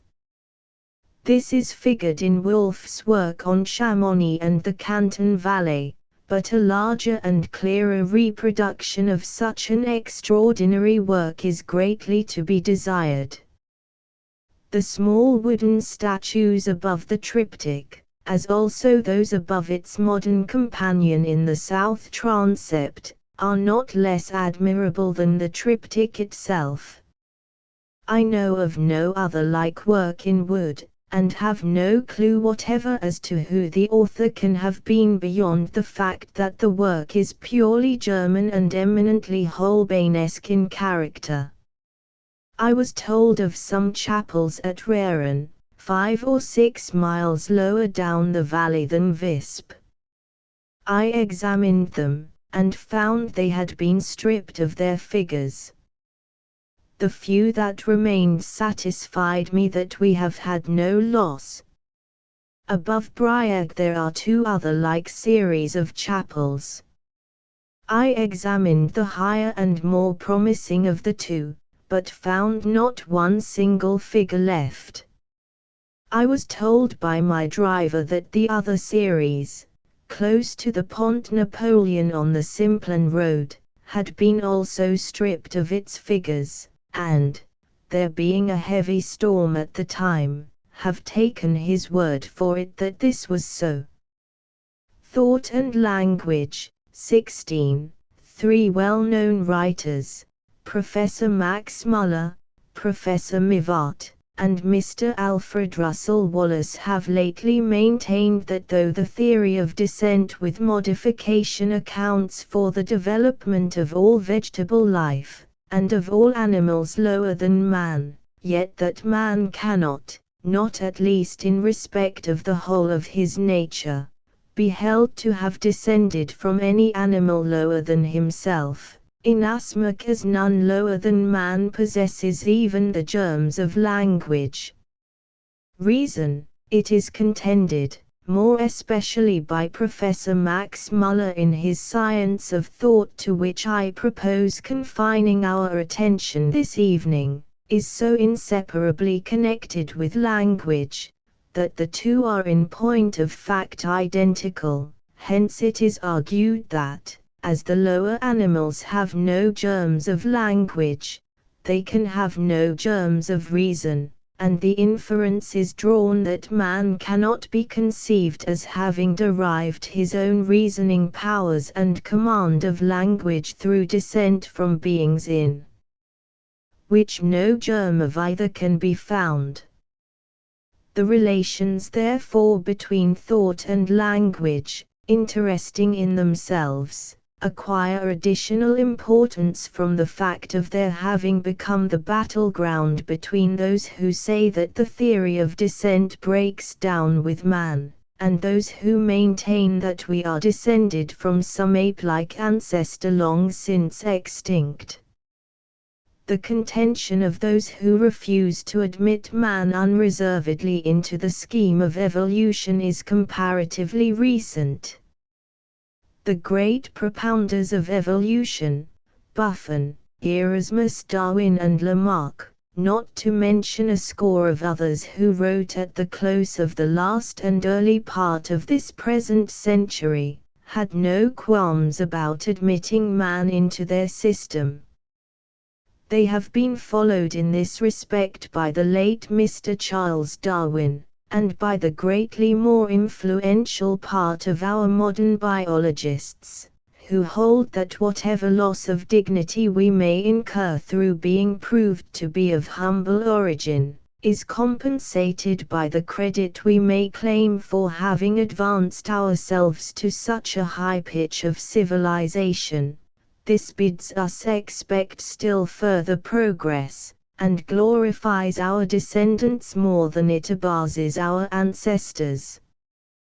But to whichever view we may incline on sentimental grounds, the fact remains that, while Charles Darwin declared language to form no impassable barrier between man and the lower animals, Professor Max Muller calls it the Rubicon which no brute dare cross, and deduces hence the conclusion that man cannot have descended from an unknown but certainly speechless ape.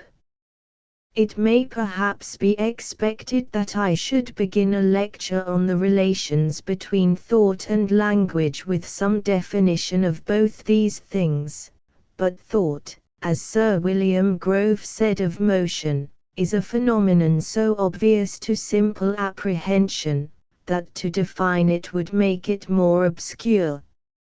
17. Definitions are useful where things are new to us, but they are superfluous about those that are already familiar, and mischievous, so far as they are possible at all, in respect of all those things that enter so profoundly and intimately into our being that in them we must either live or bear no life. To vivisect the more vital processes of thought is to suspend, if not to destroy them, for thought can think about everything more healthily and easily than about itself. It is like its instrument the brain, which knows nothing of any injuries inflicted upon itself. As regards what is new to us, a definition will sometimes dilute a difficulty, and help us to swallow that which might choke us undiluted. But to define when we have once well swallowed is to unsettle, rather than settle, our digestion. Definitions, again, are like steps cut in a steep slope of ice, or shells thrown onto a greasy pavement. They give us foothold, and enable us to advance, but when we are at our journey's end we want them no longer. Again, they are useful as mental fluxes, and as helping us to fuse new ideas with our older ones. They present us with some tags and ends of ideas that we have already mastered, onto which we can hitch our new ones, but to multiply them in respect of such a matter as thought, is like scratching the bite of a gnat. The more we scratch the more we want to scratch, the more we define the more we shall have to go on defining the words we have used in our definitions, and shall end by setting up a serious mental roar in the place of a small uneasiness that was after all quite endurable. We know too well what thought is, to be able to know that we know it, and I am persuaded there is no one in this room but understands what is meant by thought and thinking well enough for all the purposes of this discussion. Whoever does not know this without words will not learn it for all the words and definitions that are laid before him. The more, indeed, he hears, the more confused he will become. I shall, therefore, merely premise that I use the word thought in the same sense as that in which it is generally used by people who say that they think this or that. At any rate, it will be enough if I take Professor Max Muller's own definition, and say that its essence consists in a bringing together of mental images and ideas with deductions therefrom, and with a corresponding power of detaching them from one another. Hobbes, the professor tells us, maintained this long ago, when he said that all our thinking consists of addition and subtraction, that is to say, in bringing ideas together, and in detaching them from one another. Turning from thought to language, we observe that the word is derived from the French langue, or tongue. Strictly, therefore, it means tonguage. This, however, takes account of but a very small part of the ideas that underlie the word. It does, indeed, seize a familiar and important detail of everyday speech, though it may be doubted whether the tongue has more to do with speaking than lips, teeth and throat have, but it makes no attempt at grasping and expressing the essential characteristic of speech. Anything done with the tongue, even though it involve no speaking at all, is tonguage. Eating oranges is as much tonguage as speech is. The word, therefore, though it tells us in part how speech is effected, reveals nothing of that ulterior meaning which is nevertheless inseparable from any right use of the words either speech or language. It presents us with what is indeed a very frequent adjunct of conversation, but the use of written characters, or the finger speech of deaf mutes, is enough to show that the word language omits all reference to the most essential characteristics of the idea, which in practice it nevertheless very sufficiently presents to us. I hope presently to make it clear to you how and why it should do so. The word is incomplete in the first place, because it omits all reference to the ideas which words, speech or language are intended to convey, and there can be no true word without its actually or potentially conveying an idea. Secondly, it makes no allusion to the person or persons to whom the ideas are to be conveyed. Language is not language unless it not only expresses fairly definite and coherent ideas, but unless it also conveys these ideas to some other living intelligent being, either man or brute, that can understand them. We may speak to a dog or horse, but not to a stone. If we make pretense of doing so, we are in reality only talking to ourselves. The person or animal spoken to is half the battle, a half, moreover, which is essential to there being any battle at all. It takes two people to say a thing, a sayee as well as a sayer. The one is as essential to any true saying as the other. A may have spoken, but if B has not heard, there has been nothing said, and he must speak again. True, the belief on A's part that he had a bona fide say in B, saves his speech qua him, but it has been barren and left no fertile issue. It has failed to fulfill the conditions of true speech, which involve not only that A should speak, but also that B should hear. True, again, we often speak of loose, incoherent, indefinite language, but by doing so we imply, and rightly, that we are calling that language which is not true language at all. People, again, sometimes talk to themselves without intending that any other person should hear them, but this is not well done, and does harm to those who practice it. It is abnormal, whereas our concern is with normal and essential characteristics. We may, therefore, neglect both delirious babblings, and the cases in which a person is regarding him or herself, as it were, from outside, and treating himself as though he were someone else. Inquiring, then, what are the essentials, the presence of which constitutes language, while their absence negatives it altogether, we find that Professor Max Muller restricts them to the use of grammatical articulate words that we can write or speak, and denies that anything can be called language unless it can be written or spoken in articulate words and sentences. He also denies that we can think at all unless we do so in words, that is to say, in sentences with verbs and nouns. Indeed, he goes so far as to say upon his title page that there can be no reason, which I imagine comes to much the same thing as thought, without language, and no language without reason.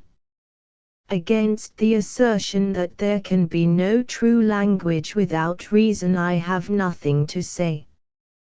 But when the professor says that there can be no reason, or thought, without language, his opponents contend, as it seems to me, with greater force, that thought, though infinitely aided, extended and rendered definite through the invention of words, nevertheless existed so fully as to deserve no other name thousands, if not millions of years before words had entered into it at all.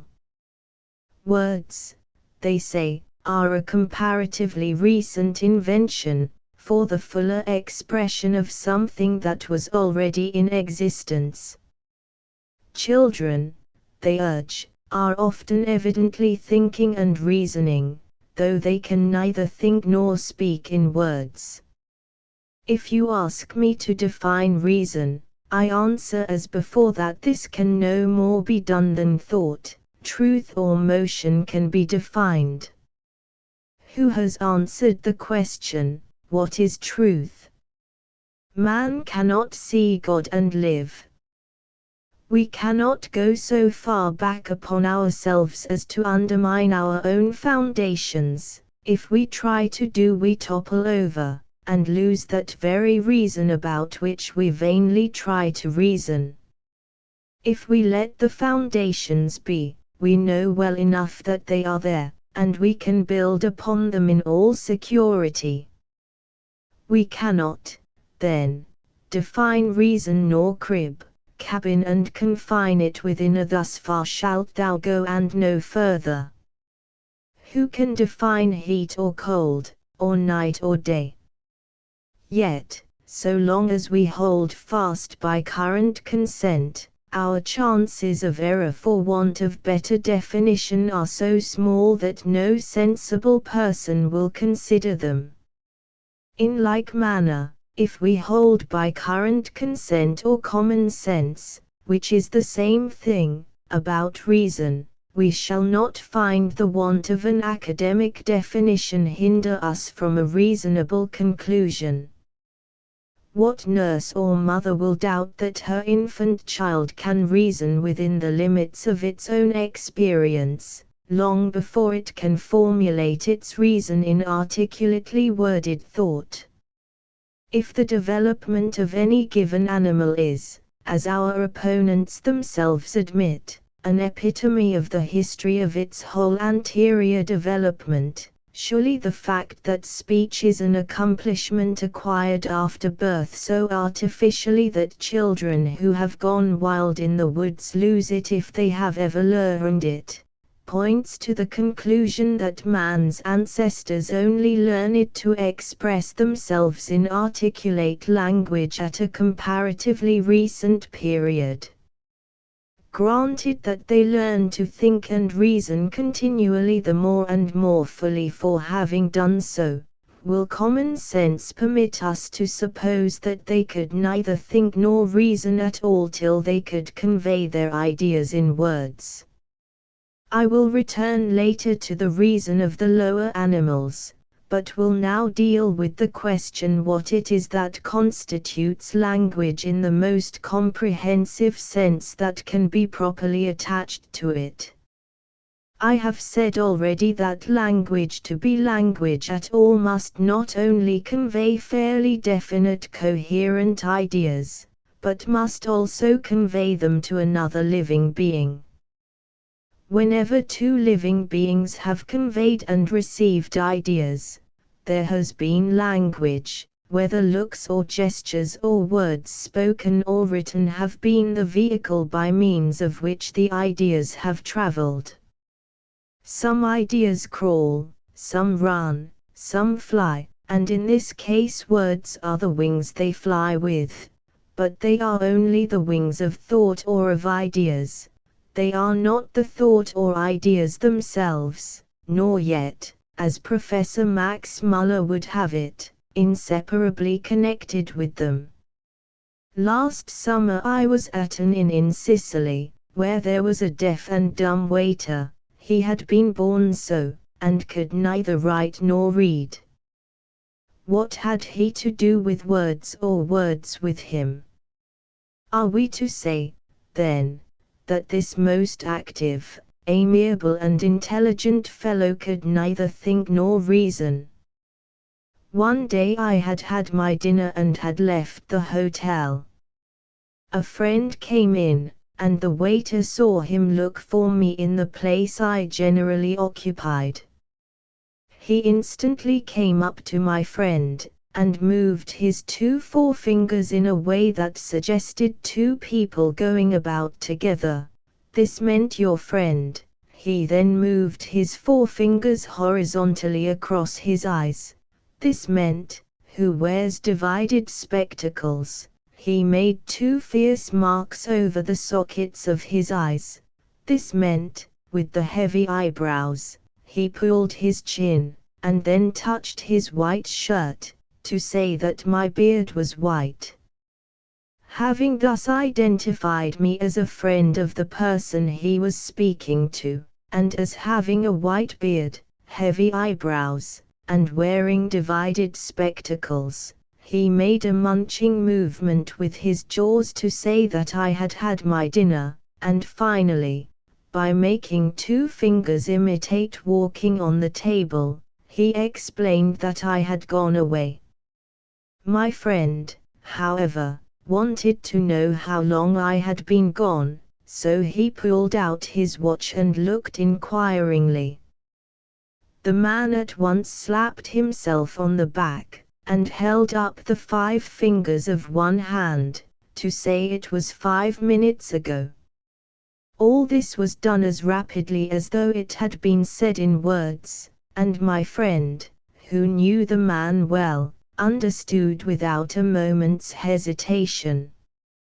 Are we to say that this man had no thought, nor reason, nor language, merely because he had not a single word of any kind in his head, which I am assured he had not, for, as I have said, he could not speak with his fingers? Is it possible to deny that a dialogue, an intelligent conversation, had passed between the two men? And if conversation, then surely it is technical and pedantic to deny that all the essential elements of language were present. The signs and tokens used by this poor fellow were as rude an instrument of expression, in comparison with ordinary language, as going on one's hands and knees is in comparison with walking, or as walking compared with going by train. but it is as great an abuse of words to limit the word language to mere words written or spoken, as it would be to limit the idea of a locomotive to a railway engine. This may indeed pass in ordinary conversation, where so much must be suppressed if talk is to be got through at all, but it is intolerable when we are inquiring about the relations between thought and words. To do so is to let words become as it were the masters of thought, on the ground that the fact of their being only its servants and appendages is so obvious that it is generally allowed to go without saying. If all that Professor Max Muller means to say is, that no animal but man commands an articulate language, with verbs and nouns, or is ever likely to command one, and I question whether in reality he means much more than this, no one will differ from him. No dog or elephant has one word for bread, another for meat, and another for water. Yet, when we watch a cat or dog dreaming, as they often evidently do, can we doubt that the dream is accompanied by a mental image of the thing that is dreamed of, much like what we experience in dreams ourselves, and much doubtless like the mental images which must have passed through the mind of my deaf and dumb waiter?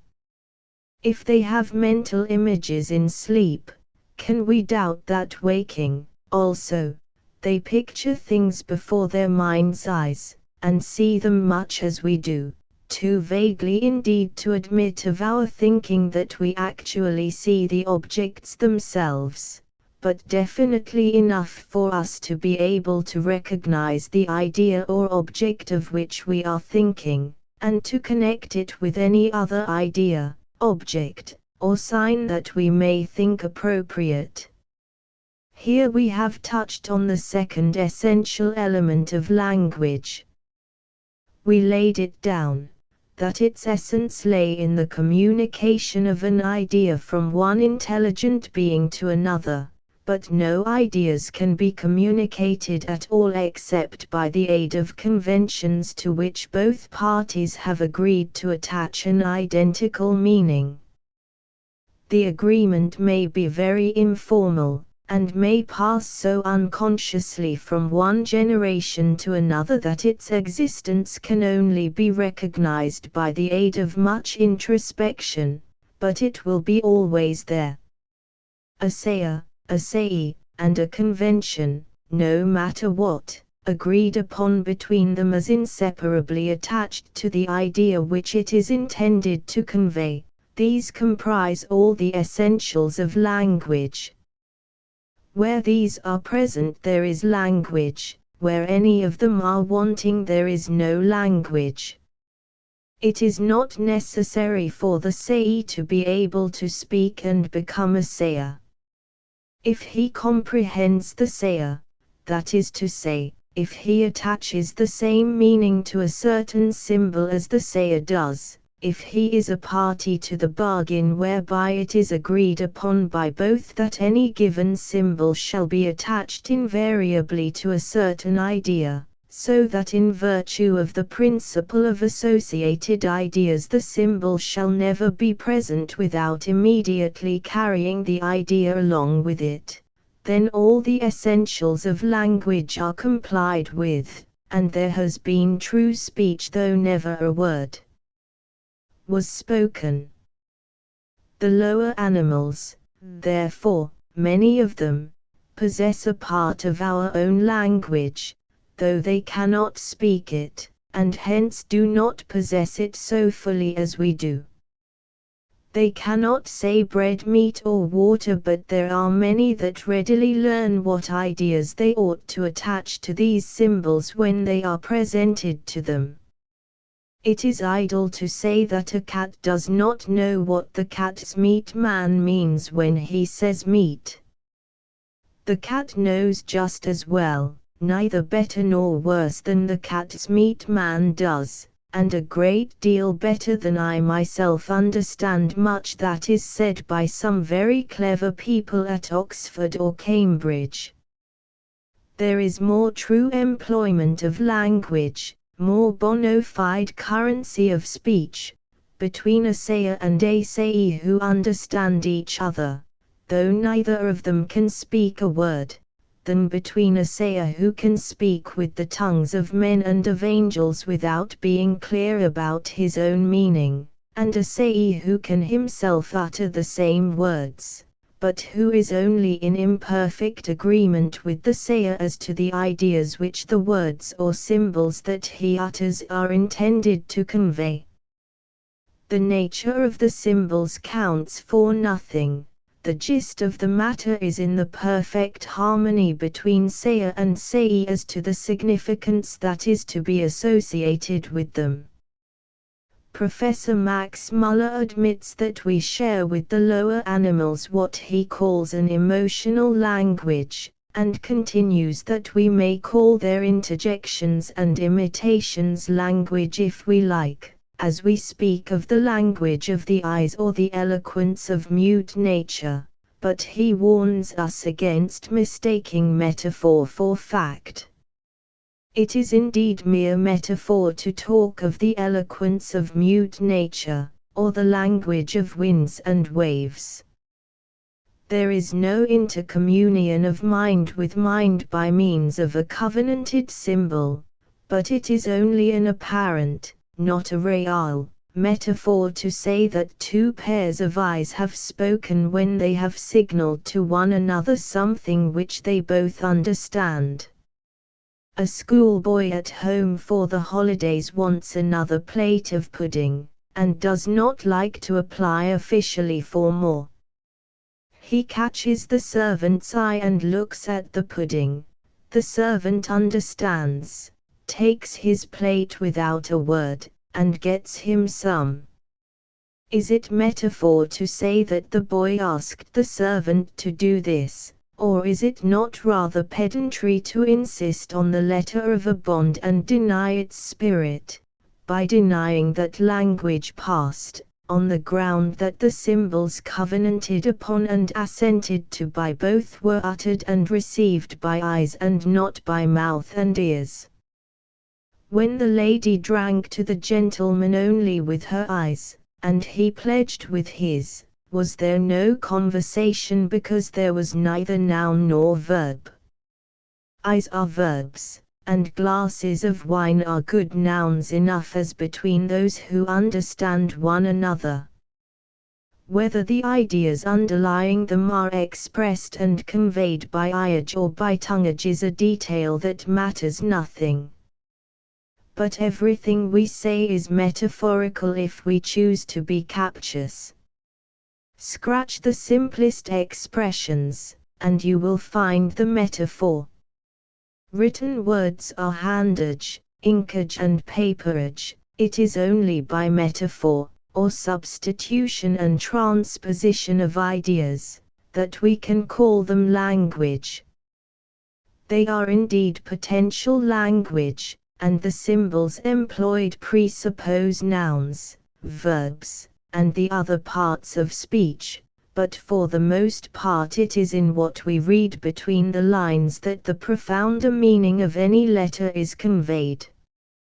There are words unwritten and untranslatable into any nouns that are nevertheless felt as above, about and underneath the gross material symbols that lie scrawled upon the paper, and the deeper the feeling with which anything is written, the more pregnant will it be of meaning which can be conveyed securely enough, but which loses rather than gains if it is squeezed into a sentence, and limited by the parts of speech. The language is not in the words but in the heart-to-heartness of the thing, which is helped by words, but is nearer and farther than they. A correspondent wrote to me once, many years ago, "If I could think to you without words you would understand me better." But surely in this he was thinking to me, and without words, and I did understand him better. So it is not by the words that I am too presumptuously venturing to speak tonight that your opinions will be formed or modified. They will be formed or modified, if either, by something that you will feel, but which I have not spoken, to the full as much as by anything that I have actually uttered. You may say that this borders on mysticism. Perhaps it does, but there really is some mysticism in nature. To return, however, to terra firma. I believe I am right in saying that the essence of language lies in the intentional conveyance of ideas from one living being to another through the instrumentality of arbitrary tokens or symbols agreed upon, and understood by both as being associated with the particular ideas in question. The nature of the symbol chosen is a matter of indifference. It may be anything that appeals to human senses, and is not too hot or too heavy. The essence of the matter lies in a mutual covenant that whatever it is it shall stand invariably for the same thing, or nearly so. We shall see this more easily if we observe the differences between written and spoken language. The written word stone and the spoken word are each of them symbols arrived at in the first instance arbitrarily. They are neither of them more like the other than they are to the idea of a stone which rises before our minds, when we either see or hear the word, or than this idea again is like the actual stone itself. But nevertheless the spoken symbol and the written one each alike convey with certainty the combination of ideas to which we have agreed to attach them. The written symbol is formed with the hand, appeals to the eye, leaves a material trace as long as paper and ink last, can travel as far as paper and ink can travel, and can be imprinted on eye after eye practically ad infinitum both as regards time and space. The spoken symbol is formed by means of various organs in or about the mouth, appeals to the ear, not the eye, perishes instantly without material trace, and if it lives at all does so only in the minds of those who heard it.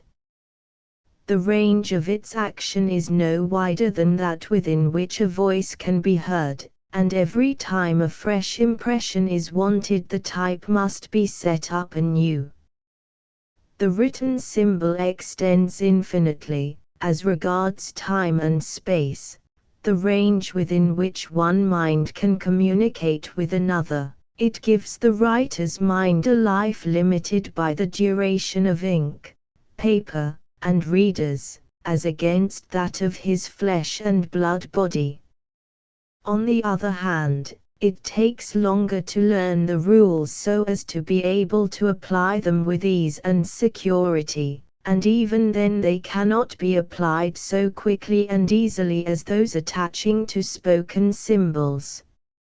Moreover, the spoken symbol admits of 100 quick and subtle adjuncts by way of action, tone and expression, so that no one will use written symbols unless either for the special advantages of permanence and traveling power, or because he is incapacitated from using spoken ones. This, however, is hardly to the point. The point is that these two conventional combinations of symbols, that are as unlike one another as the Hallelujah choruses to St. Paul's Cathedral, are the one as much language as the other, and we therefore inquire what this very patent fact reveals to us about the more essential characteristics of language itself.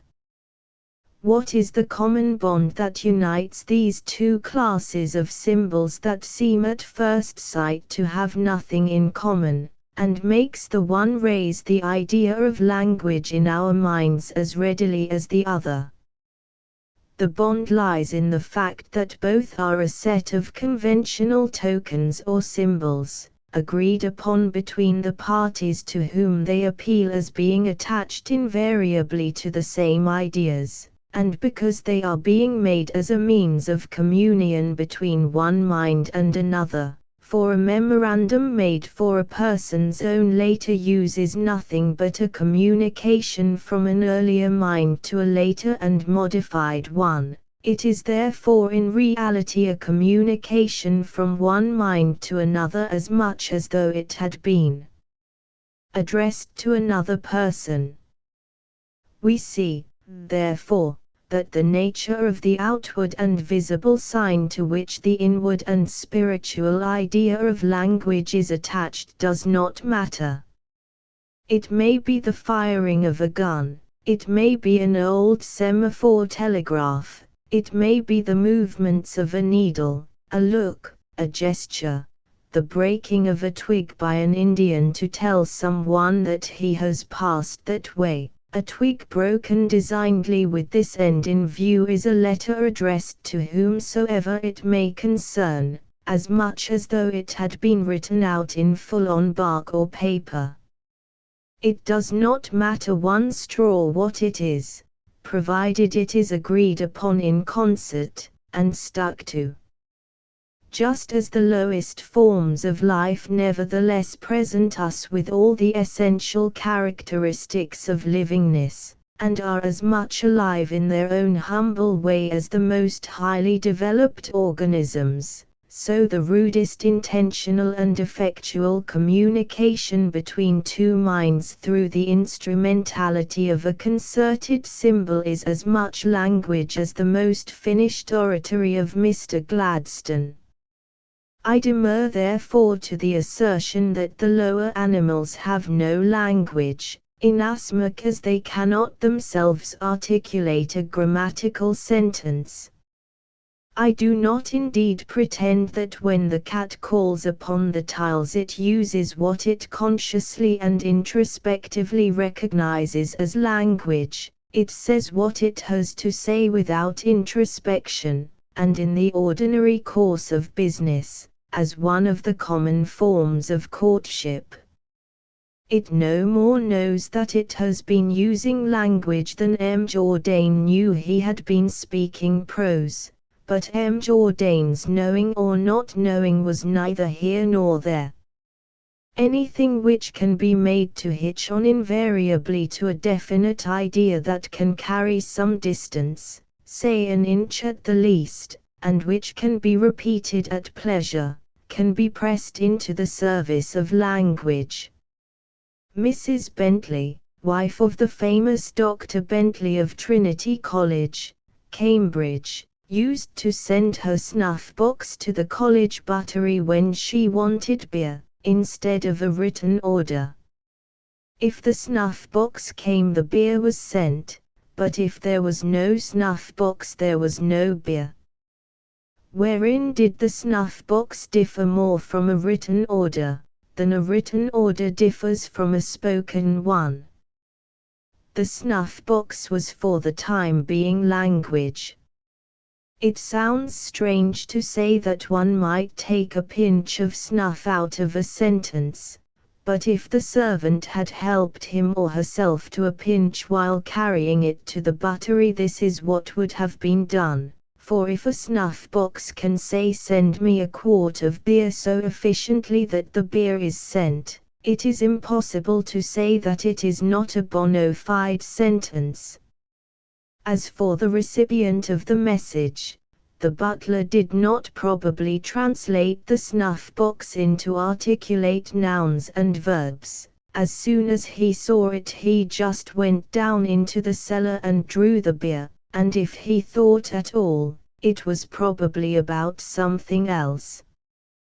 Yet he must have been thinking without words, or he would have drawn too much beer or too little, or have spilt it in the bringing it up, and we may be sure that he did none of these things. You will, of course, Observe that if Mrs. Bentley had sent the snuff box to the buttery of St. John's College instead of Trinity, it would not have been language, for there would have been no covenant between sayer and sayee as to what the symbol should represent. There would have been no previously established association of ideas in the mind of the butler of St. John's between beer and snuff box. The connection was artificial, arbitrary, and by no means one of those in respect of which an impromptu bargain might be proposed by the very symbol itself, and assented to without previous formality by the person to whom it was presented. More briefly, the butler of St. John's would not have been able to understand and read it aright. It would have been a dead letter to him, a snuff box and not a letter, whereas to the butler of Trinity it was a letter and not a snuff box. You will also note that it was only at the moment when he was looking at it and accepting it as a message that it flashed forth from snuff boxhood into the light and life of living utterance. As soon as it had kindled the butler into sending a single quart of beer, its force was spent until Mrs. Bentley threw her soul into it again and charged it anew by wanting more beer, and sending it down accordingly. Again, take the ring which the Earl of Essex sent to Queen Elizabeth, but which the Queen did not receive. This was intended as a sentence, but failed to become effectual language because the sensible material symbol never reached those sentient organs which it was intended to affect. A book, again, however full of excellent words it may be, is not language when it is merely standing on a bookshelf. It speaks to no one, unless when being actually read, or quoted from by an act of memory. It is potential language as a lucifer match is potential fire, but it is no more language till it is in contact with a recipient mind, than a match is fire till it is struck, and is being consumed. A piece of music, again, without any words at all, or a song with words that have nothing in the world to do with the ideas which it is nevertheless made to convey, is often very effectual language. Much lying, and all irony depends on tampering with covenanted symbols, and making those that are usually associated with one set of ideas convey by a sleight of mind others of a different nature. That is why irony is intolerably fatiguing unless very sparingly used. Take the song which Blondel sang under the window of King Richard's prison. There was not one syllable in it to say that Blondel was there, and was going to help the king to get out of prison.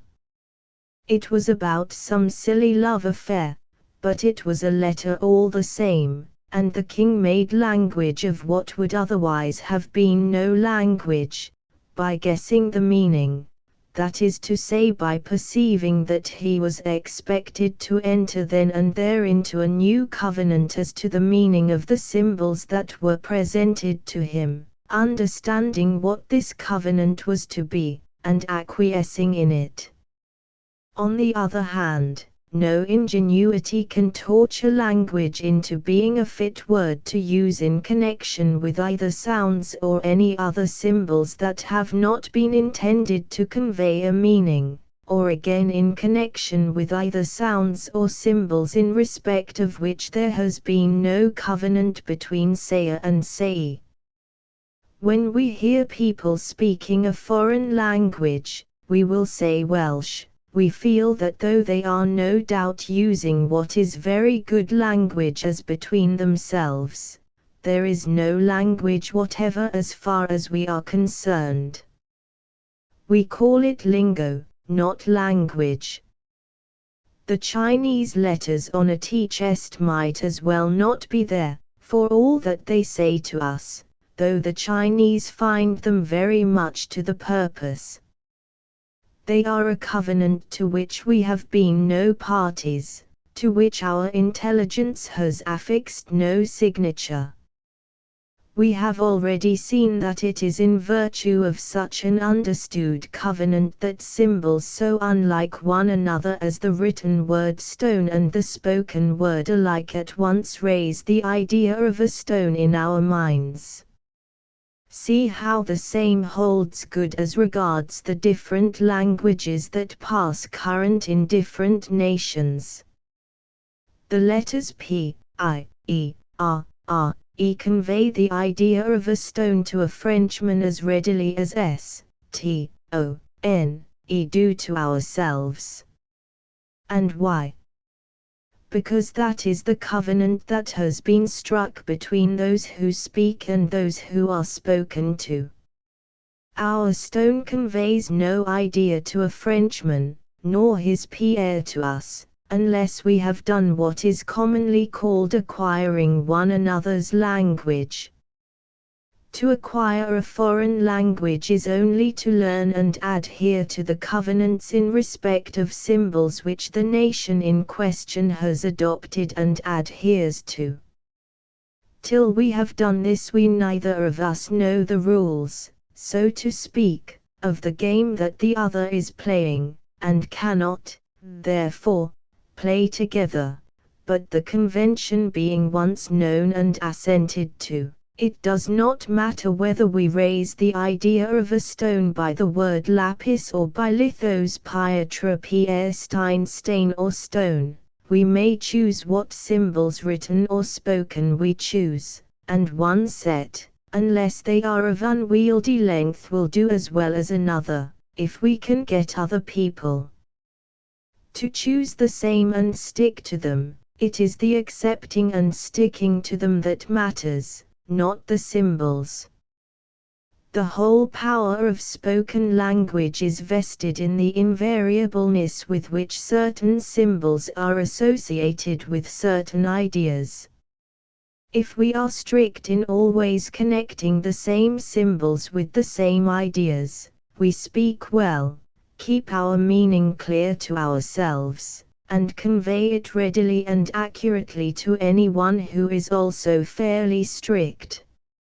If, on the other hand, we use the same combination of symbols for one thing one day and for another the next, we abuse our symbols instead of using them, and those who indulge in slovenly habits in this respect ere long lose the power alike of thinking and of expressing themselves correctly. The symbols, however, in the first instance, may be anything in the wide world that we have a fancy for. They have no more to do with the ideas they serve to convey than money has with the things that it serves to buy. The principle of association, as everyone knows, involves that whenever two things have been associated sufficiently together, the suggestion of one of them to the mind shall immediately raise a suggestion of the other. It is in virtue of this principle that language, as we so call it, exists at all, for the essence of language consists, as I have said perhaps already too often, in the fixity with which certain ideas are invariably connected with certain symbols. But this being so, it is hard to see how we can deny that the lower animals possess the germs of a highly rude and unspecialized, but still true language, unless we also deny that they have any ideas at all, and this I gather is what Professor Max Muller in a quiet way rather wishes to do. Thus he says, it is easy enough to show that animals communicate, but this is a fact which has never been doubted. Dogs who growl and bark leave no doubt in the minds of other dogs or cats, or even of man, of what they mean, but growling and barking are not language, nor do they even contain the elements of language. 18. I observe the professor says that animals communicate without saying what it is that they communicate. I believe this to have been because if he said that the lower animals communicate their ideas, this would be to admit that they have ideas. If so, and if, as they present every appearance of doing, they can remember, reflect upon, modify these ideas according to modified surroundings, and interchange them with one another, how is it possible to deny them the germs of thought, language, and reason, not to say a good deal more than the germs? It seems to me that not knowing what else to say that animals communicated if it was not ideas, and not knowing what mess he might not get into if he admitted that they had ideas at all, he thought it safer to omit his accusative case altogether. That growling and barking cannot be called a very highly specialized language goes without saying. They are, however, so much diversified in character, according to circumstances, that they place a considerable number of symbols at an animal's command, and he invariably attaches the same symbol to the same idea. A cat never purrs when she is angry, nor spits when she is pleased. When she rubs her head against anyone affectionately, it is her symbol for saying that she is very fond of him, and she expects, and usually finds that it will be understood. If she sees her mistress raise her hand as though to pretend to strike her, she knows that it is the symbol her mistress invariably attaches to the idea of sending her away, and as such she accepts it. Granted that the symbols in use among the lower animals are fewer and less highly differentiated than in the case of any known human language, and therefore that animal language is incomparably less subtle and less capable of expressing delicate shades of meaning than our own, these differences are nevertheless only those that exist between highly developed and inchoate language. They do not involve those that distinguish language from no language. They are the differences between the undifferentiated protoplasm of the amoeba and our own complex organization. They are not the differences between life and no life.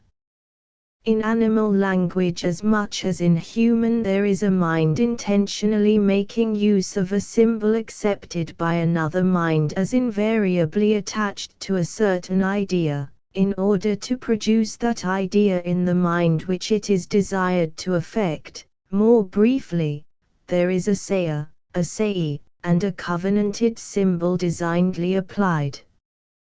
Our own speech is vertebrate and articulated by means of nouns, verbs, and the rules of grammar. A dog's speech is invertebrate, but I do not see how it is possible to deny that it possesses all the essential elements of language. I have said nothing about Professor R. L. Garner's researches into the language of apes, because they have not yet been so far verified and accepted as to make it safe to rely upon them. But when he lays it down that all voluntary sounds are the products of thought, and that, if they convey a meaning to another, they perform the functions of human speech, he says what I believe will commend itself to any unsophisticated mind. I could have wished, however, that he had not limited himself to sounds, and should have preferred his saying what I doubt not he would readily accept, I mean, that all symbols or tokens of whatever kind, if voluntarily adopted as such, are the products of thought, and perform the functions of human speech. But I cannot too often remind you that nothing can be considered as fulfilling the conditions of language, except a voluntary application of a recognized token in order to convey a more or less definite meaning, with the intention doubtless of thus purchasing as it were some other desired meaning and consequent sensation. It is astonishing how closely in this respect money and words resemble one another. Money indeed may be considered as the most universal and expressive of all languages.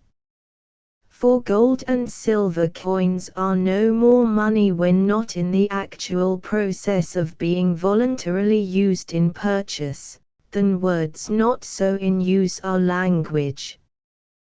Pounds, shillings and pence are recognized covenanted tokens, the outward and visible signs of an inward and spiritual purchasing power.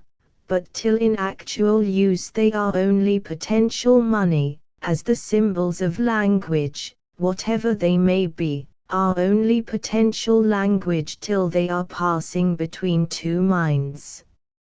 It is the power and will to apply the symbols that alone gives life to money, and as long as these are in abeyance the money is in abeyance also. The coins may be safe in one's pocket, but they are as dead as a log till they begin to burn in it, and so are our words till they begin to burn within us. The real question, however, as to the substantial underlying identity between the language of the lower animals and our own, turns upon that other question whether or no, in spite of an immeasurable difference of degree, the thought and reason of man and of the lower animals is essentially the same. No one will expect a dog to master and express the varied ideas that are incessantly arising in connection with human affairs. He is a pauper as against a millionaire. To ask him to do so would be like giving a street boy sixpence and telling him to go and buy himself a founder's share in the New River Company. He would not even know what was meant, and even if he did it would take several millions of sixpences to buy one.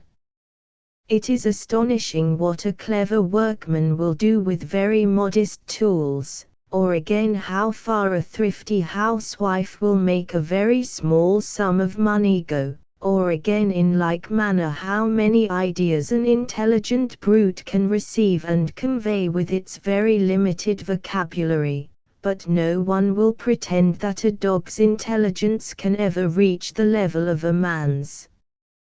What we do maintain is that, within its own limited range, it is of the same essential character as our own, and that though a dog's ideas in respect of human affairs are both vague and narrow, yet in respect of canine affairs they are precise enough and extensive enough to deserve no other name than thought or reason.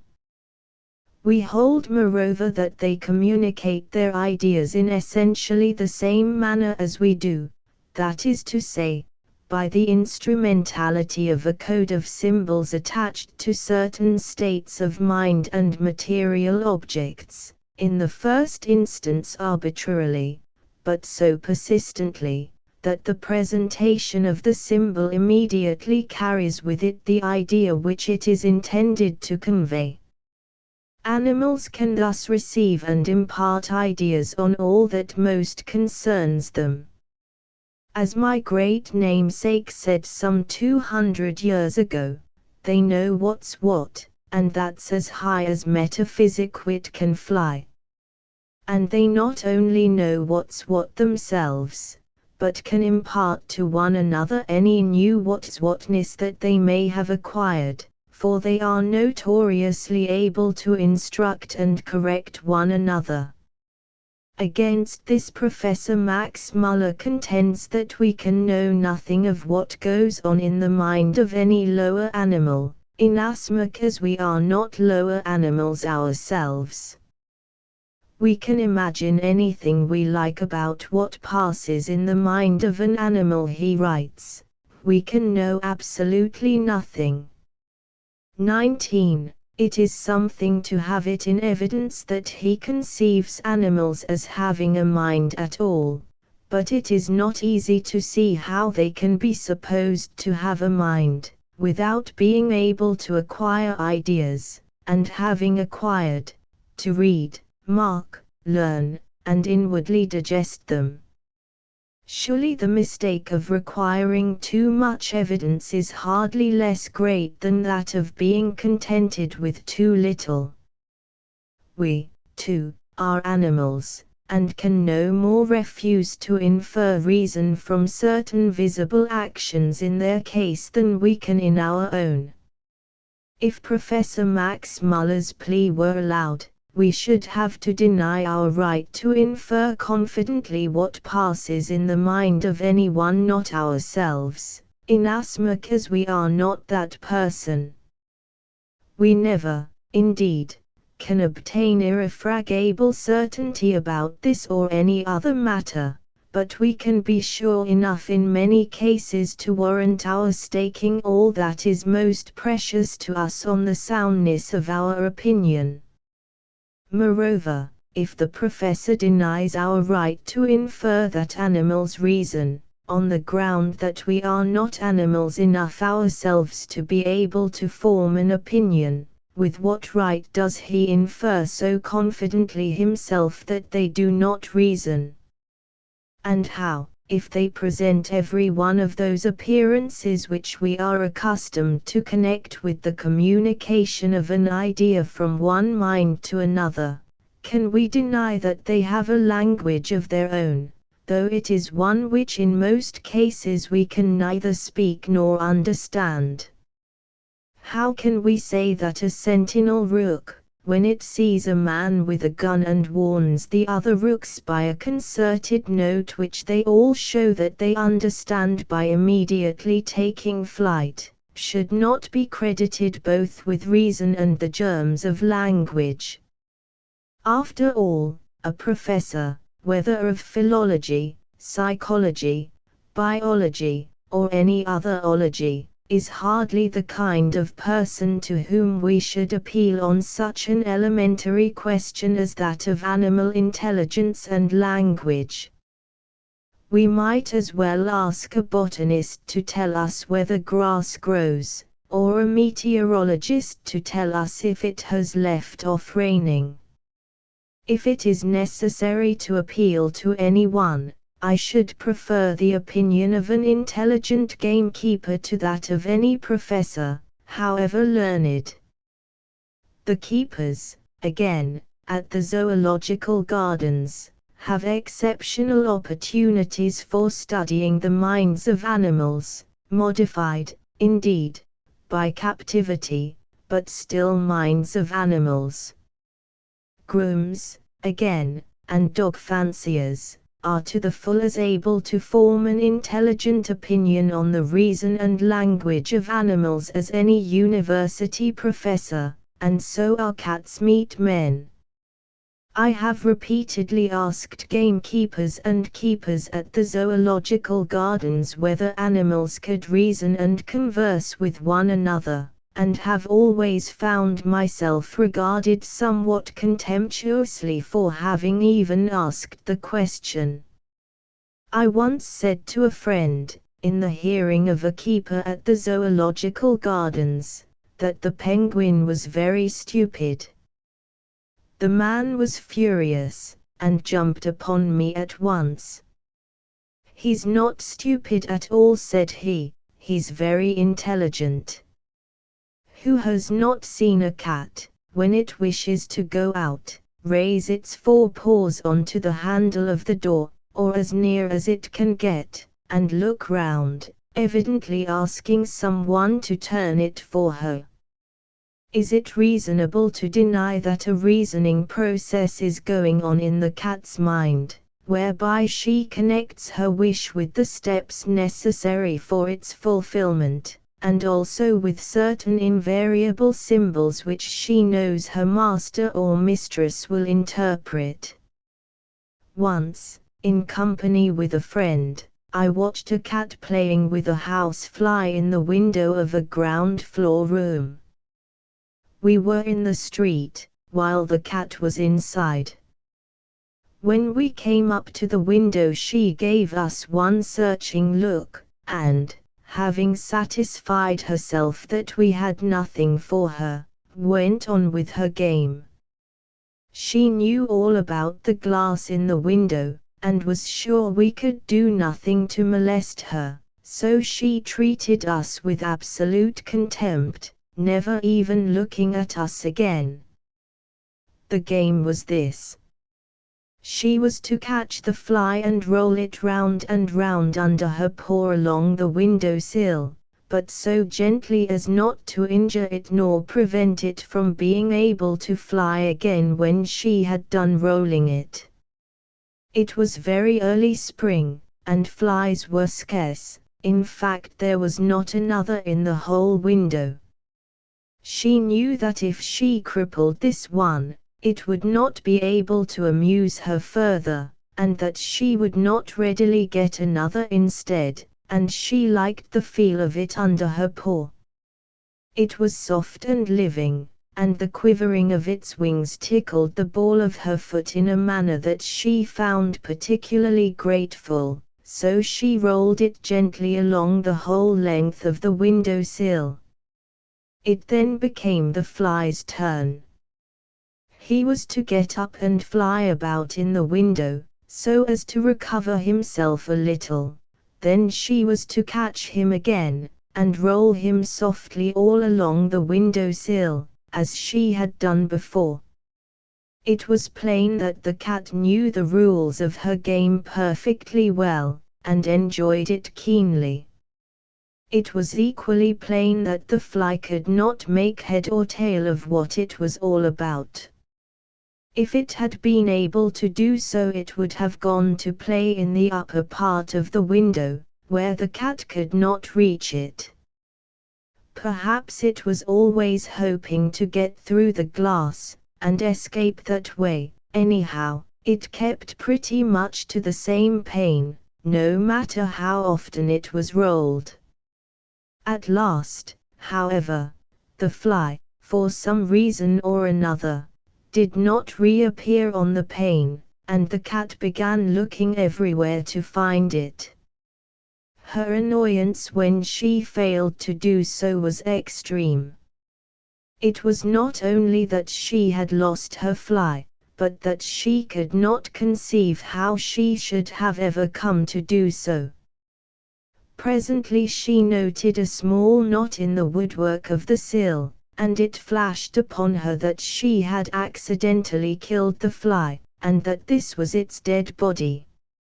She tried to move it gently with her paw, but it was no use, and for the time she satisfied herself that the knot and the fly had nothing to do with one another.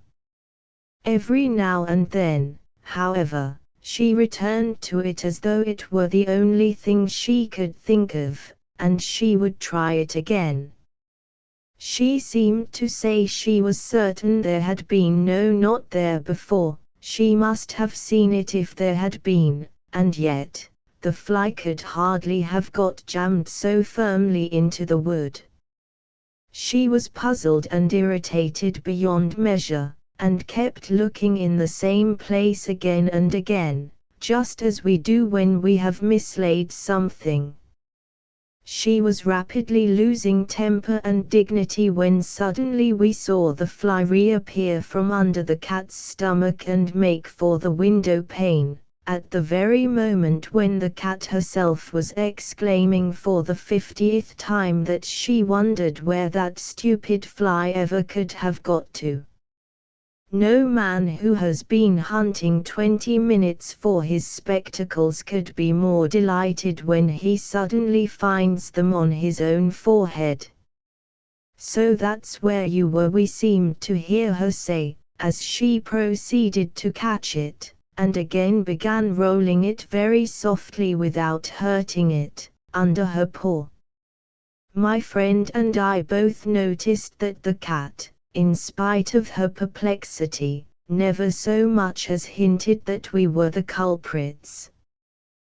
The question whether anything outside the window could do her good or harm had long since been settled by her in the negative, and she was not going to reopen it. She simply cut us dead, and though her annoyance was so great that she was manifestly ready to lay the blame on anybody or anything with or without reason, and though she must have perfectly well known that we were watching the whole affair with amusement, she never either asked us if we had happened to see such a thing as a fly go down our way lately, or accused us of having taken it from her, both of which ideas she would, I am confident, have been very well able to convey to us if she had been so minded.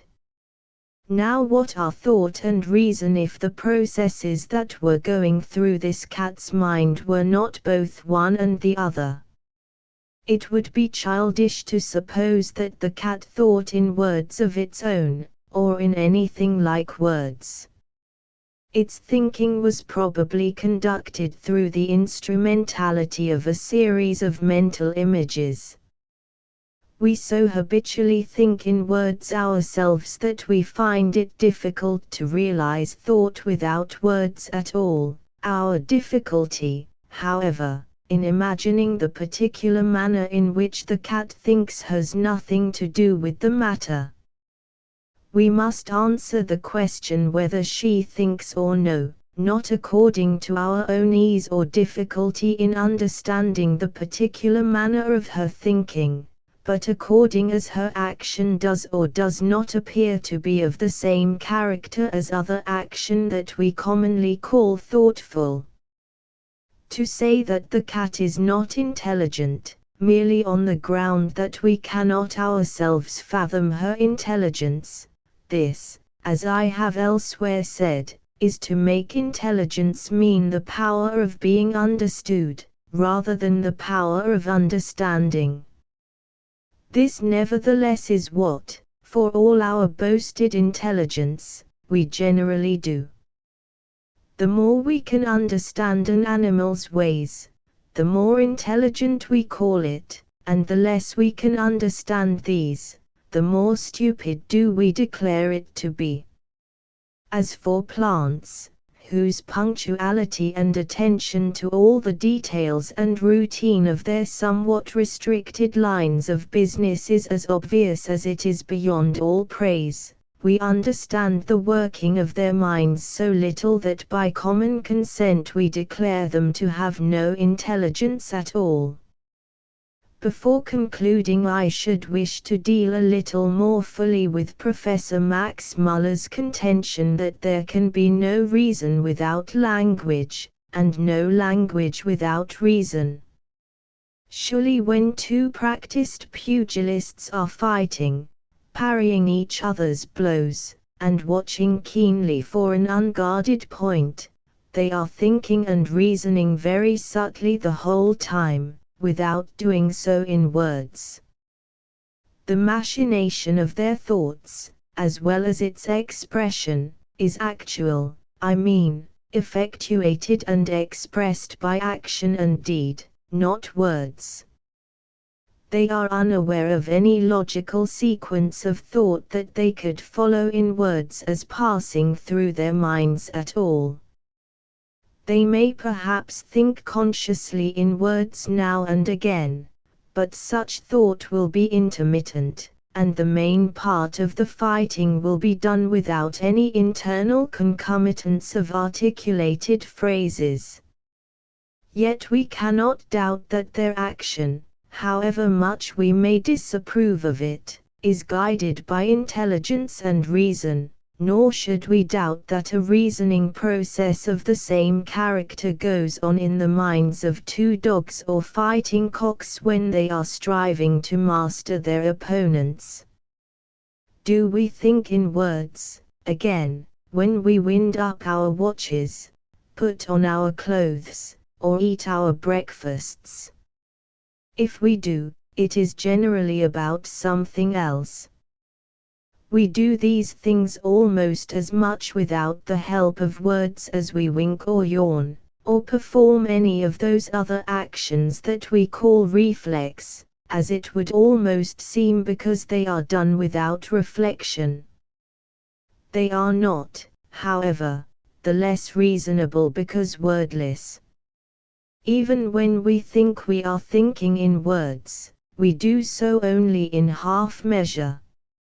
A running accompaniment of words no doubt frequently attends our thoughts, but, unless we are writing or speaking, this accompaniment is of the vaguest and most fitful kind, as we often find out when we try to write down or say what we are thinking about, though we have a fairly definite notion of it, or fancy that we have one, all the time. The thought is not steadily and coherently governed by and molded in words, nor does it steadily govern them. Words and thought interact upon and help one another, as any other mechanical appliances interact on and help the invention that first hit upon them, but reason or thought, for the most part, flies along over the heads of words, working its own mysterious way in paths that are beyond our ken, though whether some of our departmental personalities are as unconscious of what is passing, as that central government is which we alone dub with the name of we or us, is a point on which I will not now touch. I cannot think, then, that Professor Max Muller's contention that thought and language are identical, and he has repeatedly affirmed this, will ever be generally accepted. Thought is no more identical with language than feeling is identical with the nervous system. True, we can no more feel without a nervous system than we can discern certain minute organisms without a microscope. Destroy the nervous system, and we destroy feeling. Destroy the microscope, and we can no longer see the animalcules, but our sight of the animalcules is not the microscope, though it is effectuated by means of the microscope, and our feeling is not the nervous system, though the nervous system is the instrument that enables us to feel. The nervous system is a device which living beings have gradually perfected, I believe I may say quite truly, through the will and power which they have derived from a fountain-head, the existence of which we can infer, but which we can never apprehend. By the help of this device, and in proportion as they have perfected it, living beings feel ever with greater definiteness, and hence formulate their feelings in thought with more and more precision. The higher evolution of thought has reacted on the nervous system, and the consequent higher evolution of the nervous system has again reacted upon thought. These things are as power and desire, or supply and demand, each one of which is continually outstripping, and being in turn outstripped by the other, but, in spite of their close connection and interaction, power is not desire, nor demand supply. Language is a device evolved sometimes by leaps and bounds, and sometimes exceedingly slowly, whereby we help ourselves alike to greater ease, precision, and complexity of thought, and also to more convenient interchange of thought among ourselves. Thought found rude expression, which gradually among other forms assumed that of words. These reacted upon thought, and thought again on them, but thought is no more identical with words than words are with the separate letters of which they are composed. To sum up, then, and to conclude, I would ask you to see the connection between words and ideas, as in the first instance arbitrary. No doubt in some cases an imitation of the cry of some bird or wild beast would suggest the name that should be attached to it. Occasionally the sound of an operation such as grinding may have influenced the choice of the letters G, R, as the root of many words that denote a grinding, grating, grasping, crushing action. But I understand that the number of words due to direct imitation is comparatively few in number, and that they have been mainly coined as the result of connections so far fetched and fanciful as to amount practically to no connection at all. Once chosen, however, they were adhered to for a considerable time among the dwellers in any given place, so as to become acknowledged as the vulgar tongue, and raise readily in the mind of the inhabitants of that place the ideas with which they had been artificially associated.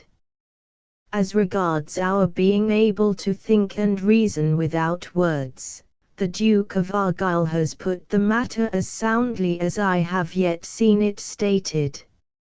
It seems to me, he wrote, quite certain that we can and do constantly think of things without thinking of any sound or word as designating them. Language seems to me to be necessary for the progress of thought, but not at all for the mere act of thinking. It is a product of thought, an expression of it, a vehicle for the communication of it, and an embodiment which is essential to its growth and continuity, but it seems to me altogether erroneous to regard it as an inseparable part of cogitation. The following passages, again, are quoted from Sir William Hamilton in Professor Max Muller's own book, with so much approval as to lead one to suppose that the differences between himself and his opponents are in reality less than he believes them to be. Language, says Sir W. Hamilton, is the attribution of signs to our cognitions of things. But as a cognition must have already been there before it could receive a sign, consequently that knowledge which is denoted by the formation and application of a word must have preceded the symbol that denotes it. A sign, however, is necessary to give stability to our intellectual progress, to establish each step in our advance as a new starting point for our advance to another beyond. A country may be overrun by an armed host, but it is only conquered by the establishment of fortresses. Words are the fortresses of thought. They enable us to realize our dominion over what we have already overrun in thought, to make every intellectual conquest the base of operations for others still beyond. This, says Professor Max Muller, is a most happy illustration, and he proceeds to quote the following, also from Sir William Hamilton, which he declares to be even happier still. You have all heard, says Sir William Hamilton, of the process of tunneling through a sandbank. In this operation it is impossible to succeed unless every foot, nay, almost every inch of our progress be secured by an arch of masonry before we attempt the excavation of another. Now language is to the mind precisely what the arch is to the tunnel. The power of thinking and the power of excavation are not dependent on the words in the one case or on the mason work in the other, but without these subsidiaries neither could be carried on beyond its rudimentary commencement. Though, therefore, we allow that every movement forward in language must be determined by an antecedent movement forward in thought, still, unless thought be accompanied at each point of its evolutions by a corresponding evolution of language, its further development is arrested.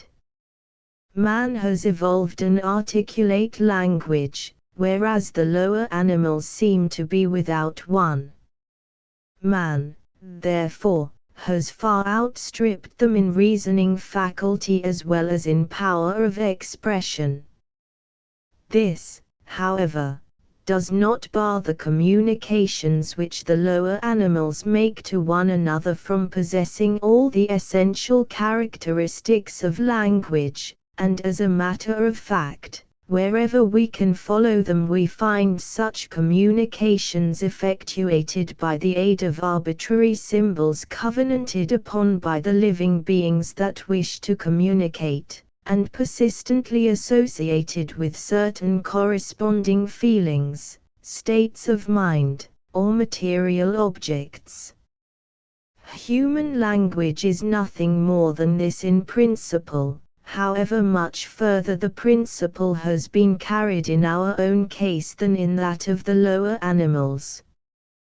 This being admitted, we should infer that the thought or reason on which the language of men and animals is alike founded differs as between men and brutes in degree but not in kind. More than this cannot be claimed on behalf of the lower animals, even by their most enthusiastic admirer. The Deadlock in Darwinism, 20. Part I. It will be readily admitted that of all living writers Mr. Alfred Russel Wallace is the one the peculiar turn of whose mind best fits him to write on the subject of natural selection, or the accumulation of fortunate but accidental variations through descent and the struggle for existence. His mind in all its more essential characteristics closely resembles that of the late Mr. Charles Darwin himself, and it is no doubt due to this fact that he and Mr. Darwin elaborated their famous theory at the same time, and independently of one another. I shall have occasion in the course of the following article to show how misled and misleading both these distinguished men have been, in spite of their unquestionable familiarity with the whole range of animal and vegetable phenomena. I believe it will be more respectful to both of them to do this in the most outspoken way. I believe their work to have been as mischievous as it has been valuable, and as valuable as it has been mischievous, and higher, whether praise or blame, I know not how to give. Nevertheless I would in the outset, and with the utmost sincerity, admit concerning Messrs. Wallace and Darwin that neither can be held as the more profound and conscientious thinker, neither can be put forward as the more ready to acknowledge obligation to the great writers on evolution who had preceded him, or to place his own developments in closer and more conspicuous historical connection with earlier thought upon the subject. Neither is the more ready to welcome criticism and to state his opponent's case in the most pointed and telling way in which it can be put. Neither is the more quick to encourage new truth, neither is the more genial, generous adversary, or has the profounder horror of anything even approaching literary or scientific want of candor. Both display the same inimitable power of putting their opinions forward in the way that shall best ensure their acceptance. Both are equally unrivaled in the tact that tells them when silence will be golden, and when on the other hand a whole volume of facts may be advantageously brought forward.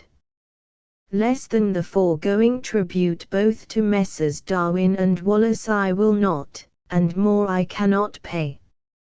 Let us now turn to the most authoritative exponent of latter-day evolution, I mean to Mr. Wallace, whose work, entitled Darwinism though it should have been entitled Wallaceism, is still so far Darwinistic that it develops the teaching of Mr. Darwin in the direction given to it by Mr. Darwin himself, so far, indeed, as this can be ascertained at all, and not in that of Lamarck.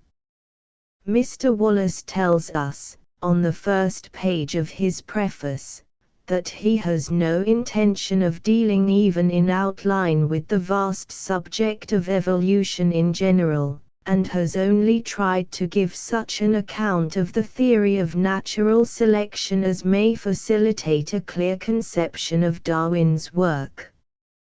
How far he has succeeded is a point on which opinion will probably be divided. Those who find Mr. Darwin's works clear will also find no difficulty in understanding Mr. Wallace. Those, on the other hand, who find Mr. Darwin puzzling are little likely to be less puzzled by Mr. Wallace. He continues, the objections now made to Darwin's theory apply solely to the particular means by which the change of species has been brought about, not to the fact of that change.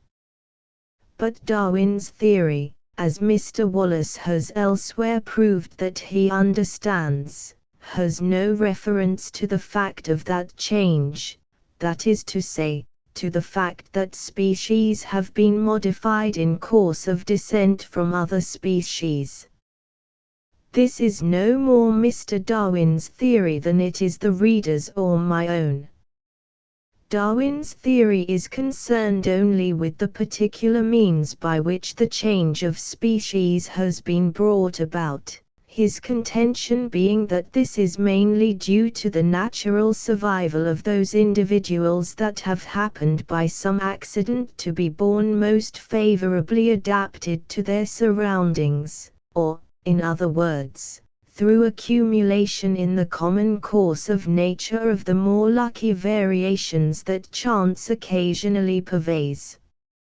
Mr. Wallace's words, then, in reality amount to this, that the objections now made to Darwin's theory apply solely to Darwin's theory, which is all very well as far as it goes, but might have been more easily apprehended if he had simply said, there are several objections now made to Mr. Darwin's theory. It must be remembered that the passage quoted above occurs on the first page of a preface dated March 1889, when the writer had completed his task, and was most fully conversant with his subject. Nevertheless, it seems indisputable either that he is still confusing evolution with Mr. Darwin's theory, or that he does not know when his sentences have point and when they have none.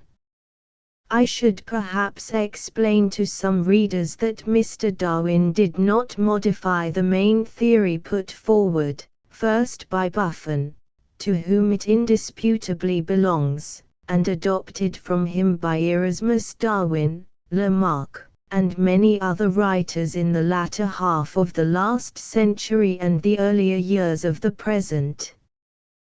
The early evolutionists maintained that all existing forms of animal and vegetable life, including man, were derived in course of descent with modification from forms resembling the lowest now known. Mr. Darwin went as far as this, and farther no one can go. The point at issue between him and his predecessors involves neither the main fact of evolution, nor yet the geometrical ratio of increase, and the struggle for existence consequent thereon. Messrs. Darwin and Wallace have each thrown invaluable light upon these last 2 points, but Buffon, as early as 1756, had made them the keystone of his system. The movement of nature, he then wrote, turns on 2 immovable pivots: 1, the illimitable fecundity which she has given to all species; the other, the innumerable difficulties which reduce the results of that fecundity. Erasmus Darwin and Lamarck followed in the same sense. They thus admit the survival of the fittest as fully as Mr. Darwin himself, though they do not make use of this particular expression. The dispute turns not upon natural selection, which is common to all writers on evolution, but upon the nature and causes of the variations that are supposed to be selected from and thus accumulated.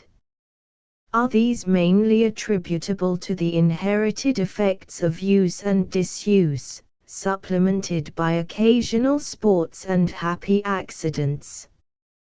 Or are they mainly due to sports and happy accidents, supplemented by occasional inherited effects of use and disuse?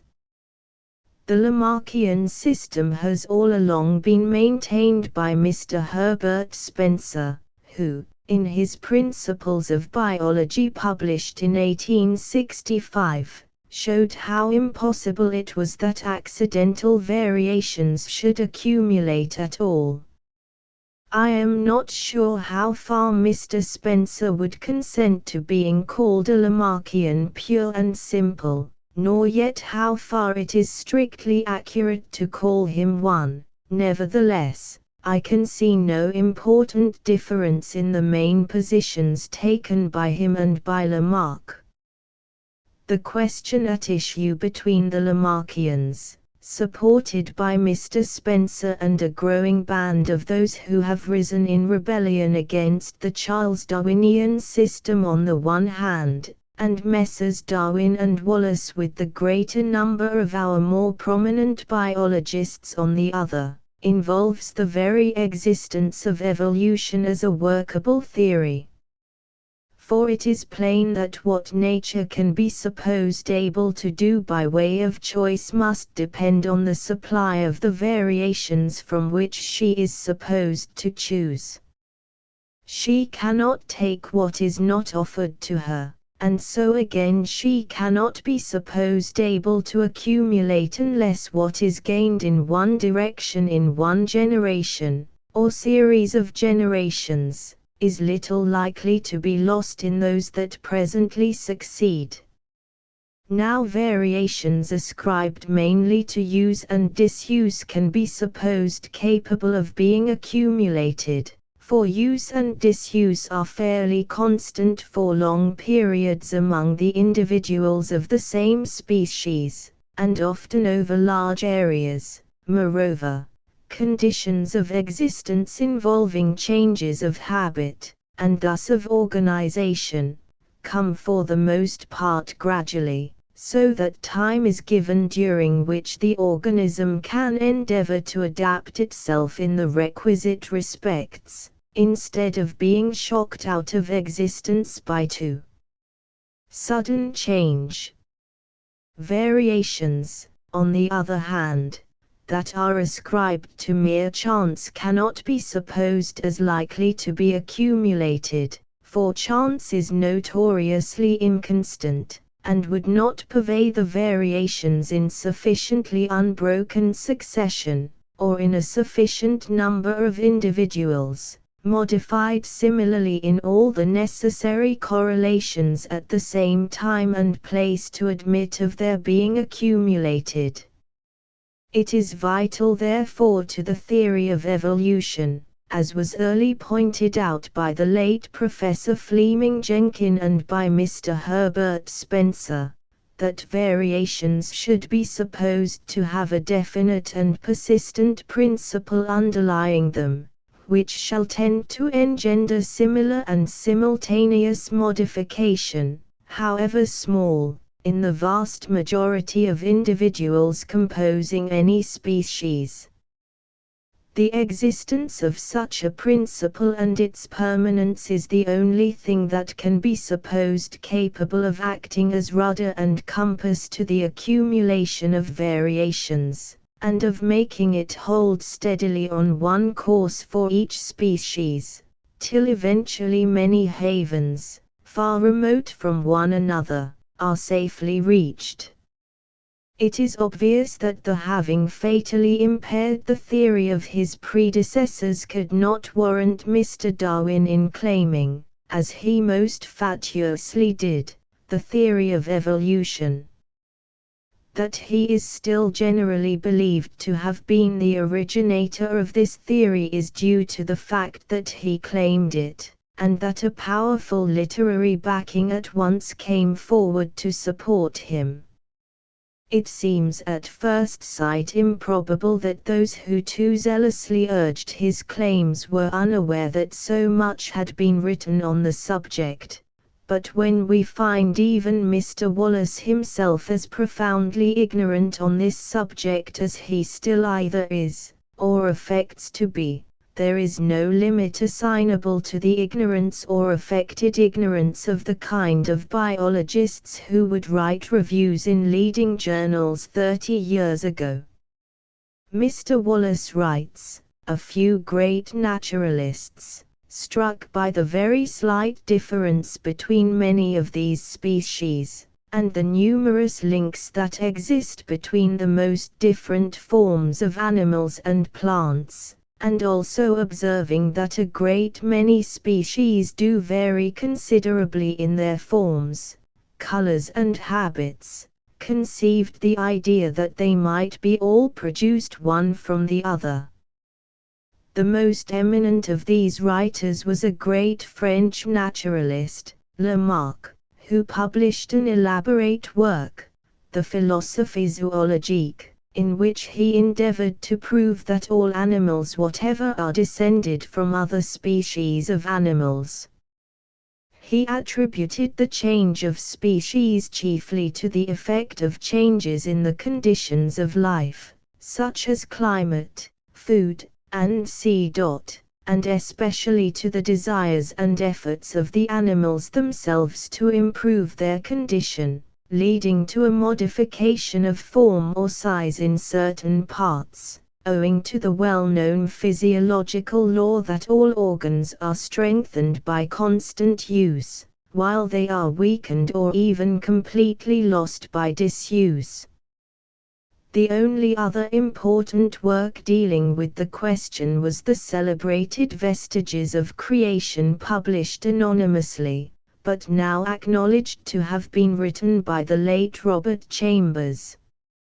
None are so blind as those who will not see, and it would be waste of time to argue with the invincible ignorance of one who thinks Lamarck and Buffon conceived that all species were produced from one another, more especially as I have already dealt at some length with the early evolutionists in my work, Evolution, Old and New, first published 10 years ago, and not, so far as I am aware, detected in serious error or omission. If, however, Mr. Wallace still thinks it safe to presume so far on the ignorance of his readers as to say that the only two important works on evolution before Mr. Darwin's were Lamarck's Philosophie zoologique and the Vestiges of Creation, how fathomable is the ignorance of the average reviewer likely to have been 30 years ago, when The Origin of Species was first published. Mr. Darwin claimed evolution as his own theory. Of course, he would not claim it if he had no right to it. Then by all means give him the credit of it. This was the most natural view to take, and it was generally taken. It was not, moreover, surprising that people failed to appreciate all the niceties of Mr. Darwin's distinctive feature which, whether distinctive or no, was assuredly not distinct, and was never frankly contrasted with the older view, as it would have been by one who wished it to be understood and judge upon its merits. It was in consequence of this omission that people failed to note how fast and loose Mr. Darwin played with his distinctive feature, and how readily he dropped it on occasion. It may be said that the question of what was thought by the predecessors of Mr. Darwin is, after all, personal, and of no interest to the general public, comparable to that of the main issue, whether we are to accept evolution or not. Granted that Buffon, Erasmus Darwin, and Lamarck bore the burden and heat of the day before Mr. Charles Darwin was born, they did not bring people round to their opinion, whereas Mr. Darwin and Mr. Wallace did, and the public cannot be expected to look beyond this broad and indisputable fact. The answer to this is, that the theory which Messrs. Darwin and Wallace have persuaded the public to accept is demonstrably false, and that the opponents of evolution are certain in the end to triumph over it. Paley, in his Natural Theology, long since brought forward far too much evidence of design in animal organization to allow of our setting down its marvels to the accumulations of fortunate accident, undirected by will, effort and intelligence. Those who examine the main facts of animal and vegetable organization without bias will, no doubt, ere long conclude that all animals and vegetables are derived ultimately from unicellular organisms, but they will not less readily perceive that the evolution of species without the concomitance and direction of mind and effort is as inconceivable as is the independent creation of every individual species. The two facts, evolution and design, are equally patent to plain people. There is no escaping from either. According to Messrs. Darwin and Wallace, we may have evolution, but are on no account to have it as mainly due to intelligent effort, guided by ever higher and higher range of sensations, perceptions, and ideas. We are to set it down to the shuffling of cards, or the throwing of dice without the play, and this will never stand. According to the older men, cards did indeed count for much, but play counted for more.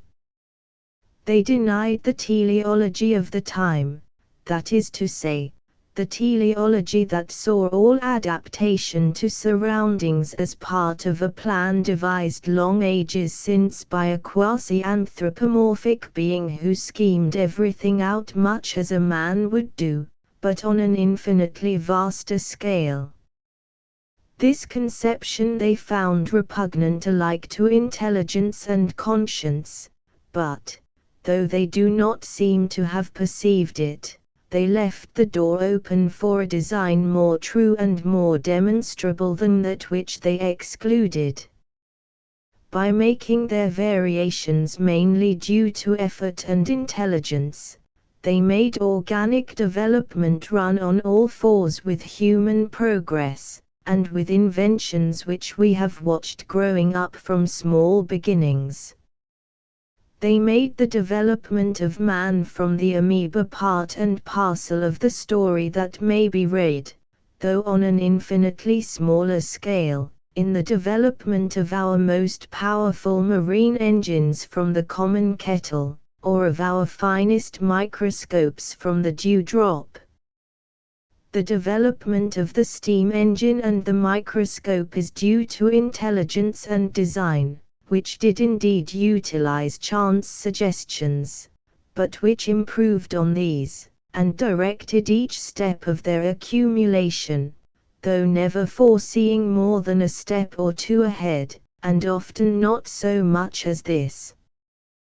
The fact, as I have elsewhere urged, that the man who made the first kettle did not foresee the engines of the Great Eastern, or that he who first noted the magnifying power of the dewdrop had no conception of our present microscopes, the very limited amount, in fact, of design and intelligence that was called into play at any one point, this does not make us deny that the steam engine and microscope owe their development to design.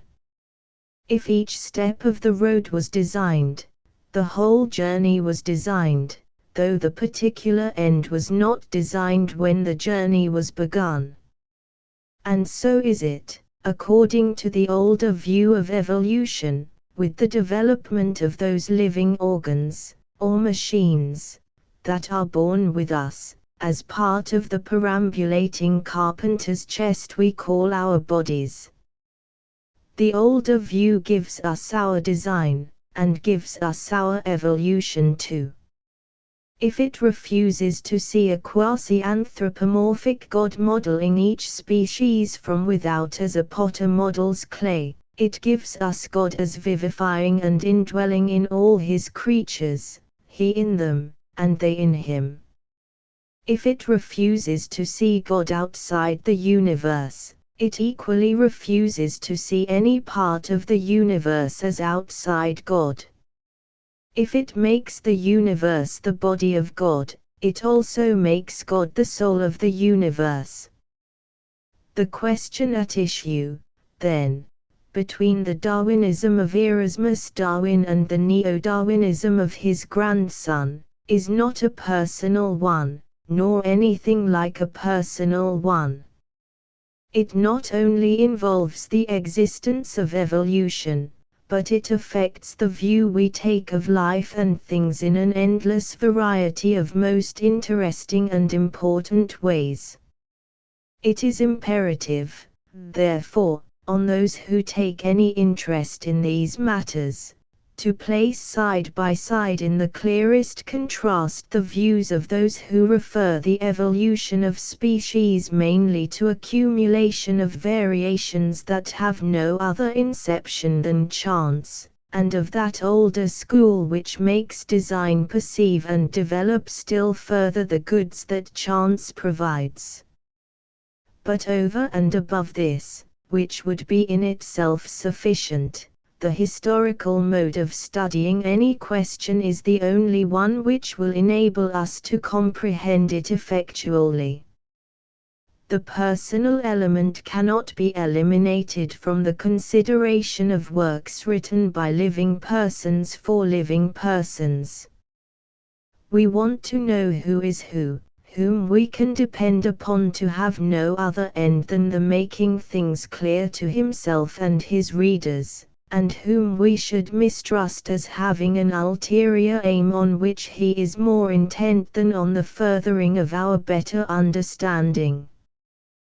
We want to know who is doing his best to help us, and who is only trying to make us help him, or to bolster up the system in which his interests are vested. There is nothing that will throw more light upon these points than the way in which a man behaves towards those who have worked in the same field with himself, and, again, than his style. A man's style, as Buffon long since said, is the man himself. By style, I do not, of course, mean grammar or rhetoric, but that style of which Buffon again said that it is like happiness, and vient de la douceur de l'âme. When we find a man concealing worse than nullity of meaning under sentences that sound plausibly enough, we should distrust him much as we should a fellow traveler whom we caught trying to steal our watch. We often cannot judge of the truth or falsehood of facts for ourselves, but we most of us know enough of human nature to be able to tell a good witness from a bad one. However this may be, and whatever we may think of judging systems by the directness or indirectness of those who advance them, biologists, having committed themselves too rashly, would have been more than human if they had not shown some pique towards those who dared to say, first, that the theory of Messrs. Darwin and Wallace was unworkable, and secondly, that even though it were workable it would not justify either of them in claiming evolution. When biologists show pique at all they generally show a good deal of pique, but pique or no pique, they shunned Mr. Spencer's objection above referred to with a persistency more unanimous and obstinate than I ever remember to have seen displayed even by professional truth-seekers. I find no rejoinder to it from Mr. Darwin himself.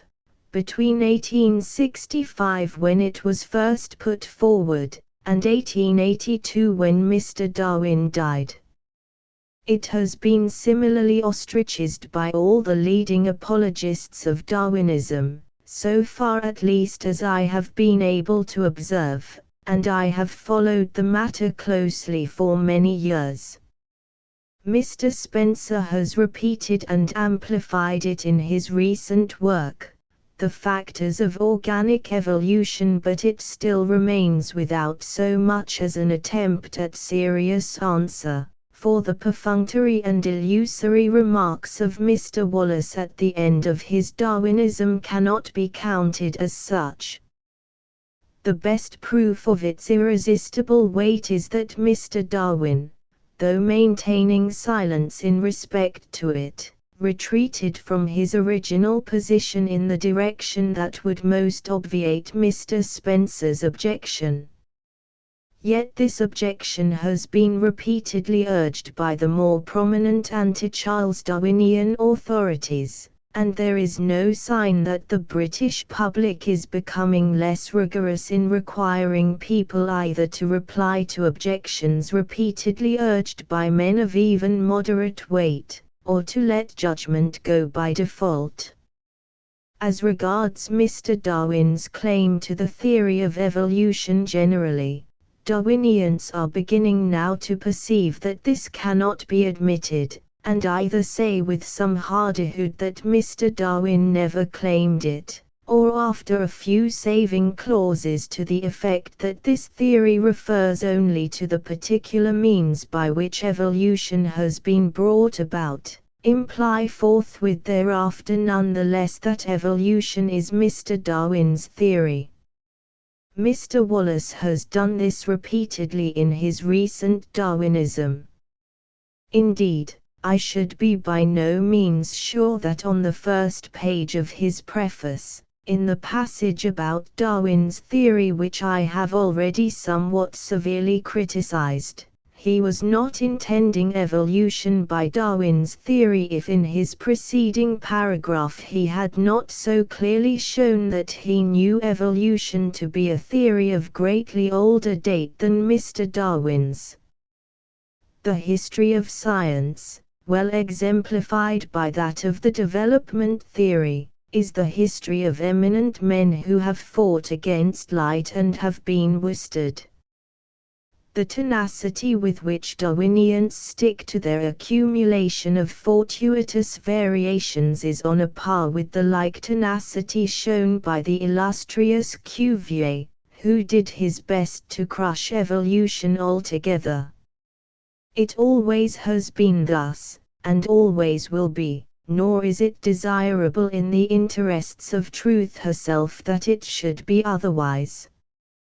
Truth is like money, lightly come, lightly go, and if she cannot hold her own against even gross misrepresentation, she is herself not worth holding. Misrepresentation in the long run makes truth as much as it mars her, hence our law courts do not think it desirable that pleaders should speak their bona fide opinions, much less that they should profess to do so. Rather let each side hoodwink judge and jury as best it can, and let truth flash out from collision of defense and accusation. When either side will not collide, it is an axiom of controversy that it desires to prevent the truth from being elicited. Let us now note the courses forced upon biologists by the difficulties of Mr. Darwin's distinctive feature. Mr. Darwin and Mr. Wallace, as is well known, brought the feature forward simultaneously and independently of one another, but Mr. Wallace always believed in it more firmly than Mr. Darwin did. Mr. Darwin as a young man did not believe in it. He wrote before 1889, Nature, by making habit omnipotent and its effects hereditary, has fitted the Fuegian for the climate and productions of his country. 21. A sentence than which nothing can coincide more fully with the older view that use and disuse were the main purveyors of variations, or conflict more fatally with his own subsequent distinctive feature. Moreover, as I showed in my last work on evolution, 22, in the peroration to his Origin of Species he discarded his accidental variations altogether, and fell back on the older theory, so that the body of the Origin of Species supports one theory, and the peroration another that differs from it toto celo. Finally, in his later editions, he retreated indefinitely from his original position, edging always more and more continually towards the theory of his grandfather and Lamarck.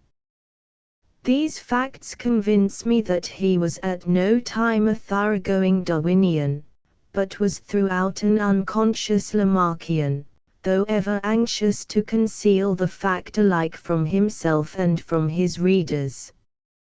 Not so with Mr. Wallace, who was both more outspoken in the first instance, and who has persevered along the path of Wallaceism just as Mr. Darwin with greater sagacity was ever on the retreat from Darwinism. Mr. Wallace's profounder faith led him in the outset to place his theory in fuller daylight than Mr. Darwin was inclined to do. Mr. Darwin just waved Lamarck aside, and said as little about him as he could, while in his earlier editions Erasmus Darwin and Buffon were not so much as named. Mr. Wallace, on the contrary, at once raised the Lamarckian spectre, and declared it exorcised. He said the Lamarckian hypothesis was quite unnecessary. The giraffe did not acquire its long neck by desiring to reach the foliage of the more lofty shrubs, and constantly stretching its neck for this purpose, but because any varieties which occurred among its antitypes with a longer neck than usual at once secured a fresh range of pasture over the same ground as their shorter-necked companions, and on the first scarcity of food were thus enabled to outlive them.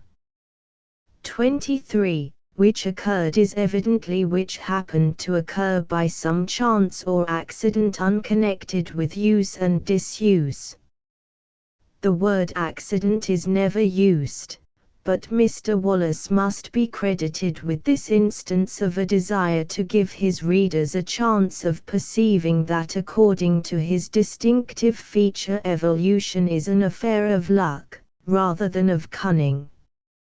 Whether his readers actually did understand this as clearly as Mr. Wallace doubtless desired that they should, and whether greater development at this point would not have helped them to fuller apprehension, we need not now inquire. What was gained in distinctness might have been lost in distinctiveness, and after all he did technically put us upon our guard. Nevertheless he too at a pinch takes refuge in Lamarckism. In relation to the manner in which the eyes of soles, turbots, and other flat fish travel round the head so as to become in the end unsymmetrically placed, he says, the eyes of these fish are curiously distorted in order that both eyes may be upon the upper side, where alone they would be of any use. Now if we suppose this process, which in the young is completed in a few days or weeks, to have been spread over thousands of generations during the development of these fish, those usually surviving whose eyes retained more and more of the position into which the young fish tried to twist them, italics mine, the change becomes intelligible. 24. When it was said by Professor Ray Lankester, who knows as well as most people what Lamarck taught, that this was flat Lamarckism, Mr. Wallace rejoined that it was the survival of the modified individuals that did it all, not the efforts of the young fish to twist their eyes, and the transmission to descendants of the effects of those efforts. But this, as I said in my book, Evolution, Old and New, 25, is like saying that horses are swift runners, not by reason of the causes, whatever they were, that occasioned the direct line of their progenitors to vary towards ever greater and greater swiftness, but because their more slow-going uncles and aunts go away. Plain people will prefer to say that the main cause of any accumulation of favorable modifications consists rather in that which brings about the initial variations, and in the fact that these can be inherited at all, than in the fact that the unmodified individuals were not successful. People do not become rich because the poor in large numbers go away, but because they have been lucky, or provident, or more commonly both. If they would keep their wealth when they have made it, they must exclude luck thenceforth to the utmost of their power, and their children must follow their example, or they will soon lose their money. The fact that the weaker go to the wall does not bring about the greater strength of the stronger. It is the consequence of this last and not the cause, unless, indeed, it be contended that a knowledge that the weak go to the wall stimulates the strong to exertions which they would not otherwise so make, and that these exertions produce inheritable modifications. Even in this case, however, it would be the exertions, or use and disuse, that would be the main agents in the modification. But it is not often that Mr. Wallace thus backslides. His present position is that acquired, as distinguished from congenital, modifications are not inherited at all. He does not indeed put his faith prominently forward and pin himself to it as plainly as could be wished, but under the heading, The Non-Heredity of Acquired Characters, he writes as follows on p. 440 of his recent work in reference to Professor Wiseman's theory of heredity. Certain observations on the embryology of the lower animals are held to afford direct proof of this theory of heredity, but they are too technical to be made clear to ordinary readers. A logical result of the theory is the impossibility of the transmission of acquired characters, since the molecular structure of the germplasm is already determined within the embryo, and Wiseman holds that there are no facts which really prove that acquired characters can be inherited, although their inheritance has, by most writers, been considered so probable as hardly to stand in need of direct proof. We have already seen in the earlier part of this chapter that many instances of change, imputed to the inheritance of acquired variations, are really cases of selection. And the rest of the remarks tend to convey the impression that Mr. Wallace adopts Professor Wiseman's view, but, curiously enough, though I have gone through Mr. Wallace's book with a special view to this particular point, I have not been able to find him definitely committing himself either to the assertion that acquired modifications never are inherited, or that they sometimes are so. It is abundantly laid down that Mr. Darwin laid too much stress on use and disuse, and a residuary impression is left that Mr. Wallace is endorsing Professor Wiseman's view, but I have found it impossible to collect anything that enables me to define his position confidently in this respect. This is natural enough, for Mr. Wallace has entitled his book Darwinism, and a work denying that use and disuse produced any effect could not conceivably be called Darwinism. Mr. Herbert Spencer has recently collected many passages from The Origin of Species and from Animals and Plants Under Domestication, 26, which show how largely, after all, use and disuse entered into Mr. Darwin's system, and we know that in his later years he attached still more importance to them. It was out of the question, therefore, that Mr. Wallace should categorically deny that their effects were inheritable. On the other hand, the temptation to adopt Professor Wiseman's view must have been overwhelming to one who had been already inclined to minimize the effects of use and disuse.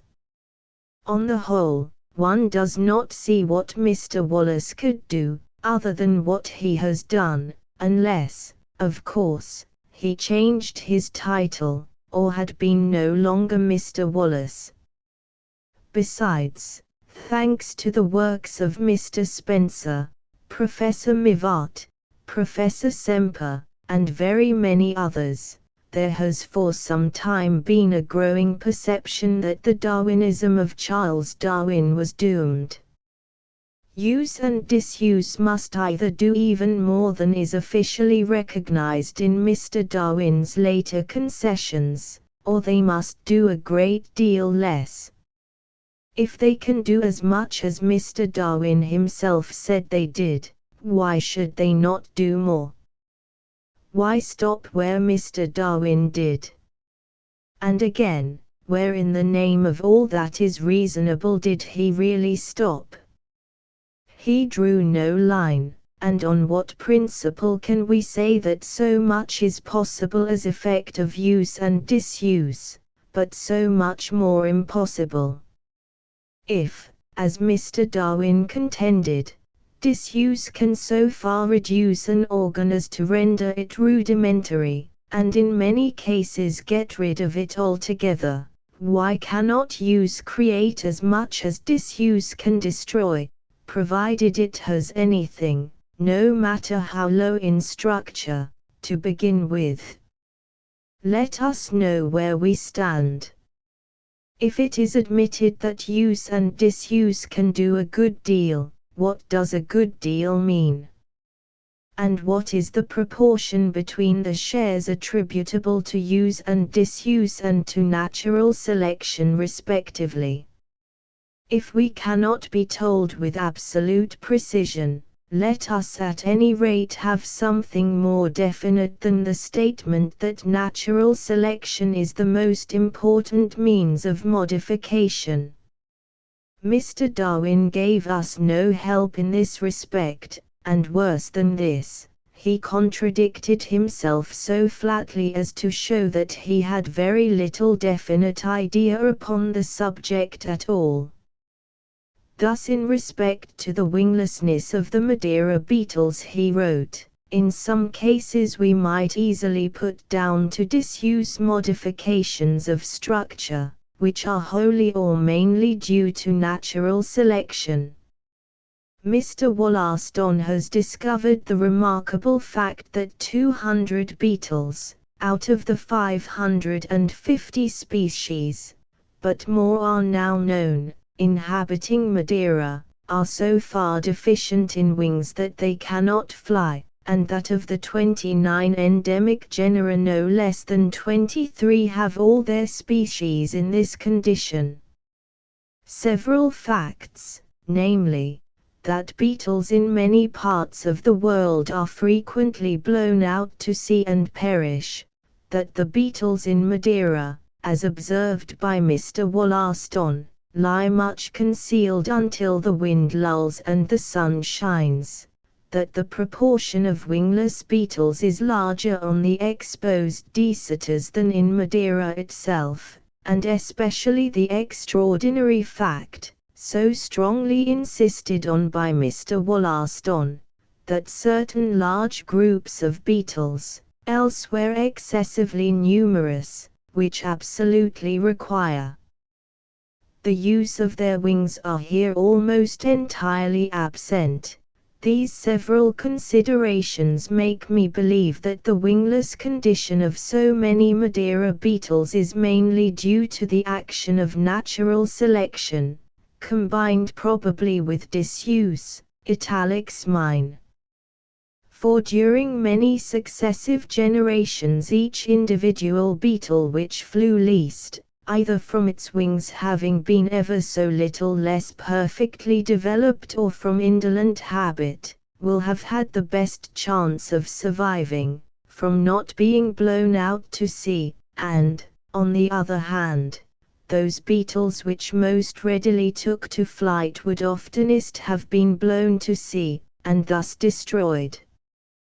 27. We should like to know, first, somewhere about how much disuse was able to do after all, and moreover why, if it can do anything at all, it should not be able to do all. Mr. Darwin says, any change in structure and function which can be effected by small stages is within the power of natural selection. And why not, we ask, within the power of use and disuse? Moreover, on a later page we find Mr. Darwin saying, it appears probable that disuse has been the main agent in rendering organs rudimentary, italics mine. It would at first lead by slow steps to the more and more complete reduction of a part, until at last it has become rudimentary, as in the case of the eyes of animals inhabiting dark caverns, and of the wings of birds inhabiting oceanic islands, which have seldom been forced by beasts of prey to take flight, and have ultimately lost the power of flying.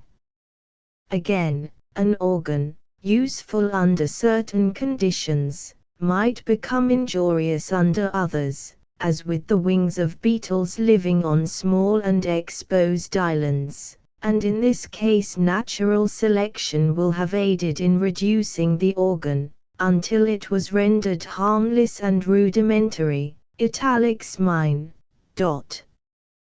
28. So that just as an undefined amount of use and disuse was introduced on the earlier page to supplement the effects of natural selection in respect of the wings of beetles on small and exposed islands, we have here an undefined amount of natural selection introduced to supplement the effects of use and disuse in respect of the identical phenomena. In the one passage we find that natural selection has been the main agent in reducing the wings, though use and disuse have had an appreciable share in the result. In the other, it is use and disuse that have been the main agents, though an appreciable share in the result must be ascribed to natural selection. Besides, who has seen the uncles and aunts going away with the uniformity that is necessary for Mr. Darwin's contention? We know that birds and insects do often get blown out to sea and perish, but in order to establish Mr. Darwin's position we want the evidence of those who watched the reduction of the wings during the many generations in the course of which it was being effected, and who can testify that all, or the overwhelming majority, of the beetles born with fairly well-developed wings got blown out to sea, while those alone survived whose wings were congenitally degenerate. Who saw them go, or can point to analogous cases so conclusive as to compel assent from any equitable thinker? Darwinians of the stamp of Mr. Thistleton Dyer, Professor Ray Lancaster, or Mr. Romans, insist on their pound of flesh in the matter of irrefragable demonstration. They complain of us for not bringing forward someone who has been able to detect the movement of the hour hand of a watch during a second of time, and when we fail to do so, declare triumphantly that we have no evidence that there is any connection between the beating of a second and the movement of the hour hand. When we say that rain comes from the condensation of moisture in the atmosphere, they demand of us a raindrop from moisture not yet condensed. If they stickle for proof and cavil on the 9th part of a hair, as they do when we bring forward what we deem excellent instances of the transmission of an acquired characteristic, why may not we, too, demand at any rate some evidence that the unmodified beetles actually did always, or nearly always, get blown out to sea, during the reduction above referred to, and that it is to this fact, and not to the masterly inactivity of their fathers and mothers, that the Madeira beetles owe their winglessness. If we began stickling for proof in this way, our opponents would not be long in letting us know that absolute proof is unattainable on any subject, that reasonable presumption is our highest certainty, and that crying out for too much evidence is as bad as accepting too little. Truth is like a photographic sensitized plate, which is equally ruined by over and by under exposure, and the just exposure for which can never be absolutely determined.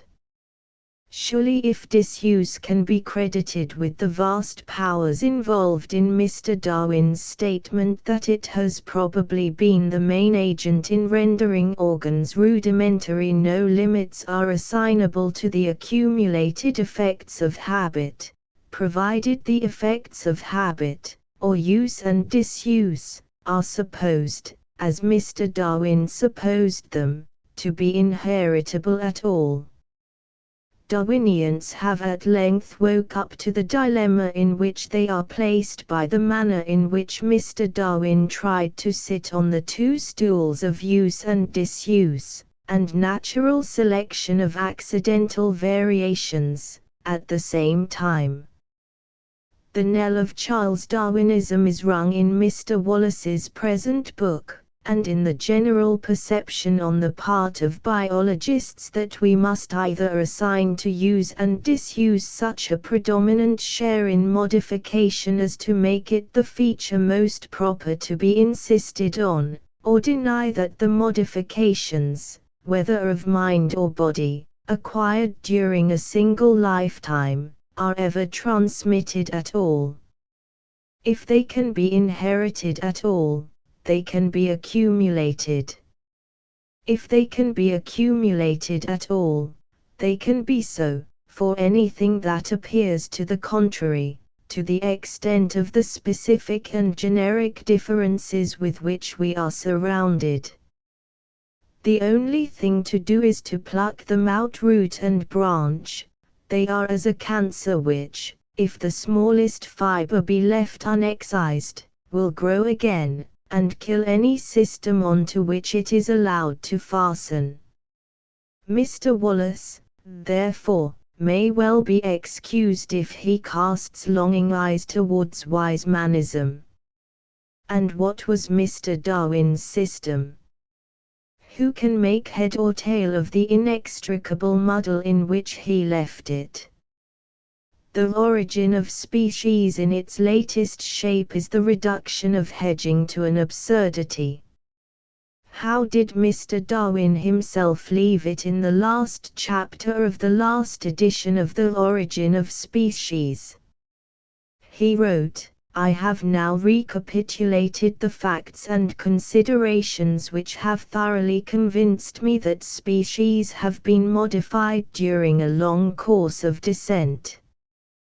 This has been effected chiefly through the natural selection of numerous, successive, slight, favorable variations, aided in an important manner by the inherited effects of the use and disuse of parts, and in an unimportant manner, that is, in relation to adaptive structures whether past or present, by the direct action of external conditions, and by variations which seem to us in our ignorance to arise spontaneously.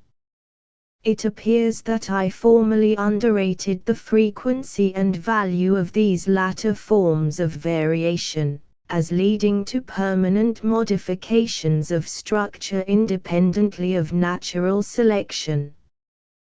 The numerous, successive, slight, favorable variations above referred to are intended to be fortuitous, accidental, spontaneous.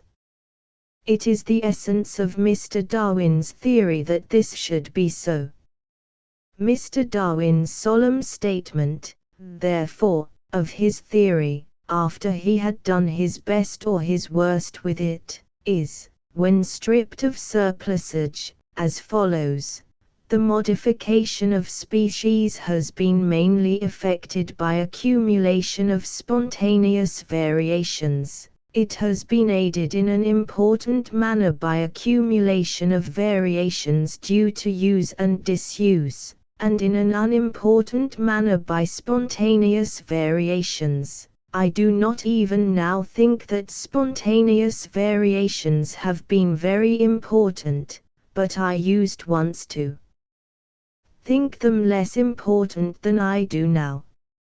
It is a discouraging symptom of the age that such a system should have been so long belauded, and it is a sign of returning intelligence that even he who has been more especially the alter ego of Mr. Darwin should have felt constrained to close the chapter of Charles Darwinism as a living theory, and relegate it to the important but not very creditable place in history which it must henceforth occupy. It is astonishing, however, that Mr. Wallace should have quoted the extract from The Origin of Species just given, as he has done on p. 412 of his Darwinism without betraying any sign that he has caught its driftlessness, for drift, other than a desire to hedge, it assuredly has not got. The battle now turns on the question whether modifications of either structure or instinct due to use or disuse are ever inherited, or whether they are not. Can the effects of habit be transmitted to progeny at all?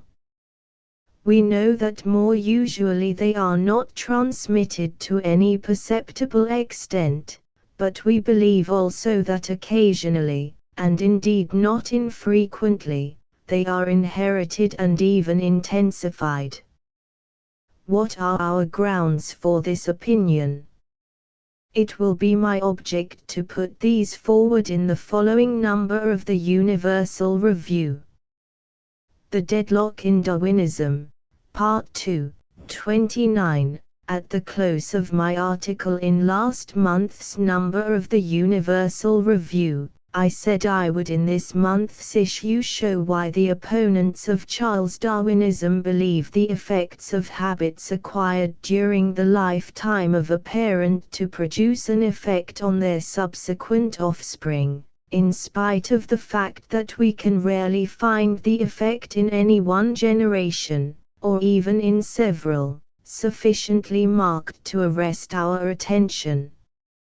I will now show that offspring can be, and not very infrequently is, affected by occurrences that have produced a deep impression on the parent organism, the effect produced on the offspring being such as leaves no doubt that it is to be connected with the impression produced on the parent. Having thus established the general proposition, I will proceed to the more particular one, that habits, involving use and disuse of special organs, with the modifications of structure thereby engendered, produce also an effect upon offspring, which, though seldom perceptible as regards structure in a single, or even in several generations, is nevertheless capable of being accumulated in successive generations till it amounts to specific and generic difference. I have found the first point as much as I can treat within the limits of this present article, and will avail myself of the hospitality of the Universal Review next month to deal with the second. The proposition which I have to defend is one which no one till recently would have questioned, and even now, those who look most askance at it do not venture to dispute it unreservedly. They every now and then admit it as conceivable, and even in some cases probable. Nevertheless they seek to minimize it, and to make out that there is little or no connection between the great mass of the cells of which the body is composed, and those cells that are alone capable of reproducing the entire organism.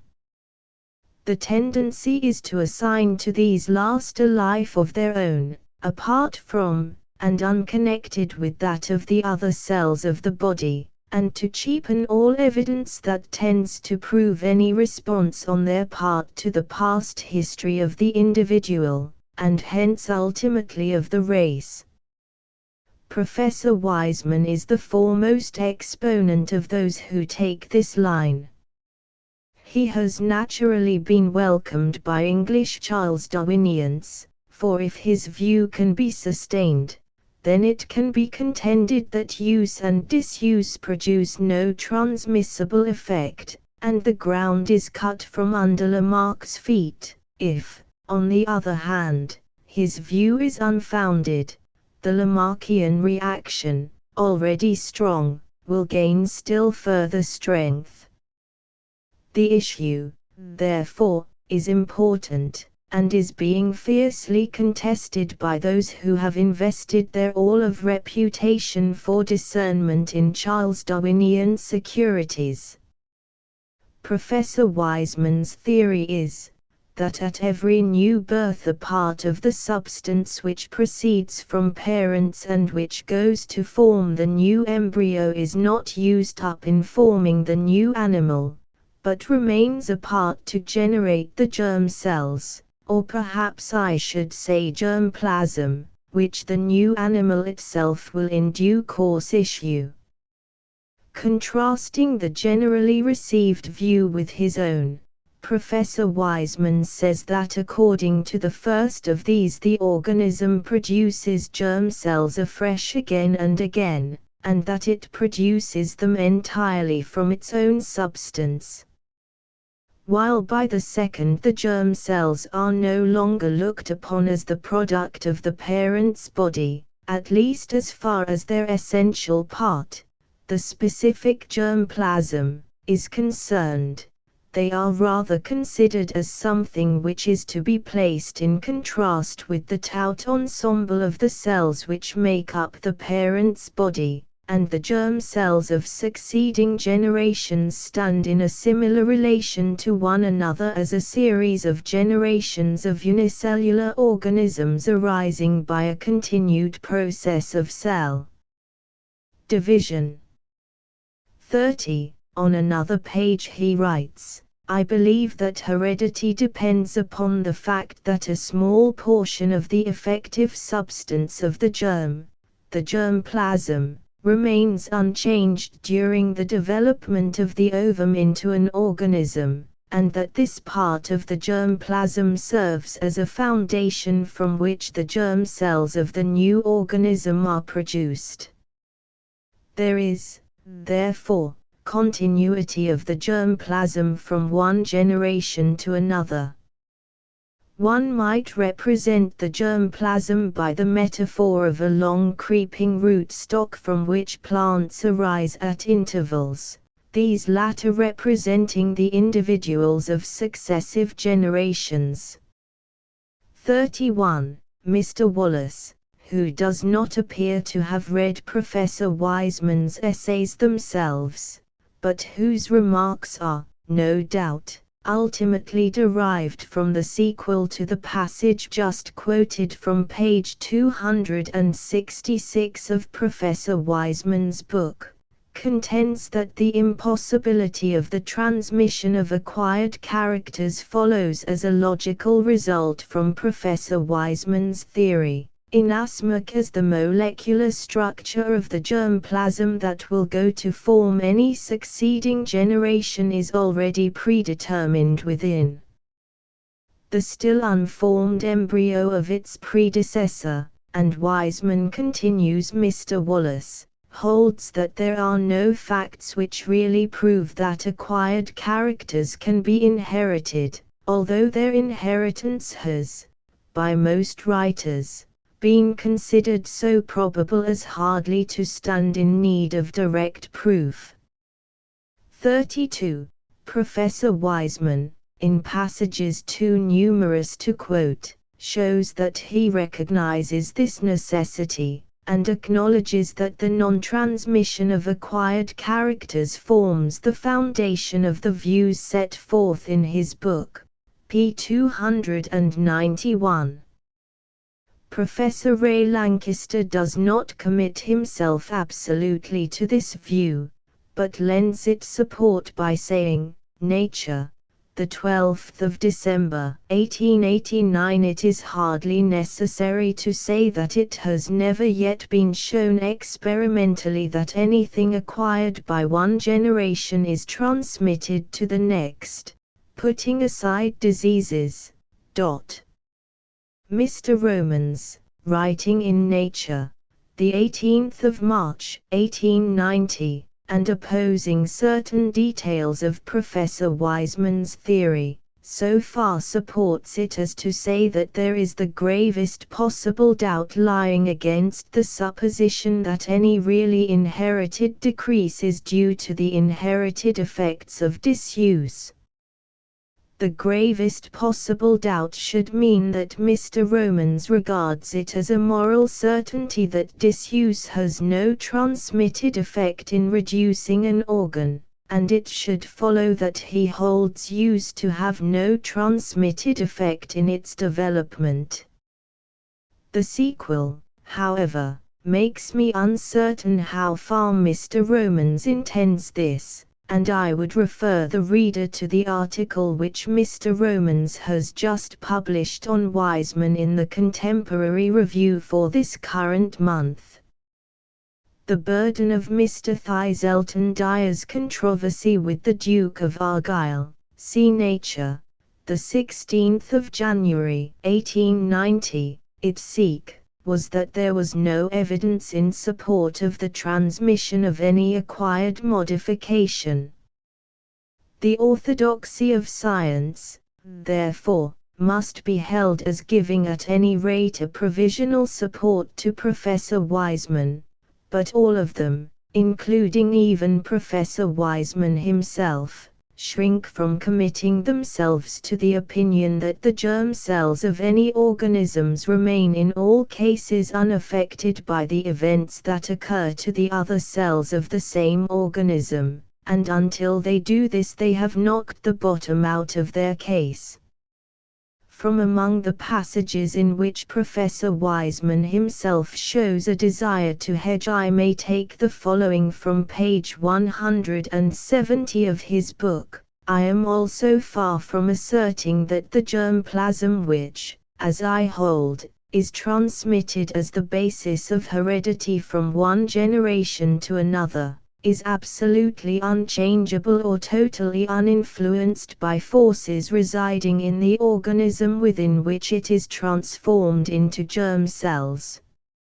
I am also compelled to admit it as conceivable that organisms may exert a modifying influence upon their germ cells, and even that such a process is to a certain extent inevitable.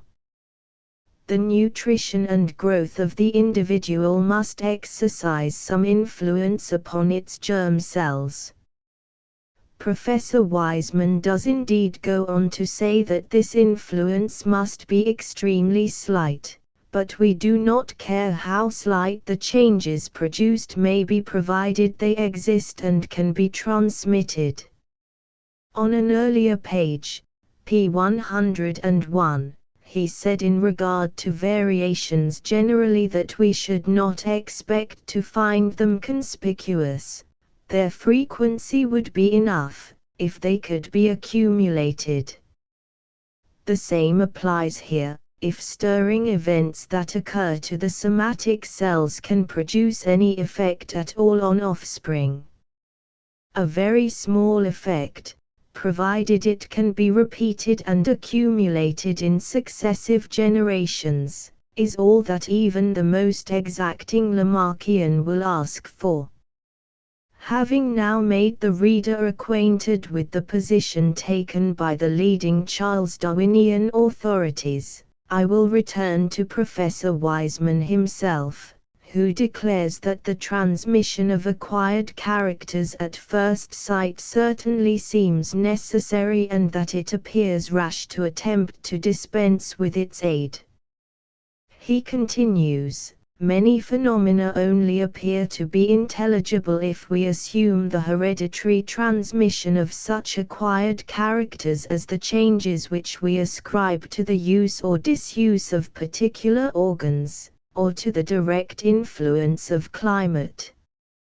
Furthermore, how can we explain instinct as hereditary habit, unless it has gradually arisen by the accumulation, through heredity, of habits which were practiced in succeeding generations? 33. I may say in passing that Professor Wiseman appears to suppose that the view of instinct just given is part of the Charles Darwinian system, for on page 889 of his book he says that many observers had followed Darwin in explaining them, instincts, as inherited habits. This was not Mr. Darwin's own view of the matter.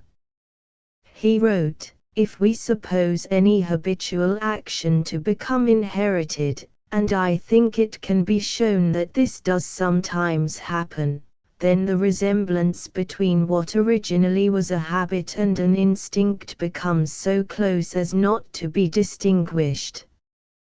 But it would be the most serious error to suppose that the greater number of instincts have been acquired by habit in one generation, and then transmitted by inheritance to succeeding generations. It can be clearly shown that the most wonderful instincts with which we are acquainted, namely, those of the hive bee and of many ants, could not possibly have been thus acquired. Origin of Species ed. 1859, p. 209. Again we read, domestic instincts are sometimes spoken of as actions which have become inherited solely from long-continued and compulsory habit, but this, I think, is not true. Ibid. p. 214. Again, I am surprised that no one has advanced this demonstrative case of neuter insects, against the well-known doctrine of inherited habit, as advanced by Lamarck. Origin of Species ed. 1872, p. 283. I am not aware that Lamarck advanced the doctrine that instinct is inherited habit, but he may have done so in some work that I have not seen. It is true, as I have more than once pointed out, that in the later editions of The Origin of Species it is no longer the most serious error to refer instincts generally to inherited habit, but it still remains a serious error, and this slight relaxation of severity does not warrant Professor Wiseman in ascribing to Mr. Darwin an opinion which he emphatically condemned. His tone, however, is so offhand, that those who have little acquaintance with the literature of evolution would hardly guess that he is not much better informed on this subject than themselves. Returning to the inheritance of acquired characters, Professor Wiseman says that this has never been proved either by means of direct observation or by experiment.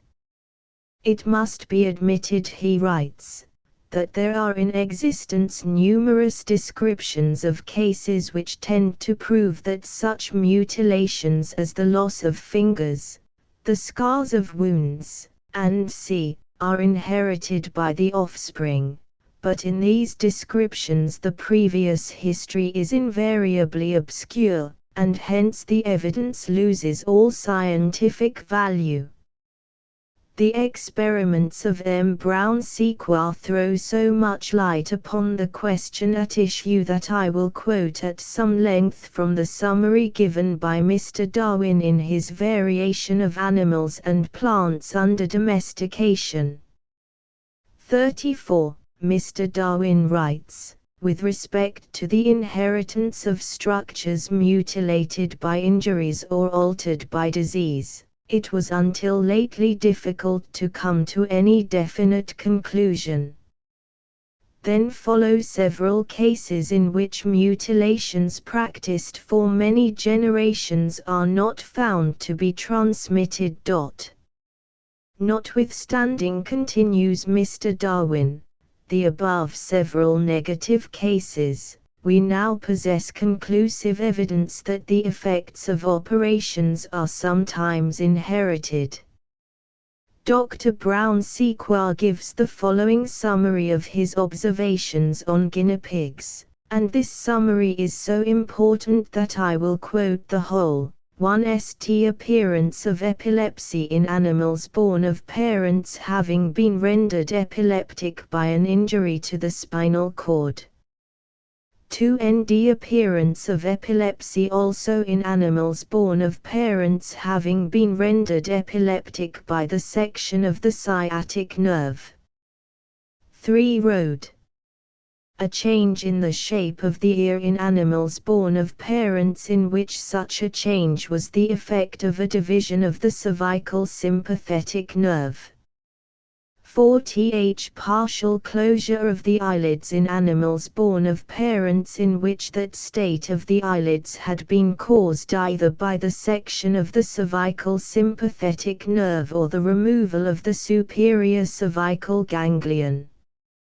5. Exophthalmia in animals born of parents in which an injury to the restiform body had produced that protrusion of the eyeball. This interesting fact I have witnessed a good many times, and I have seen the transmission of the morbid state of the eye continue through 4 generations.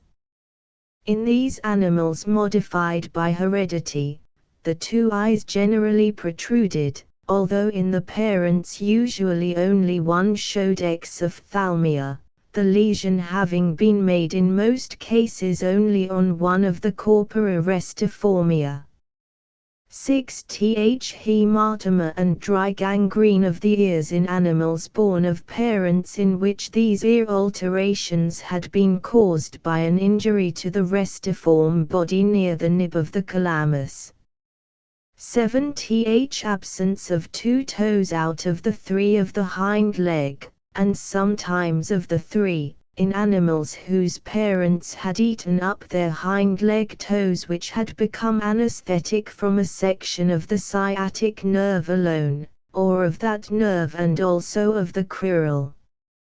Sometimes, instead of complete absence of the toes, only a part of 1 or 2 or 3 was missing in the young, although in the parent not only the toes but the whole foot was absent, partly eaten off, partly destroyed by inflammation, ulceration, or gangrene. 8. Appearance of various morbid states of the skin and hair of the neck and face in animals born of parents having had similar alterations in the same parts, as effects of an injury to the sciatic nerve. It should be especially observed that brown sequoia has bred during 30 years many thousand guinea pigs from animals which had not been operated upon, and not one of these manifested the epileptic tendency. Nor has he ever seen a guinea pig born without toes, which was not the offspring of parents which had gnawed off their own toes owing to the sciatic nerve having been divided. Of this latter fact 13 instances were carefully recorded, and a greater number were seen, yet Brown Sequoia speaks of such cases as one of the rarer forms of inheritance. It is a still more interesting fact that the sciatic nerve in the congenitally toeless animal has inherited the power of passing through all the different morbid states which have occurred in one of its parents from the time of the division till after its reunion with the peripheric end. It is not, therefore, simply the power of performing an action which is inherited, but the power of performing a whole series of actions, in a certain order. In most of the cases of inheritance recorded by Brown Sequoia only one of the two parents had been operated upon and was affected. He concludes by expressing his belief that what is transmitted is the morbid state of the nervous system due to the operation performed on the parents.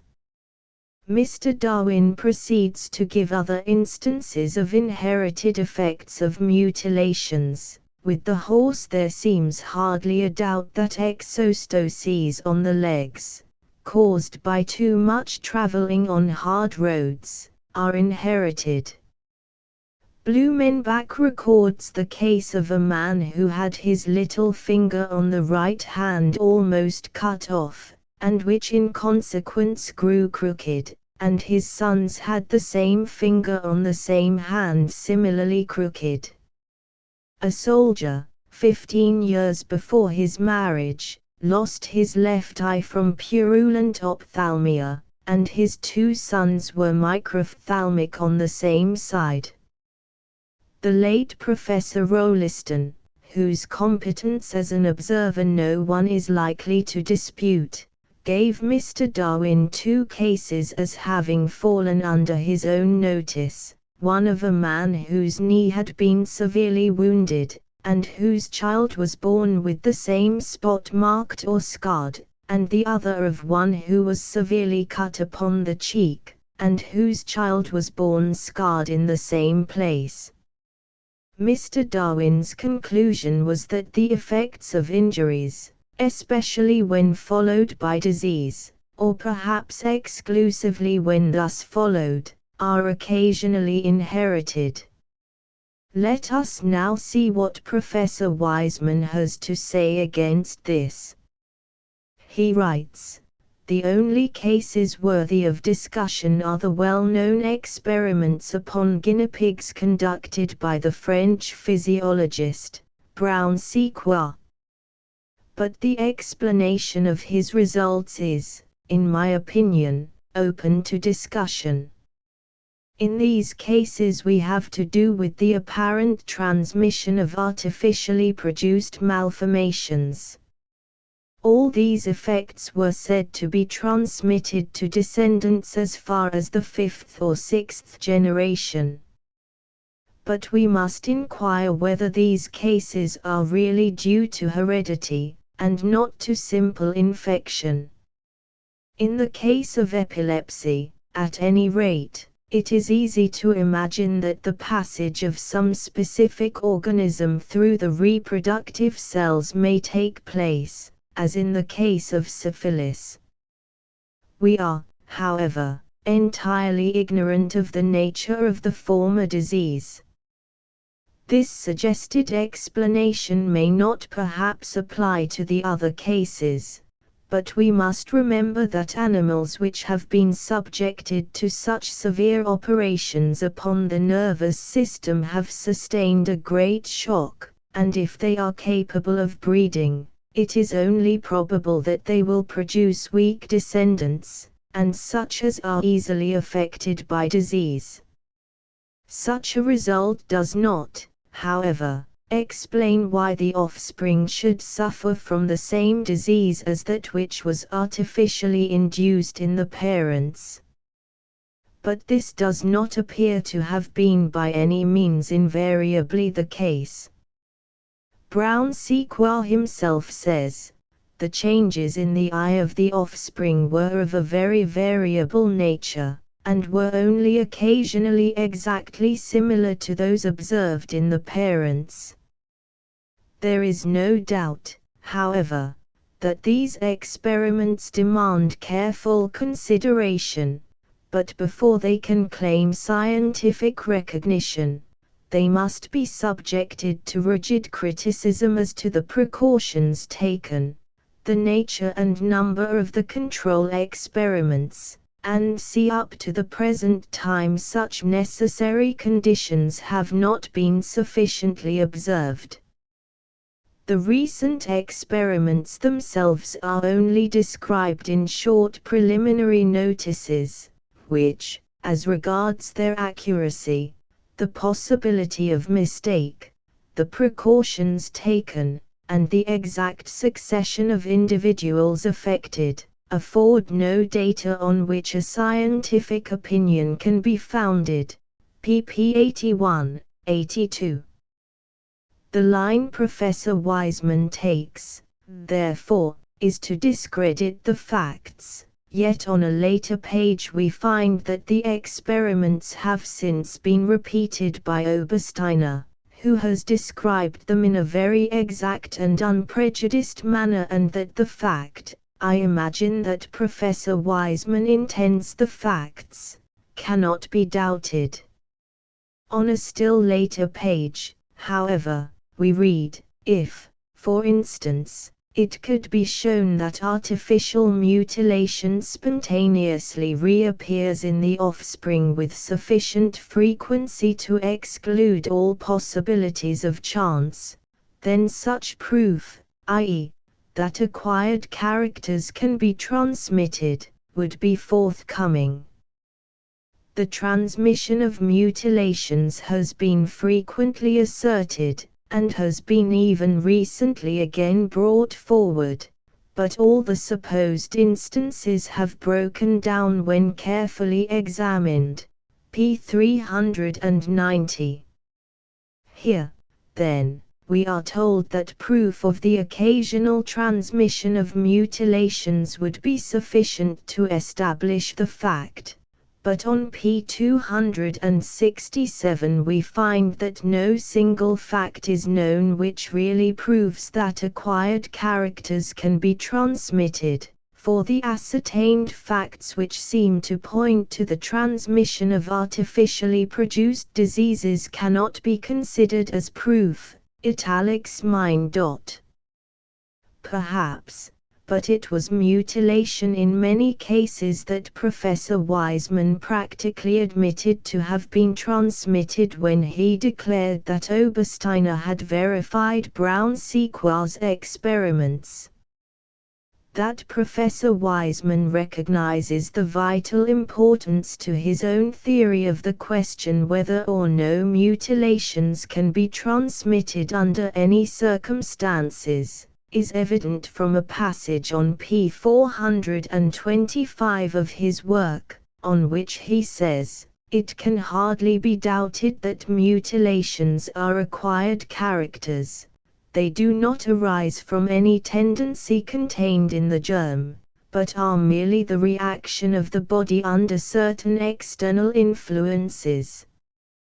They are, as I have recently expressed it, purely somatogenic characters, viz., characters which emanate from the body, soma, only, as opposed to the germ cells. They are, therefore, characters that do not arise from the germ itself.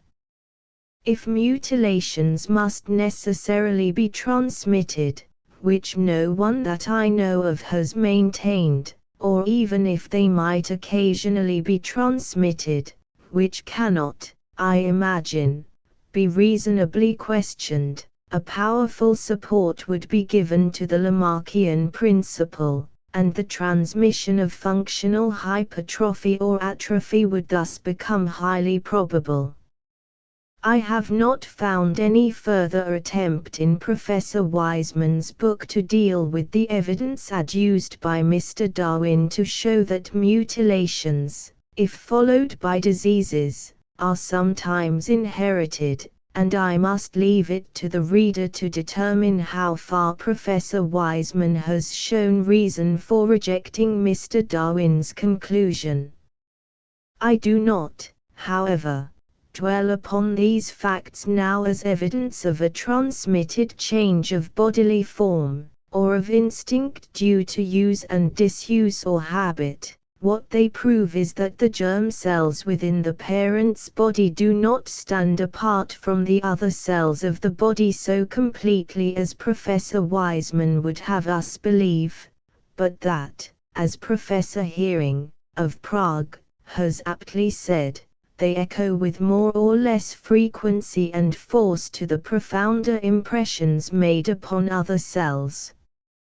I may say that Professor Wiseman does not more cavalierly wave aside the mass of evidence collected by Mr. Darwin and a host of other writers, to the effect that mutilations are sometimes inherited, than does Mr. Wallace, who says that, as regards mutilations, it is generally admitted that they are not inherited, and there is ample evidence on this point.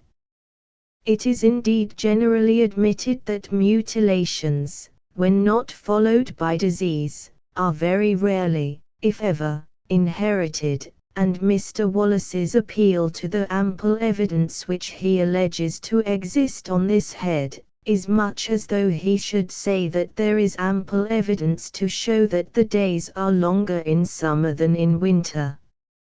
Nevertheless, he continues, a few cases of apparent inheritance of mutilations have been recorded, and these, if trustworthy, are difficulties in the way of the theory. The often quoted case of a disease induced by mutilation being inherited, brown sequoias epileptic guinea pigs, has been discussed by Professor Wiseman and shown to be not conclusive. The mutilation itself, a section of certain nerves, was never inherited, but the resulting epilepsy, or a general state of weakness, deformity, or sores, was sometimes inherited. It is, however, possible that the mere injury introduced and encouraged the growth of certain microbes, which, spreading through the organism, sometimes reached the germ cells, and thus transmitted a diseased condition to the offspring. 35. I suppose a microbe which made guinea pigs eat their toes off was communicated to the germ cells of an unfortunate guinea pig which had been already microbed by it, and made the offspring bite its toes off too. The microbe has a good deal to answer for. On the case of the deterioration of horses in the Falkland Islands after a few generations, Professor Wiseman says, in such a case we have only to assume that the climate which is unfavorable, and the nutriment which is insufficient for horses, affect not only the animal as a whole but also its germ cells. This would result in the diminution in size of the germ cells, the effects upon the offspring being still further intensified by the insufficient nourishment supplied during growth. But such results would not depend upon the transmission by the germ cells of certain peculiarities due to the unfavorable climate, which only appear in the full-grown horse. But Professor Wiseman does not like such cases, and admits that he cannot explain the facts in connection with the climatic varieties of certain butterflies, except by supposing the passive acquisition of characters produced by the direct influence of climate. Nevertheless, in his next paragraph but one, he calls such cases doubtful and proposes that for the moment they should be left aside. He accordingly leaves them, but I have not yet found what other moment he considered auspicious for returning to them. He tells us that new experiments will be necessary, and that he has himself already begun to undertake them. Perhaps he will give us the results of these experiments in some future book, for that they will prove satisfactory to him can hardly, I think, be doubted. He writes, leaving on one side, for the moment, these doubtful and insufficiently investigated cases, we may still maintain that the assumption that changes induced by external conditions in the organism as a whole are communicated to the germ cells after the manner indicated in Darwin's hypothesis of pangenesis, is wholly unnecessary for the explanation of these phenomena. Still, we cannot exclude the possibility of such a transmission occasionally occurring, for even if the greater part of the effects must be attributable to natural selection, there might be a smaller part in certain cases which depends on this exceptional factor. I repeatedly tried to understand Mr. Darwin's theory of pangenesis, and so often failed that I long since gave the matter up in despair. I did so with the less unwillingness because I saw that no one else appeared to understand the theory, and that even Mr. Darwin's warmest adherents regarded it with disfavor. If Mr. Darwin means that every cell of the body throws off minute particles that find their way to the germ cells, and hence into the new embryo, this is indeed difficult of comprehension and belief. If he means that the rhythms or vibrations that go on ceaselessly in every cell of the body communicate themselves with greater or less accuracy or perturbation, as the case may be, to the cells that go to form offspring, and that since the characteristics of matter are determined by vibrations, in communicating vibrations they in effect communicate matter, according to the view put forward in the last chapter of my book Luck or Cunning, 36, then we can better understand it. I have nothing, however, to do with Mr. Darwin's theory of pangenesis beyond avoiding the pretense that I understand either the theory itself or what Professor Wiseman says about it. All I am concerned with is Professor Wiseman's admission, made immediately afterwards, that the somatic cells may, and perhaps sometimes do, impart characteristics to the germ cells. A complete and satisfactory refutation of such an opinion, he continues, cannot be brought forward at present, so I suppose we must wait a little longer, but in the meantime we may again remark that, if we admit even occasional communication of changes in the somatic cells to the germ cells, we have let in the thin end of the wedge, as Mr. Darwin did when he said that use and disuse did a good deal towards modification. Buffon, in his first volume on the lower animals, 37, dwells on the impossibility of stopping the breach once made by admission of variation at all. If the point, he writes, were once gained, that among animals and vegetables there had been, I do not say several species, but even a single one, which had been produced in the course of direct descent from another species, if, for example, it could be once shown that the ass was but a degeneration from the horse, then there is no farther limit to be set to the power of nature, and we should not be wrong in supposing that with sufficient time she could have evolved all other organized forms from one primordial type. So with use and disuse and transmission of acquired characteristics generally, once show that a single structure or instinct is due to habit in preceding generations, and we can impose no limit on the results achievable by accumulation in this respect, nor shall we be wrong in conceiving it as possible that all specialization, whether of structure or instinct, may be due ultimately to habit. How far this can be shown to be probable is, of course, another matter, but I am not immediately concerned with this. All I am concerned with now is to show that the germ cells not unfrequently become permanently affected by events that have made a profound impression upon the somatic cells, in so far that they transmit an obvious reminiscence of the impression to the embryos which they go subsequently towards forming. This is all that is necessary for my case, and I do not find that Professor Wiseman, after all, disputes it. But here, again, comes the difficulty of saying what Professor Wiseman does, and what he does not dispute.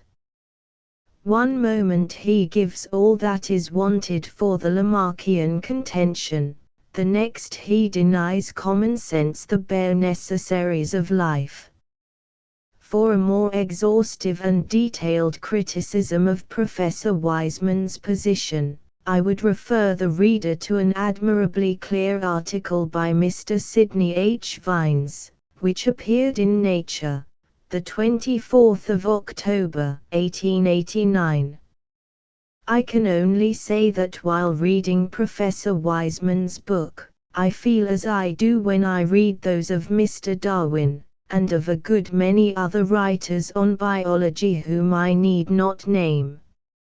I become like a fly in a window pane. I see the sunshine and freedom beyond, and buzz up and down their pages, ever hopeful to get through them to the fresh air without, but ever kept back by a mysterious something, which I feel but cannot either grasp or see. It was not thus when I read Buffon, Erasmus Darwin, and Lamarck. It is not thus when I read such articles as Mr. Vines's just referred to. Love of self-display, and the want of singleness of mind that it inevitably engenders, these, I suppose, are the sins that glaze the casements of most men's minds, and from these, no matter how hard he tries to free himself, nor how much he despises them, who is altogether exempt. Finally, then, when we consider the immense mass of evidence referred to briefly, but sufficiently, by Mr. Charles Darwin, and referred to without other, for the most part, than offhand dismissal by Professor Wiseman in the last of the essays that have been recently translated, I do not see how anyone who brings an unbiased mind to the question can hesitate as to the side on which the weight of testimony inclines. Professor Wiseman declares that the transmission of mutilations may be dismissed into the domain of fable. 38. If so, then, whom can we trust? What is the use of science at all if the conclusions of a man as competent as I readily admit Mr. Darwin to have been, on the evidence laid before him from countless sources, is to be set aside lightly and without giving the clearest and most cogent explanation of the why and wherefore? When we see a person ostracizing the evidence which he has to meet, as clearly as I believe Professor Wiseman to be doing, we shall in 9 cases out of 10 be right in supposing that he knows the evidence to be too strong for him. The deadlock in Darwinism. Part 3. Now let me return to the recent division of biological opinion into 2 main streams, Lamarckism and Weismannism. Both Lamarckians and Weismannists, not to mention mankind in general, admit that the better adapted to its surroundings a living form may be, the more likely it is to outbreed its compeers.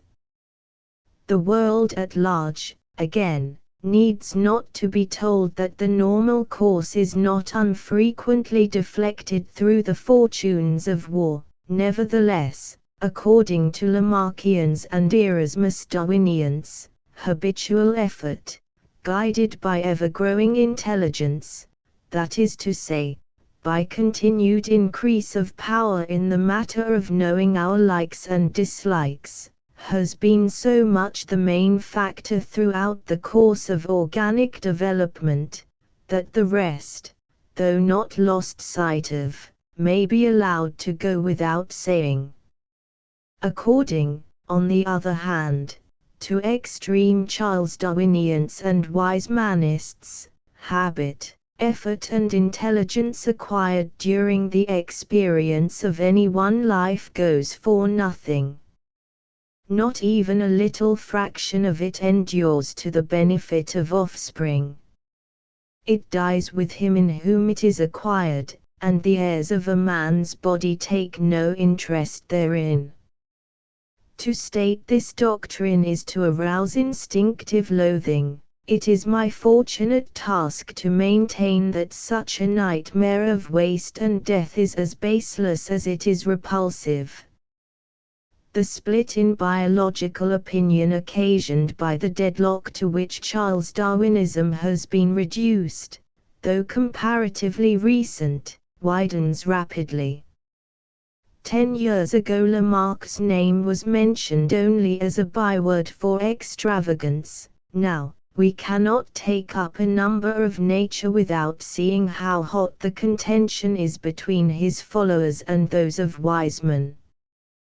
This must be referred, as I implied earlier, to growing perception that Mr. Darwin should either have gone farther towards Lamarckism or not so far. In admitting use and disuse as freely as he did, he gave Lamarckians leverage for the overthrow of a system based ostensibly on the accumulation of fortunate accidents. In assigning the lion's share of development to the accumulation of fortunate accidents, he tempted fortuitists to try to cut the ground from under Lamarck's feet by denying that the effects of use and disuse can be inherited at all. When the public had once got to understand what Lamarck had intended, and wherein Mr. Charles Darwin had differed from him, it became impossible for Charles Darwinians to remain where they were, nor is it easy to see what course was open to them except to cast about for a theory by which they could get rid of use and disuse altogether. Weismannism, therefore, is the inevitable outcome of the straits to which Charles Darwinians were reduced through the way in which their leader had halted between 2 opinions. This is why Charles Darwinians, from Professor Huxley downwards, have kept the difference between Lamarck's opinions and those of Mr. Darwin so much in the background. Unwillingness to make this understood is nowhere manifested more clearly than in Dr. Francis Darwin's life of his father. In this work Lamarck is sneered at once or twice, and told to go away, but there is no attempt to state the 2 cases side by side, from which, as from not a little else, I conclude that Dr. Francis Darwin has descended from his father with singularly little modification. Proceeding to the evidence for the transmissions of acquired habits, I will quote two recently adduced examples from among the many that have been credibly attested. The first was contributed to Nature, the 14th of March, 1889, by Professor Marcus M. Hartog, who wrote, "A bee is moderately myopic and very astigmatic in the left eye, extremely myopic in the right. As the left eye gave such bad images for near objects, he was compelled in childhood to mask it, and acquired the habit of leaning his head on his left arm for writing, so as to blind that eye, or of resting the left temple and eye on the hand, with the elbow on the table." At the age of 15 the eyes were equalized by the use of suitable spectacles, and he soon lost the habit completely and permanently. He is now the father of 2 children, a boy and a girl, whose vision, tested repeatedly and fully, is emmetropic in both eyes, so that they have not inherited the congenital optical defect of their father. All the same, they have both of them inherited his early acquired habit, and need constant watchfulness to prevent their hiding the left eye when writing, by resting the head on the left forearm or hand. Imitation is here quite out of the question. Considering that every habit involves changes in the proportional development of the muscular and osseous systems, and hence probably of the nervous system also, the importance of inherited habits, natural or acquired, cannot be overlooked in the general theory of inheritance. I am fully aware that I shall be accused of flat Lamarckism, but a nickname is not an argument. To this Professor Ray Lancaster rejoined, Nature, the 21st of March, 1889, "It is not unusual for children to rest the head on the left forearm or hand when writing, and I doubt whether much value can be attached to the case described by Professor Hartog." The kind of observation which his letter suggests is, however, likely to lead to results either for or against the transmission of acquired characters. An old friend of mine lost his right arm when a schoolboy, and has ever since written with his left. He has a large family and grandchildren, but I have not heard of any of them showing a disposition to left-handedness. From Nature, the 21st of March, 1889, I take the second instance communicated by Mr. J. Genowir, who wrote as follows: Mr. Marcus M. Hartog's letter of the 6th of March, inserted in last week's number, p. 462, is a very valuable contribution to the growing evidence that acquired characters may be inherited. I have long held the view that such is often the case, and I have myself observed several instances of the, at least I may say, apparent fact. Many years ago there was a very fine male of the Capra megaceros in the gardens of the Zoological Society. To restrain this animal from jumping over the fence of the enclosure in which he was confined, a long and heavy chain was attached to the collar round his neck. He was constantly in the habit of taking this chain up by his horns and moving it from one side to another over his back. In doing this he threw his head very much back, his horns being placed in a line with the back. The habit had become quite chronic with him, and was very tiresome to look at. I was very much astonished to observe that his offspring inherited the habit, and although it was not necessary to attach a chain to their necks, I have often seen a young male throwing his horns over his back and shifting from side to side an imaginary chain. The action was exactly the same as that of his ancestor. The case of the kid of this goat appears to me to be parallel to that of child and parent given by Mr. Hartog. I think at the time I made this observation I informed Mr. Darwin of the fact by letter, and he did not accuse me of flat Lamarckism. To this letter there was no rejoinder. It may be said, of course, that the action of the offspring in each of these cases was due to accidental coincidence only. Anything can be said, but the question turns not on what an advocate can say, but on what a reasonably intelligent and disinterested jury will believe. Granted they might be mistaken in accepting the foregoing stories, but the world of science, like that of commerce, is based on the faith or confidence, which both creates and sustains them. Indeed, the universe itself is but the creature of faith, for assuredly we know of no other foundation. There is nothing so generally and reasonably accepted, not even our own continued identity, but questions may be raised about it that will shortly prove unanswerable.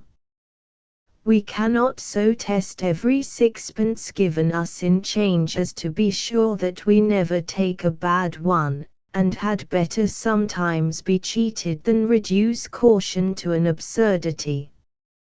Moreover, we have seen from the evidence given in my preceding article that the germ cells issuing from a parent's body can, and do, respond to profound impressions made on the somatic cells. This being so, what impressions are more profound, what needs engage more assiduous attention than those connected with self-protection, the procuring of food, and the continuation of the species? If the mere anxiety connected with an ill-healing wound inflicted on but one generation is sometimes found to have so impressed the germ cells that they hand down its scars to offspring, how much more shall not anxieties that have directed action of all kinds from birth till death, not in one generation only but in a longer series of generations than the mind can realize to itself, modify, and indeed control, the organization of every species? I see Professor S. H. Vines, in the article on Weismann's theory referred to in my preceding article, says Mr. Darwin held that it was not the sudden variations due to altered external conditions which become permanent, but those slowly produced by what he termed the accumulative action of changed conditions of life. Nothing can be more soundly Lamarckian, and nothing should more conclusively show that, whatever else Mr. Darwin was, he was not a Charles Darwinian. But what evidence other than inferential can from the nature of the case be adduced in support of this, as I believe, perfectly correct judgment?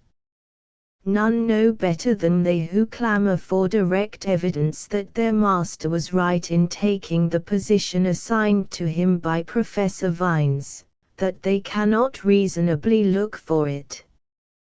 With us, as with themselves, modification proceeds very gradually, and it violates our principles as much as their own to expect visible permanent progress, in any single generation, or indeed in any number of generations of wild species which we have yet had time to observe. Occasionally we can find such cases, as in that of Branchiepus stagnalis, quoted by Mr. Wallace, or in that of the New Zealand key whose skin, I was assured by the late Sir Julius von Haast, has already been modified as a consequence of its change of food.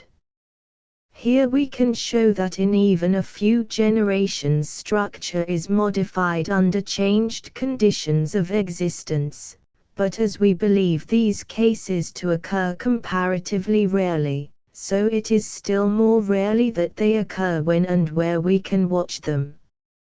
Nature is eminently conservative, and fixity of type, even under considerable change of conditions, is surely more important for the well-being of any species than an over-ready power of adaptation to, it may be, passing changes. There could be no steady progress if each generation were not mainly bound by the traditions of those that have gone before it. It is evolution and not incessant revolution that both parties are upholding, and this being so, rapid visible modification must be the exception, not the rule. I have quoted direct evidence adduced by competent observers, which is, I believe, sufficient to establish the fact that offspring can be and is sometimes modified by the acquired habits of a progenitor.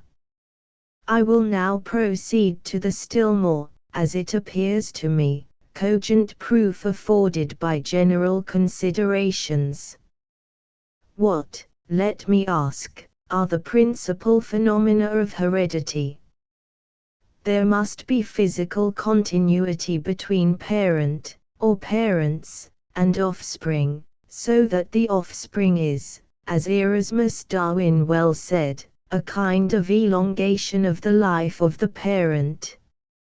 Erasmus Darwin put the matter so well that I may as well give his words in full. He wrote, "Owing to the imperfection of language, the offspring is termed a new animal, but is in truth a branch or elongation of the parent, since a part of the embryon animal is, or was, a part of the parent, and therefore, in strict language, cannot be said to be entirely new at the time of its production, and therefore it may retain some of the habits of the parent system. At the earliest period of its existence, the embryon would seem to consist of a living filament with certain capabilities of irritation, sensation, volition, and association, and also with some acquired habits or propensities peculiar to the parent. The former of these are in common with other animals, the latter seem to distinguish or produce the kind of animal, whether man or quadruped, with the similarity of feature or form to the parent." 39. Those who accept evolution insist on unbroken physical continuity between the earliest known life and ourselves, so that we both are and are not personally identical with the unicellular organism from which we have descended in the course of many millions of years, exactly in the same way as an octogenarian both is and is not personally identical with the microscopic impregnate ovum from which he grew up. Everything both is and is not. There is no such thing as strict identity between any two things in any two consecutive seconds. In strictness they are identical and yet not identical, so that in strictness they violate a fundamental rule of strictness, namely, that a thing shall never be itself and not itself at one and the same time. We must choose between logic and dealing in a practical spirit with time and space. It is not surprising, therefore, that logic, in spite of the show of respect outwardly paid to her, is told to stand aside when people come to practice. In practice, identity is generally held to exist where continuity is only broken slowly and piecemeal. Nevertheless, that occasional periods of even rapid change are not held to bar identity, appears from the fact that no one denies this to hold between the microscopically small impregnate ovum and the born child that springs from it, nor yet, therefore, between the impregnate ovum and the octogenarian into which the child grows, for both ovum and octogenarian are held personally identical with the newborn baby, and things that are identical with the same are identical with one another. The first, then, and most important element of heredity is that there should be unbroken continuity, and hence sameness of personality, between parents and offspring, in neither more nor less than the same sense as that in which any other two personalities are said to be the same. The repetition, therefore, of its developmental stages by any offspring must be regarded as something which the embryo repeating them has already done once, in the person of one or other parent, and if once, then, as many times as there have been generations between any given embryo now repeating it, and the point in life from which we started, say, for example, the amoeba. In the case of asexually and sexually produced organisms alike, the offspring must be held to continue the personality of the parent or parents, and hence on the occasion of every fresh development, to be repeating something which in the person of its parent or parents it has done once, and if once, then any number of times, already.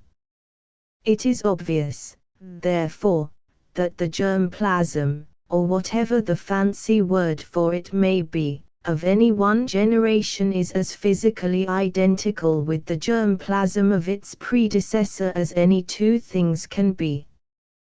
The difference between Professor Wiseman and, we will say, Herongians consists in the fact that the first maintains the new germplasm when on the point of repeating its developmental processes to take practically no cognizance of anything that has happened to it since the last occasion on which it developed itself, while the latter maintain that offspring takes much the same kind of account of what has happened to it in the persons of its parents since the last occasion on which it developed itself, as people in ordinary life take of things that happen to them.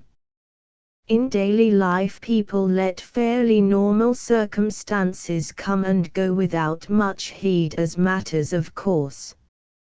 If they have been lucky they make a note of it and try to repeat their success.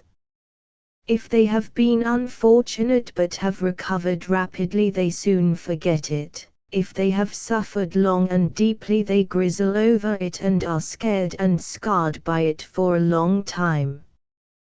The question is one of cognizance or non-cognizance on the part of the new germs, of the more profound impressions made on them while they were one with their parents, between the occasion of their last preceding development, and the new course on which they are about to enter. Those who accept the theory put forward independently by Professor Heering of Prague, whose work on this subject is translated in my book, Unconscious Memory, 40, and by myself in Life and Habit, 41, believe in cognizance, as do Lamarckians generally. Wisemanites, and with them the orthodoxy of English science, find non-cognizance more acceptable. If the Herongian view is accepted, that heredity is only a mode of memory, and an extension of memory from one generation to another, then the repetition of its development by any embryo thus becomes only the repetition of a lesson learned by rote, and, as I have elsewhere said, our view of life is simplified by finding that it is no longer an equation of, say, 100 unknown quantities, but of 99 only, inasmuch as two of the unknown quantities prove to be substantially identical. In this case, the inheritance of acquired characteristics cannot be disputed, for it is postulated in the theory that each embryo takes note of, remembers and is guided by the profounder impressions made upon it while in the persons of its parents, between its present and last preceding development. To maintain this is to maintain use and disuse to be the main factors throughout organic development. To deny it is to deny that use and disuse can have any conceivable effect.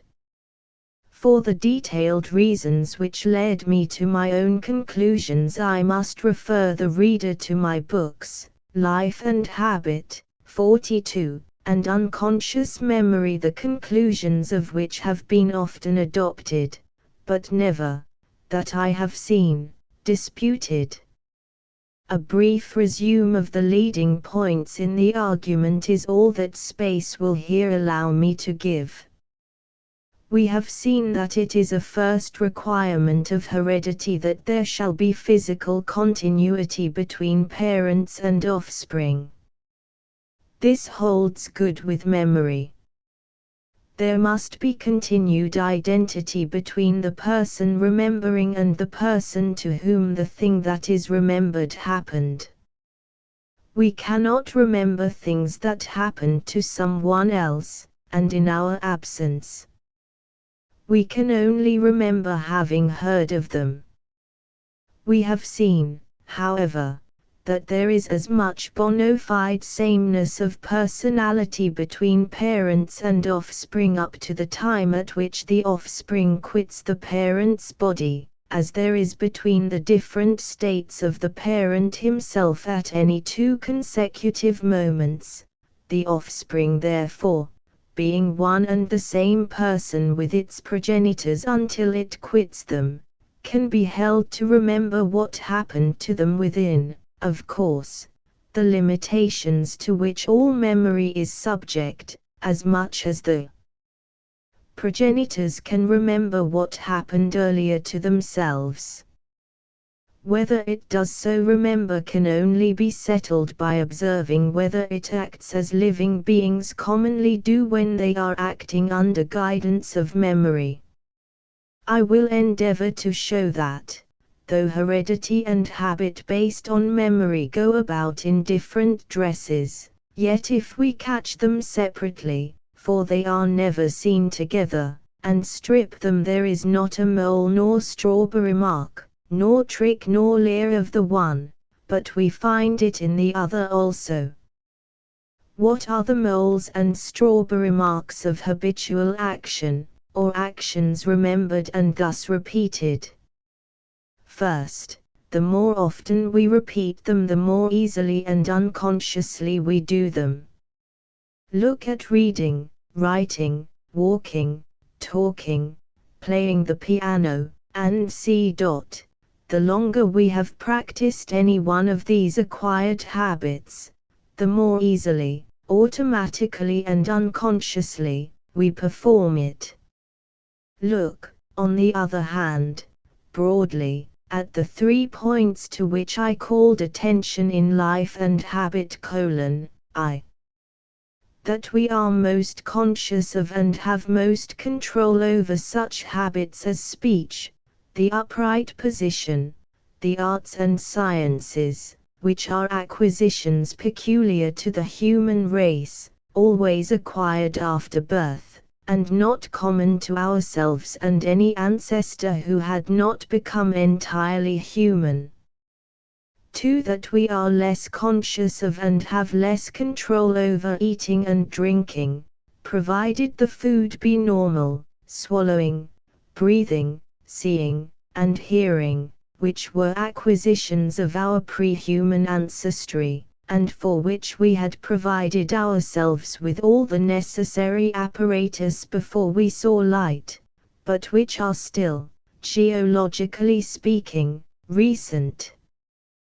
3. That we are most unconscious of and have least control over our digestion and circulation, powers possessed even by our invertebrate ancestry, and, geologically speaking, of extreme antiquity.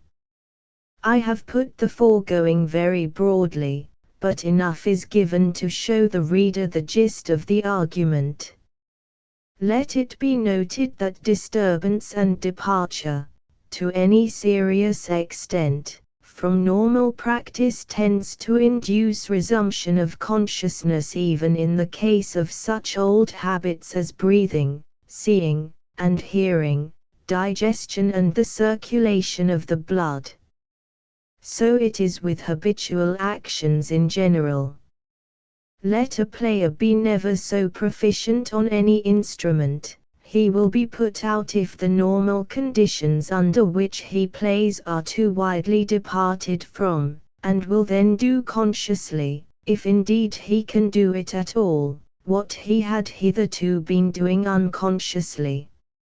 It is an axiom as regards actions acquired after birth, that we never do them automatically save as the result of long practice. The stages in the case of any acquired facility, the inception of which we have been able to watch, have invariably been from a nothingness of ignorant impotence to a little somethingness of highly self-conscious, arduous performance, and thence to the unself-consciousness of easy mastery. I saw one year a poor blind lad of about 18 sitting on a wall by the wayside at Ves, playing the concertina with his whole body, and snorting like a child. The next year the boy no longer snorted, and he played with his fingers only. The year after that he seemed hardly to know whether he was playing or not, it came so easily to him. I know no exception to this rule. Where is the intricate and at one time difficult art in which perfect automatic ease has been reached except as the result of long practice? If, then, wherever we can trace the development of automatism we find it to have taken this course, is it not most reasonable to infer that it has taken the same even when it has risen in regions that are beyond our ken? Ought we not, whenever we see a difficult action performed, automatically to suspect antecedent practice?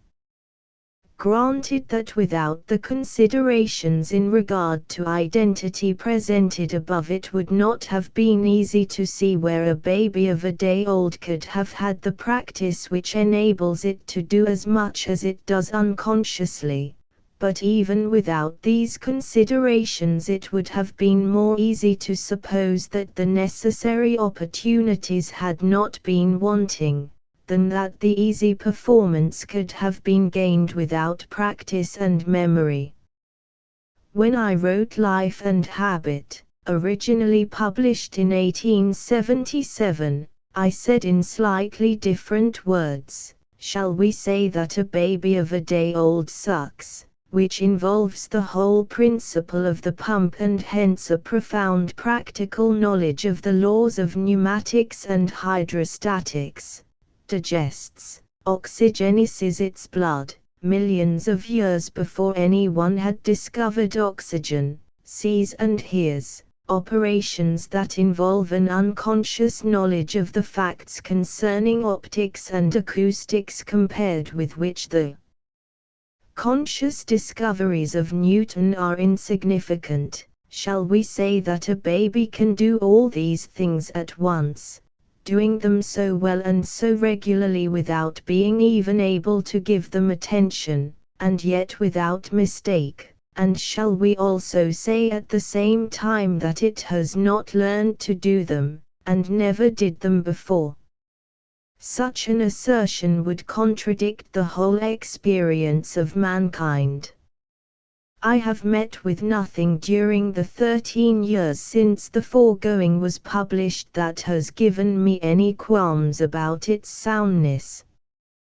From the point of view of the law courts and everyday life it is, of course, nonsense, but in the kingdom of thought, as in that of heaven, there are many mansions, and what would be extravagance in the cottage or farmhouse, as it were, of daily practice, is but common decency in the palace of high philosophy, wherein dwells evolution. If we leave evolution alone, we may stick to common practice and the law courts. Touch evolution and we are in another world, not higher, not lower, but different as harmony from counterpoint. As, however, in the most absolute counterpoint there is still harmony, and in the most absolute harmony still counterpoint, so high philosophy should be still in touch with common sense, and common sense with high philosophy. The common sense view of the matter to people who are not over-curious and to whom time is money, will be that a baby is not a baby until it is born, and that when born it should be born in wedlock. Nevertheless, as a sop to high philosophy, every baby is allowed to be the offspring of its father and mother. The high philosophy view of the matter is that every human being is still but a fresh edition of the primordial cell with the latest additions and corrections. There has been no leap nor break in continuity anywhere. The man of today is the primordial cell of millions of years ago as truly as he is the himself of yesterday. He can only be denied to be the one on grounds that will prove him not to be the other. Every one is both himself and all his direct ancestors and descendants as well. Therefore, if we would be logical, he is one also with all his cousins, no matter how distant, for he and they are alike identical with the primordial cell. And we have already noted it as an axiom that things which are identical with the same are identical with one another. This is practically making him one with all living things, whether animal or vegetable, that ever have existed or ever will, something of all which may have been in the mind of Sophocles when he wrote, "Nor seest thou yet the gathering hosts of ill that shall e'en one thee both with thine own self and with thine offspring." And all this has come of admitting that a man may be the same person for 2 days running.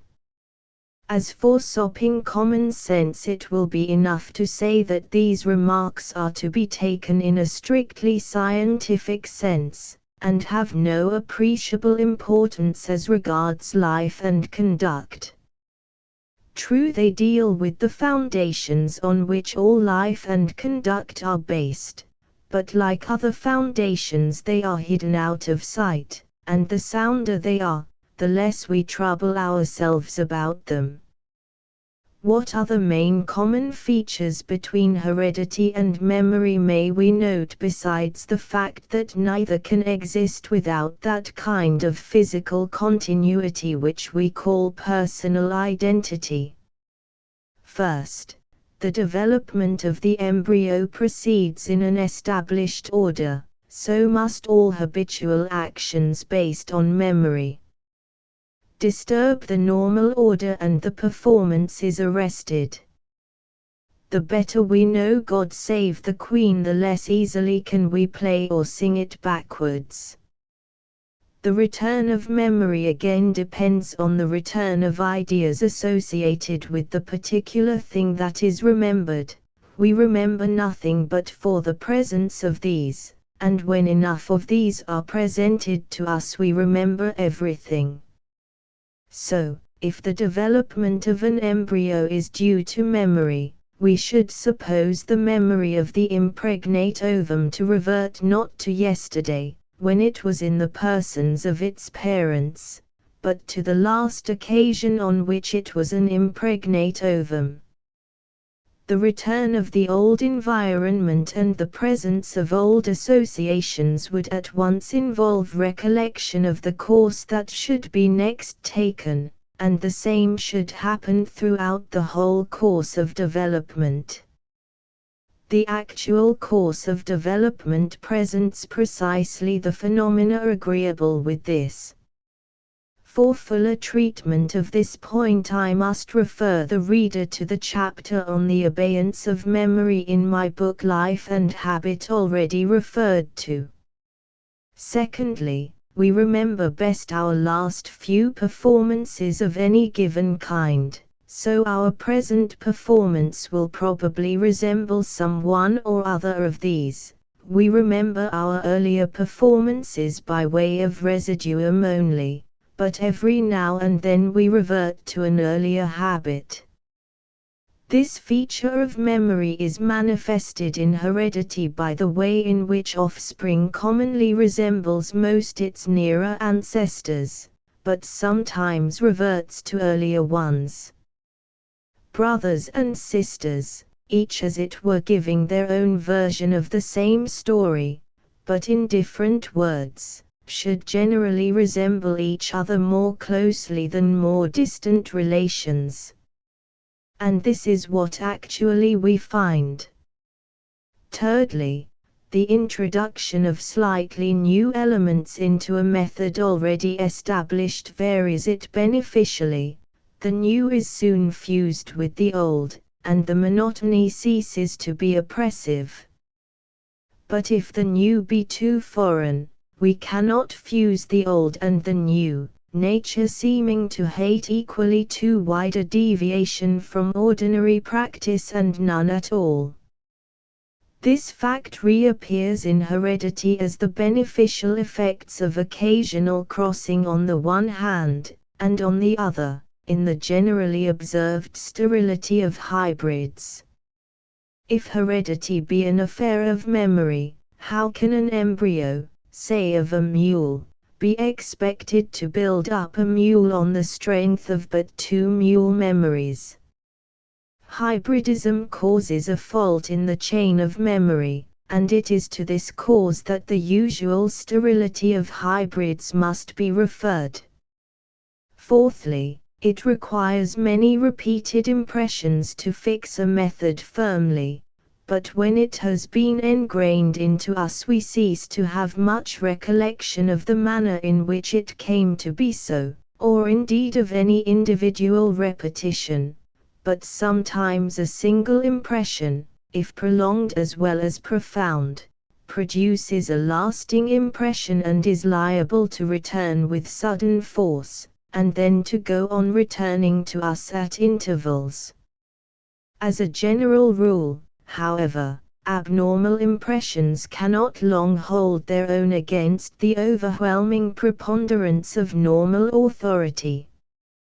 This appears in heredity as the normal non-inheritance of mutilations on the one hand, and on the other as their occasional inheritance in the case of injuries followed by disease. Fifthly, if heredity and memory are essentially the same, we should expect that no animal would develop new structures of importance after the age at which its species begins ordinarily to continue its race, for we cannot suppose offspring to remember anything that happens to the parent subsequently to the parent's ceasing to contain the offspring within itself. From the average age, therefore, of reproduction, offspring should cease to have any farther steady, continuous memory to fall back upon. What memory there is should be full of faults, and as such unreliable. An organism ought to develop as long as it is backed by memory, that is to say, until the average age at which reproduction begins. It should then continue to go for a time on the impetus already received, and should eventually decay through failure of any memory to support it, and tell it what to do. This corresponds absolutely with what we observe in organisms generally, and explains, on the one hand, why the age of puberty marks the beginning of completed development, a riddle hitherto not only unexplained but, so far as I have seen, unasked. It explains, on the other hand, the phenomena of old age, hitherto without even attempt at explanation. Sixthly, those organisms that are the longest in reaching maturity should on the average be the longest lived, for they will have received the most momentous impulse from the weight of memory behind them. This harmonizes with the latest opinion as to the facts. In his article on Wiseman in the Contemporary Review for May 1890, Mr. Romans writes, Professor Wiseman has shown that there is throughout the metazoa a general correlation between the natural lifetime of individuals composing any given species, and the age at which they reach maturity or first become capable of procreation. This, I believe, has been the conclusion generally arrived at by biologists for some years past. Lateness, then, in the average age of reproduction appears to be the principal underlying longevity. There does not appear at first sight to be much connection between such distinct and apparently disconnected phenomena as 1. The orderly normal progress of development, 2. Atavism and the resumption of feral characteristics, 3. The more ordinary resemblance inter se of nearer relatives, 4. The benefit of an occasional cross, and the usual sterility of hybrids, 5. The unconsciousness with which alike bodily development and ordinary physiological functions proceed, so long as they are normal, 6. The ordinary non-inheritance, but occasional inheritance of mutilations, 7. The fact that puberty indicates the approach of maturity, 8. The phenomena of middle life and old age, 9. The principle underlying longevity. These phenomena have no conceivable bearing on one another until heredity and memory are regarded as part of the same story. Identify these two things, and I know no phenomenon of heredity that does not immediately become infinitely more intelligible. Is it conceivable that a theory which harmonizes so many facts hitherto regarded as without either connection or explanation should not deserve at any rate consideration from those who profess to take an interest in biology? It is not as though the theory were unknown, or had been condemned by our leading men of science. Professor Ray Lankester introduced it to English readers in an appreciative notice of Professor Heering's address, which appeared in Nature, the 18th of July, 1876. He wrote to the Athenaeum, the 24th of March, 1884, and claimed credit for having done so, but I do not believe he has ever said more in public about it than what I have here referred to. Mr. Romans did indeed try to crush it in Nature, the 27th of January, 1881, but in 1883, in his Mental Evolution in Animals he adopted its main conclusion without acknowledgement. The Athenaeum, to my unbounded surprise, called him to task for this, the 1st of March, 1884, and since that time he has given the Herongian theory a sufficiently wide berth. Mr. Wallace showed himself favorably enough disposed towards the view that heredity and memory are part of the same story when he reviewed my book Life and Habit in Nature, the 27th of March, 1879, but he has never since betrayed any sign of being aware that such a theory existed. Mr. Herbert Spencer wrote to the Athenaeum, the 5th of April, 1884, and claimed the theory for himself, but, in spite of his doing this, he has never, that I have seen, referred to the matter again. I have dealt sufficiently with his claim in my book, Luck or Cunning. 43. Lastly, Professor Hearing himself has never that I know of touched his own theory since the single short address read in 1870, and translated by me in 1881. Every one, even its originator, except myself, seems afraid to open his mouth about it. Of course, the inference suggests itself that other people have more sense than I have. I readily admit it, but why have so many of our leaders shown such a strong hankering after the theory, if there is nothing in it? The deadlock that I have pointed out as existing in Darwinism will, I doubt not, lead ere long to a consideration of Professor Hearing's theory. English biologists are little likely to find Wiseman satisfactory for long, and if he breaks down there is nothing left for them but Lamarck, supplemented by the important and elucidatory corollary on his theory proposed by Professor Hearing.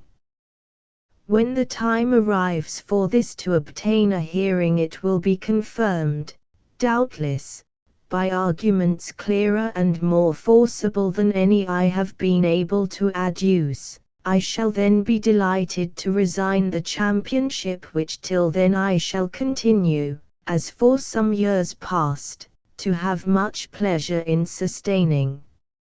Heretofore my satisfaction has mainly lain in the fact that more of our prominent men of science have seemed anxious to claim the theory than to refute it. In the confidence thus engendered, I leave it to any fuller consideration which the outline I have above given may incline the reader to bestow upon it.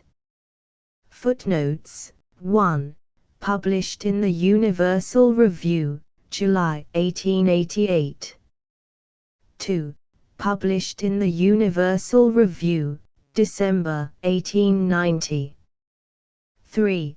Published in the Universal Review, May 1889. As I have several times been asked if the letters here reprinted were not fabricated by Butler himself, I take this opportunity of stating that they are authentic in every particular, and that the originals are now in my possession. R.S. 4. An address delivered at the Somerville Club, the 27th of February, 1895. 5. The Foundations of Belief by the Right Honourable A. J. Balfour. Longmans, 1895, p. 48. 6. Published in the Universal Review, November, 1888. 7. Since this essay was written, it has been ascertained by Cavalier Francesco Negri, of Casal Monferrato, that Tabacchetti died in 1615. If, therefore, the sanctuary of Montregon was not founded until 1631, it is plain that Tabacchetti cannot have worked there.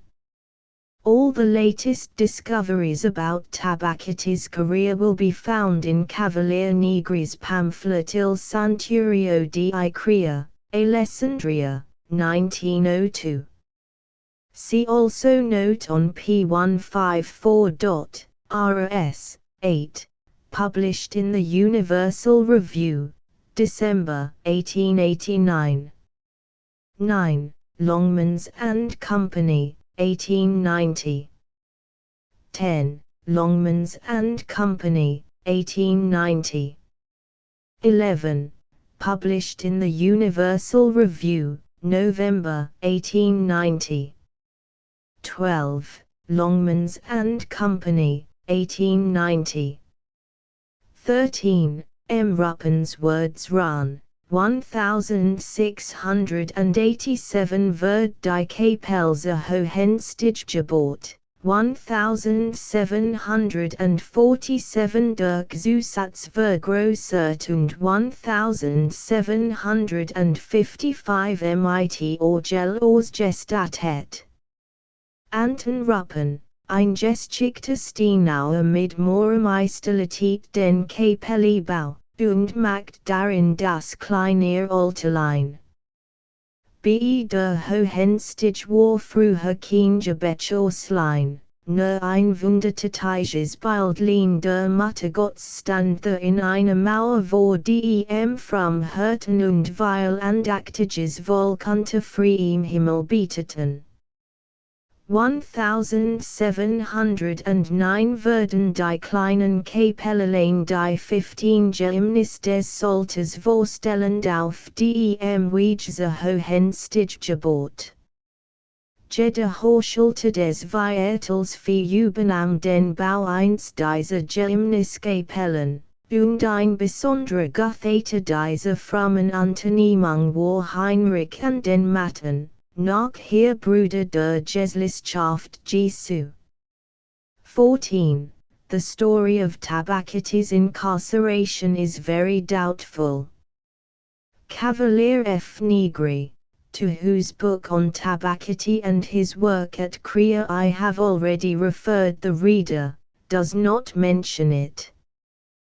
Tabachetti left his native Dinant in 1585, and from that date until his death in 1615 he appears to have worked chiefly at Varolo and Kriya. There is a document in existence stating that in 1588 he executed a statue for the Hermitage of S. Rocco, at Kriya, which, if it is to be relied on, disposes both of the incarceration and of the visit to Sars. It is possible, however, that the date is 1598, in which case Butler's theory of the visit to Sars may hold good. In 1590 Tabachetti was certainly at Varolo, and again in 1594, 1599, and 1602. He died in 1615, possibly during a visit to Varolo, though his home at that time was Costigliole, near St. Rs. 15. This is thus chronicled by M. Ruppen, 1589 Den the 9th of September war ein Wasser groß, die Weilsche den Verursicht. Die Tharstrasse, die von den Steinmatten bis zur Kirchum für der Wisplag, wird ganz zerstört.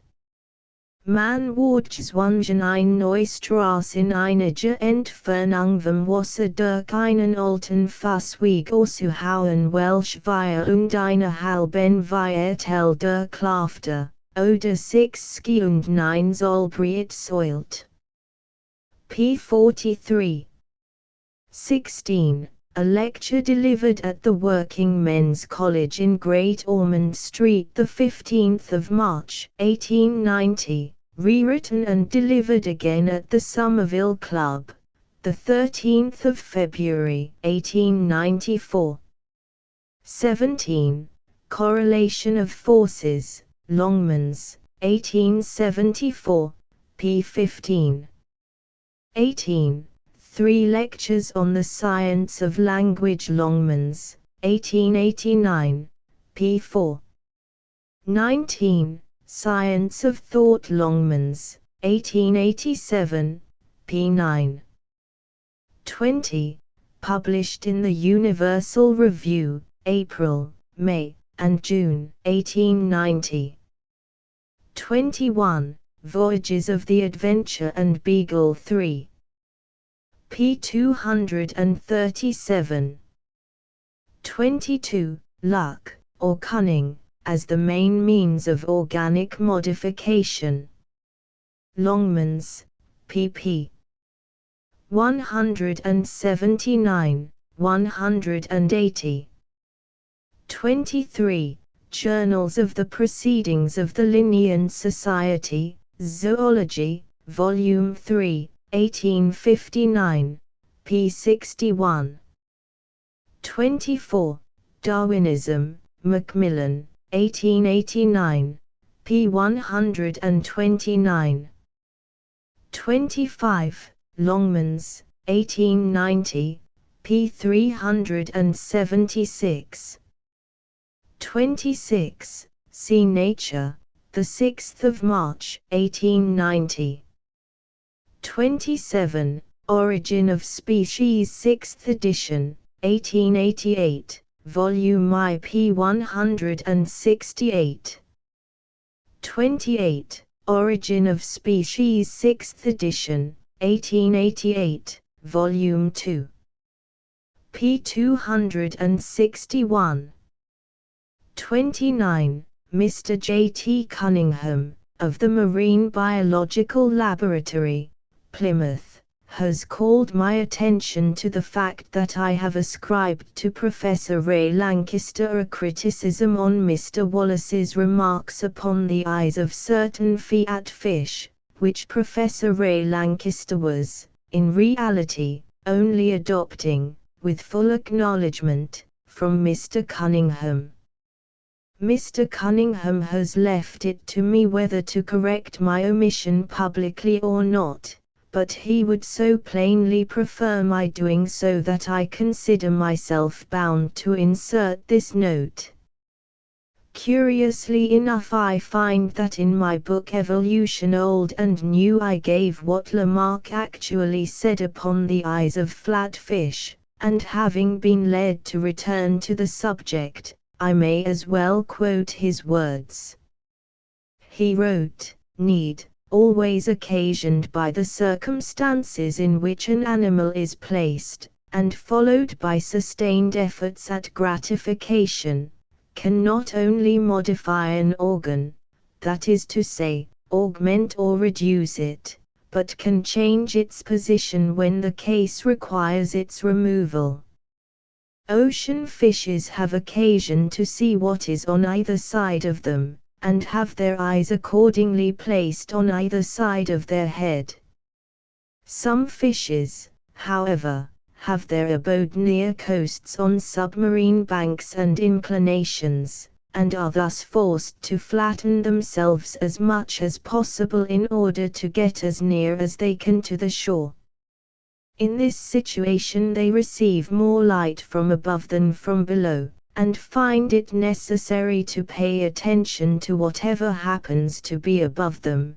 This need has involved the displacement of their eyes, which now take the remarkable position which we observe in the case of soles, turbots, plaice, and sea. The transfer of position is not even yet complete in the case of these fishes, and the eyes are not, therefore, symmetrically placed, but they are so with the skate, whose head and whole body are equally disposed on either side a longitudinal section. Hence the eyes of this fish are placed symmetrically upon the uppermost side. Philosophie zoologique, Tom. I. pp. 250, 251. Edition C. Martins. Paris, 1873. 30. Essays on Heredity and C. Oxford, 1889. p. 171. 31. Essays on Heredity and C. Oxford, 1889. p. 266. 32. Darwinism 1889. p. 440. 33. Page 83. 34. Volume IP 466, and CED 1885. 35. Darwinism p. 440. 36. Longmans, 1890. 37. Tom. 4p 383. ED 1753. 38. Essays, and c. p. 447. 39. Zunamaya 1794, Volume IP 480. 40. Longmans, 1890. 41. Longmans, 1890. 42. Longmans, 1890. 43. Longmans, 1890.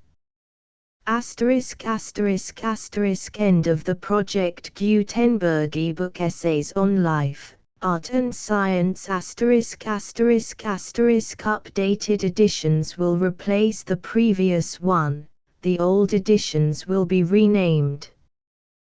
Creating the works from print editions not protected by U.S. copyright law means that no one owns a United States copyright in these works, so the Foundation, and you, can copy and distribute it in the United States without permission and without paying copyright royalties. Special rules, set forth in the general terms of use part of this license, apply to copying and distributing Project Gutenberg trademark symbol electronic works to protect the Project Gutenberg trademark symbol concept and trademark. Project Gutenberg is a registered trademark, and may not be used if you charge for an ebook, except by following the terms of the trademark license, including paying royalties for use of the Project Gutenberg trademark. If you do not charge anything for copies of this ebook, complying with the trademark license is very easy. You may use this ebook for nearly any purpose such as creation of derivative works, reports, performances and research. Project Gutenberg ebooks may be modified and printed and given away. You may do practically anything in the United States with ebooks not protected by U.S. copyright law. Redistribution is subject to the trademark license, especially commercial redistribution. Start. Full license. The full Project Gutenberg license. Please read this before you distribute or use this work to protect the Project Gutenberg trademark symbol mission of promoting the free distribution of electronic works. By using or distributing this work, or any other work associated in any way with the phrase Project Gutenberg, you agree to comply with all the terms of the full Project Gutenberg trademark symbol license available with this file or online at www.gutenberg.org/license. Section 1. General Terms of Use and Redistributing Project Gutenberg Trademark Symbol Electronic Works 1.0.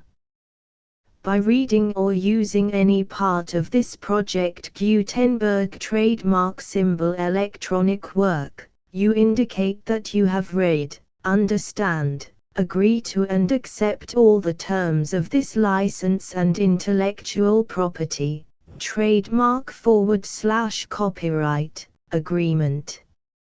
If you do not agree to abide by all the terms of this agreement, you must cease using and return or destroy all copies of Project Gutenberg trademark symbol electronic works in your possession.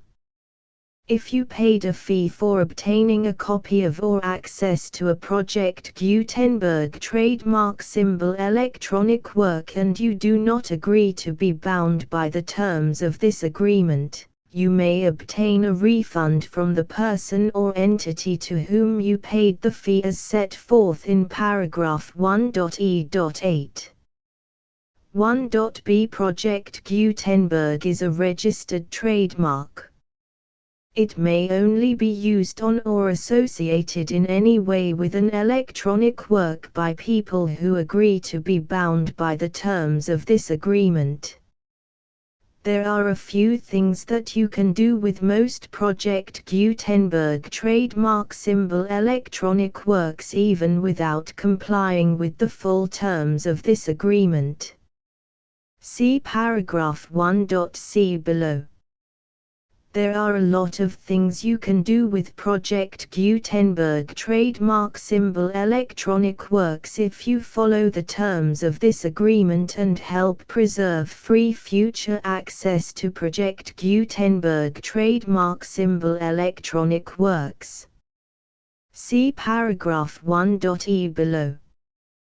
1.c The Project Gutenberg Literary Archive Foundation, the Foundation or PGLAF, owns a compilation copyright in the collection of Project Gutenberg trademark symbol electronic works.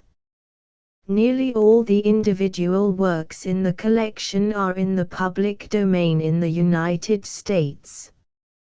If an individual work is unprotected by copyright law in the United States and you are located in the United States, we do not claim a right to prevent you from copying, distributing, performing, displaying or creating derivative works based on the work as long as all references to Project Gutenberg are removed. Of course, we hope that you will support the Project Gutenberg trademark symbol mission of promoting free access to electronic works by freely sharing Project Gutenberg trademark symbol works in compliance with the terms of this agreement for keeping the Project Gutenberg trademark symbol name associated with the work. You can easily comply with the terms of this agreement by keeping this work in the same format with its attached full Project Gutenberg trademark symbol license when you share it without charge with others.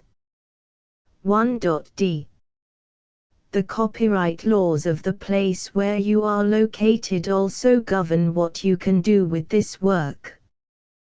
Copyright laws in most countries are in a constant state of change.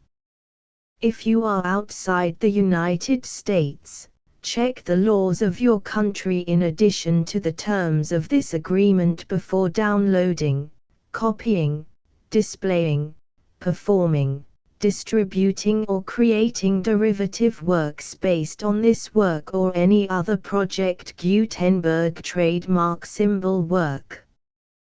The Foundation makes no representations concerning the copyright status of any work in any country other than the United States.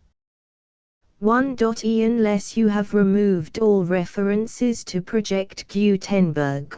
1.e.1 The following sentence, with active links to, or other immediate access to, the full Project Gutenberg trademark symbol license must appear prominently whenever any copy of a Project Gutenberg trademark symbol work, any work on which the phrase Project Gutenberg appears, or with which the phrase Project Gutenberg is associated, is accessed, displayed, performed, viewed, copied or distributed.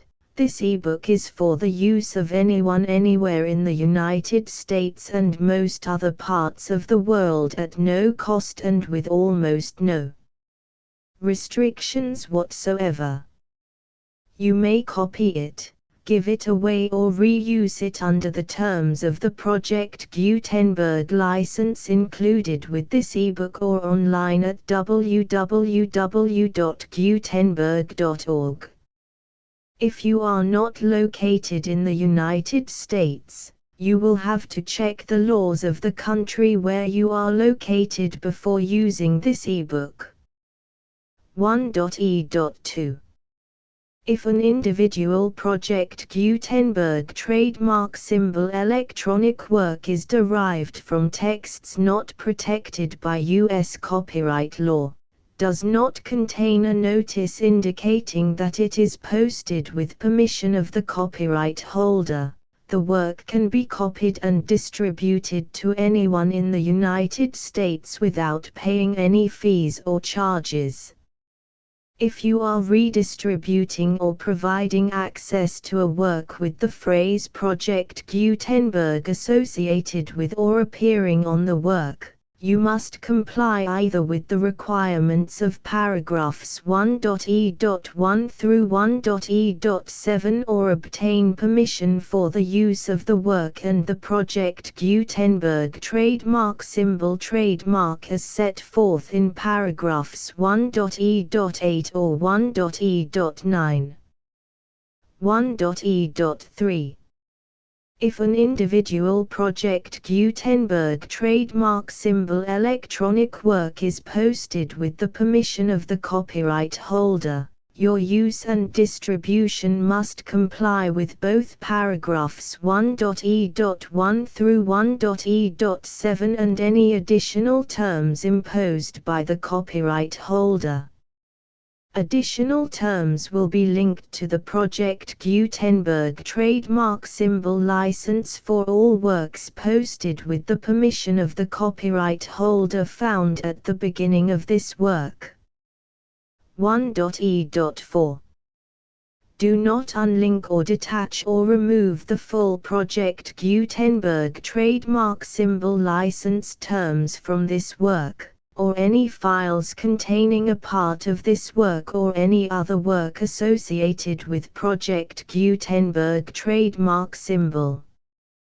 1.e.5 Do not copy, display, perform, distribute or redistribute this electronic work, or any part of this electronic work, without prominently displaying the sentence set forth in paragraph 1.e.1 with active links or immediate access to the full terms of the Project Gutenberg trademark symbol license.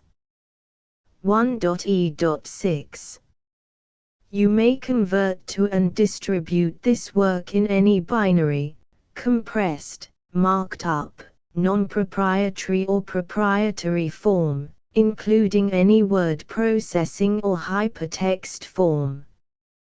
However, if you provide access to or distribute copies of a Project Gutenberg trademark symbol work in a format other than plain vanilla ASCII or other format used in the official version posted on the official Project Gutenberg trademark symbol website, www.gutenberg.org, you must, at no additional cost, fee or expense to the user, provide a copy, a means of exporting a copy, or a means of obtaining a copy upon request, of the work in its original plain vanilla ASCII or other form. Any alternate format must include the full Project Gutenberg trademark symbol license as specified in paragraph 1.e.1. 1.e.7 Do not charge a fee for access to, viewing, displaying, performing, copying or distributing any Project Gutenberg trademark symbol works unless you comply with paragraph 1.e.8 or 1.e.9.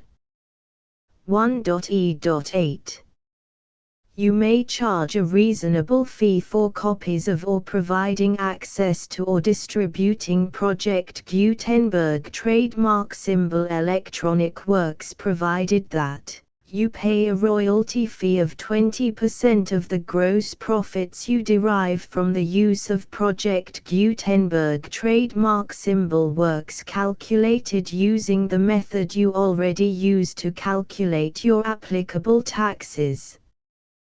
The fee is owed to the owner of the Project Gutenberg trademark symbol trademark, but he has agreed to donate royalties under this paragraph to the Project Gutenberg Literary Archive Foundation.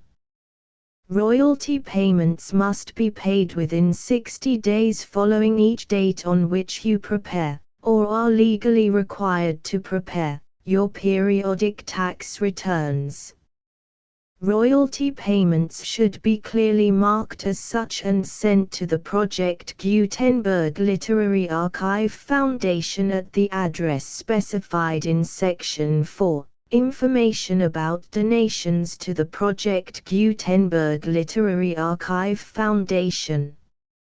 You provide a full refund of any money paid by a user who notifies you in writing, or by email, within 30 days of receipt that he does not agree to the terms of the full Project Gutenberg trademark symbol license.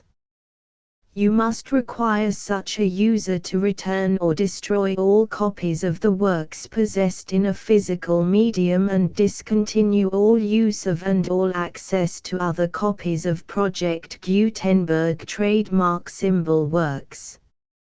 You provide, in accordance with paragraph 1.f.3, a full refund of any money paid for a work or a replacement copy, if a defect in the electronic work is discovered and reported to you within 90 days of receipt of the work. You comply with all other terms of this agreement for free distribution of Project Gutenberg trademark symbol works. 1.e.9. If you wish to charge a fee or distribute a Project Gutenberg trademark symbol electronic work or group of works on different terms than are set forth in this agreement, you must obtain permission in writing from the Project Gutenberg Literary Archive Foundation, the manager of the Project Gutenberg trademark symbol trademark.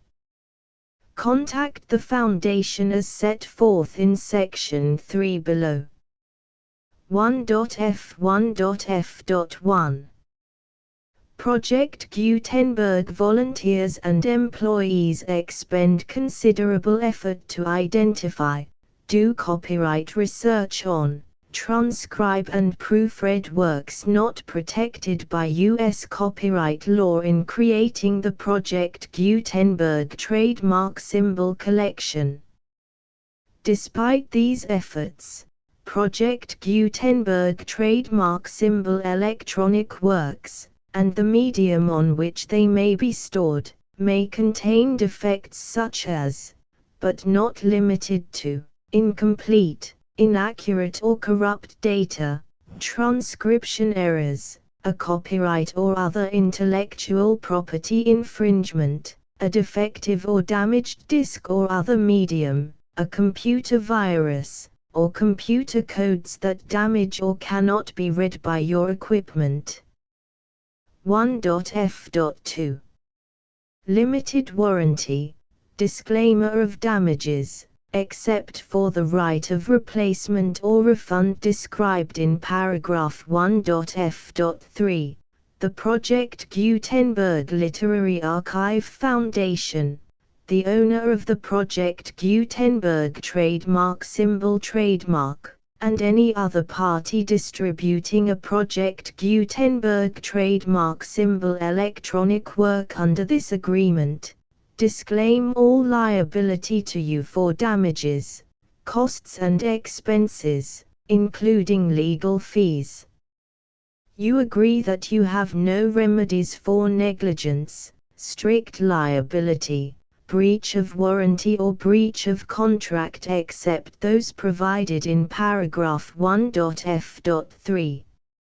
You agree that the Foundation, the trademark owner, and any distributor under this agreement will not be liable to you for actual, direct, indirect, consequential, punitive or incidental damages even if you give notice of the possibility of such damage.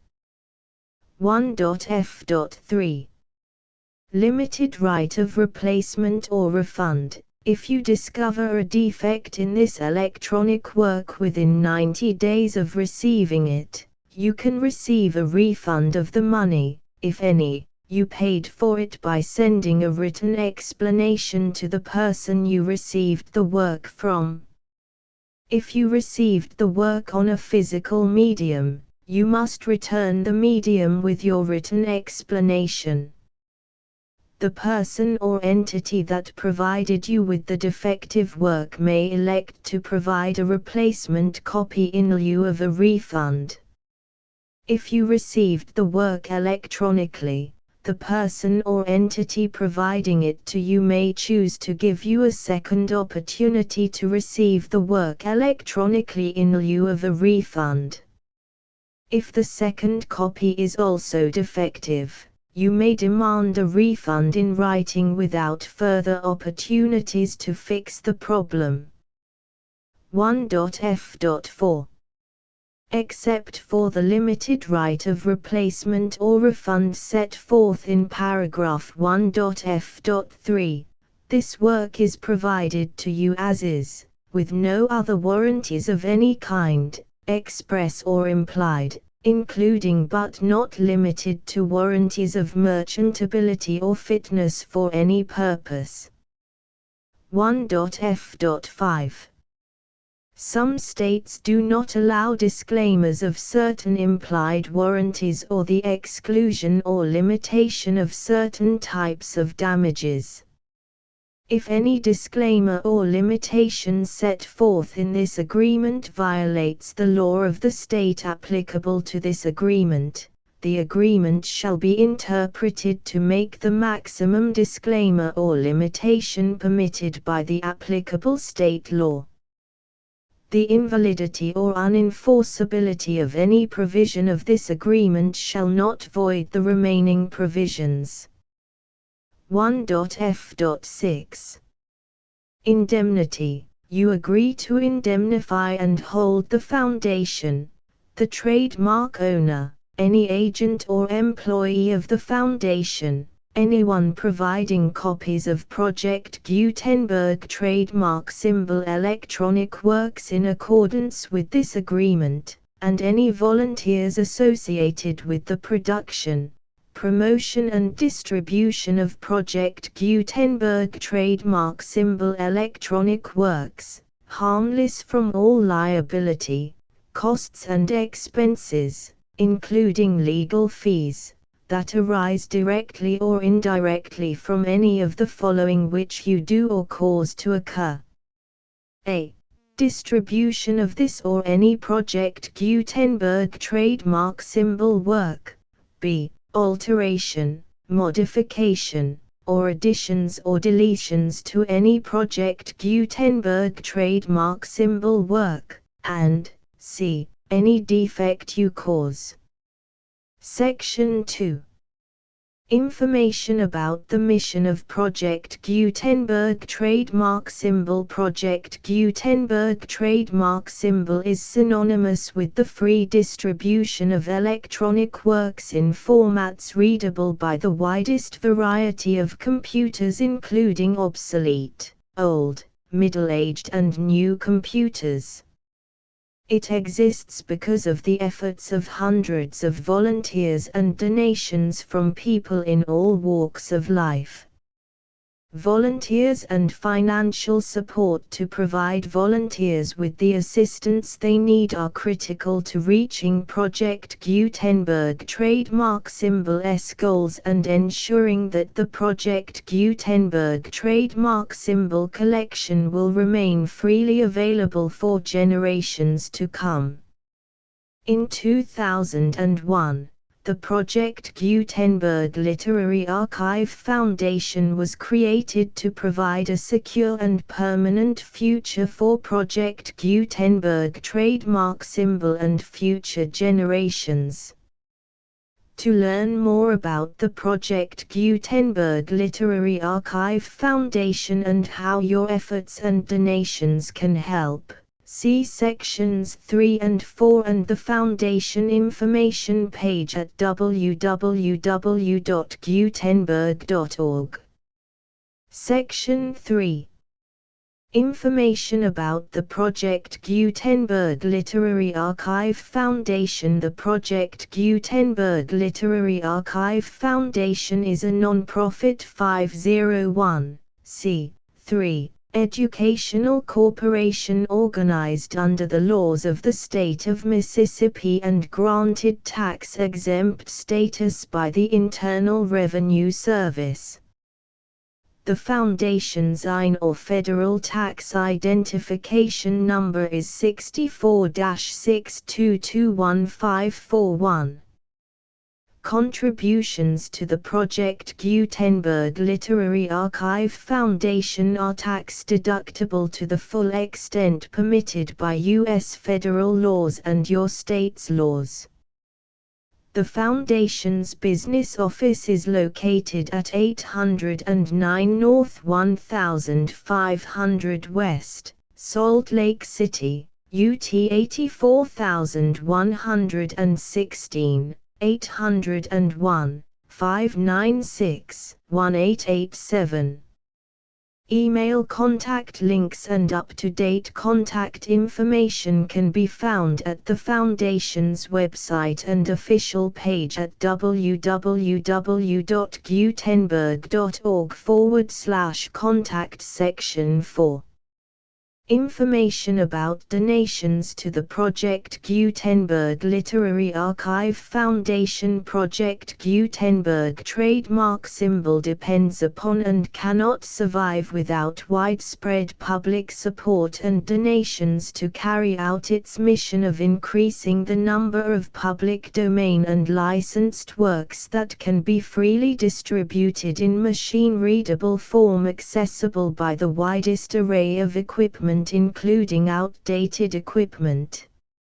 Many small donations, $1 to $5,000, are particularly important to maintaining tax-exempt status with the IRS. The Foundation is committed to complying with the laws regulating charities and charitable donations in all 50 states of the United States. Compliance requirements are not uniform and it takes a considerable effort, much paperwork and many fees to meet and keep up with these requirements. We do not solicit donations in locations where we have not received written confirmation of compliance. To send donations or determine the status of compliance for any particular state, visit www.gutenberg.org/donate. While we cannot and do not solicit contributions from states where we have not met the solicitation requirements, we know of no prohibition against accepting unsolicited donations from donors in such states who approach us with offers to donate. International donations are gratefully accepted, but we cannot make any statements concerning tax treatment of donations received from outside the United States. U.S. laws alone swamp our small staff. Please check the Project Gutenberg web pages for current donation methods and addresses. Donations are accepted in a number of other ways including checks, online payments and credit card donations. To donate, please visit www.gutenberg.org/donate. Section 5. General information about Project Gutenberg trademark symbol electronic works. Professor Michael S. Hart was the originator of the Project Gutenberg trademark symbol concept of a library of electronic works that could be freely shared with anyone. For 40 years, he produced and distributed Project Gutenberg trademark symbol ebooks with only a loose network of volunteer support. Project Gutenberg trademark symbol ebooks are often created from several printed editions, all of which are confirmed as not protected by copyright in the US unless a copyright notice is included. Thus, we do not necessarily keep ebooks in compliance with any particular paper edition. Most people start at our website, which has the main PG search facility, www.gutenberg.org. This website includes information about Project Gutenberg trademark symbol, including how to make donations to the Project Gutenberg Literary Archive Foundation, how to help produce our new ebooks, and how to subscribe to our email newsletter to hear about new ebooks.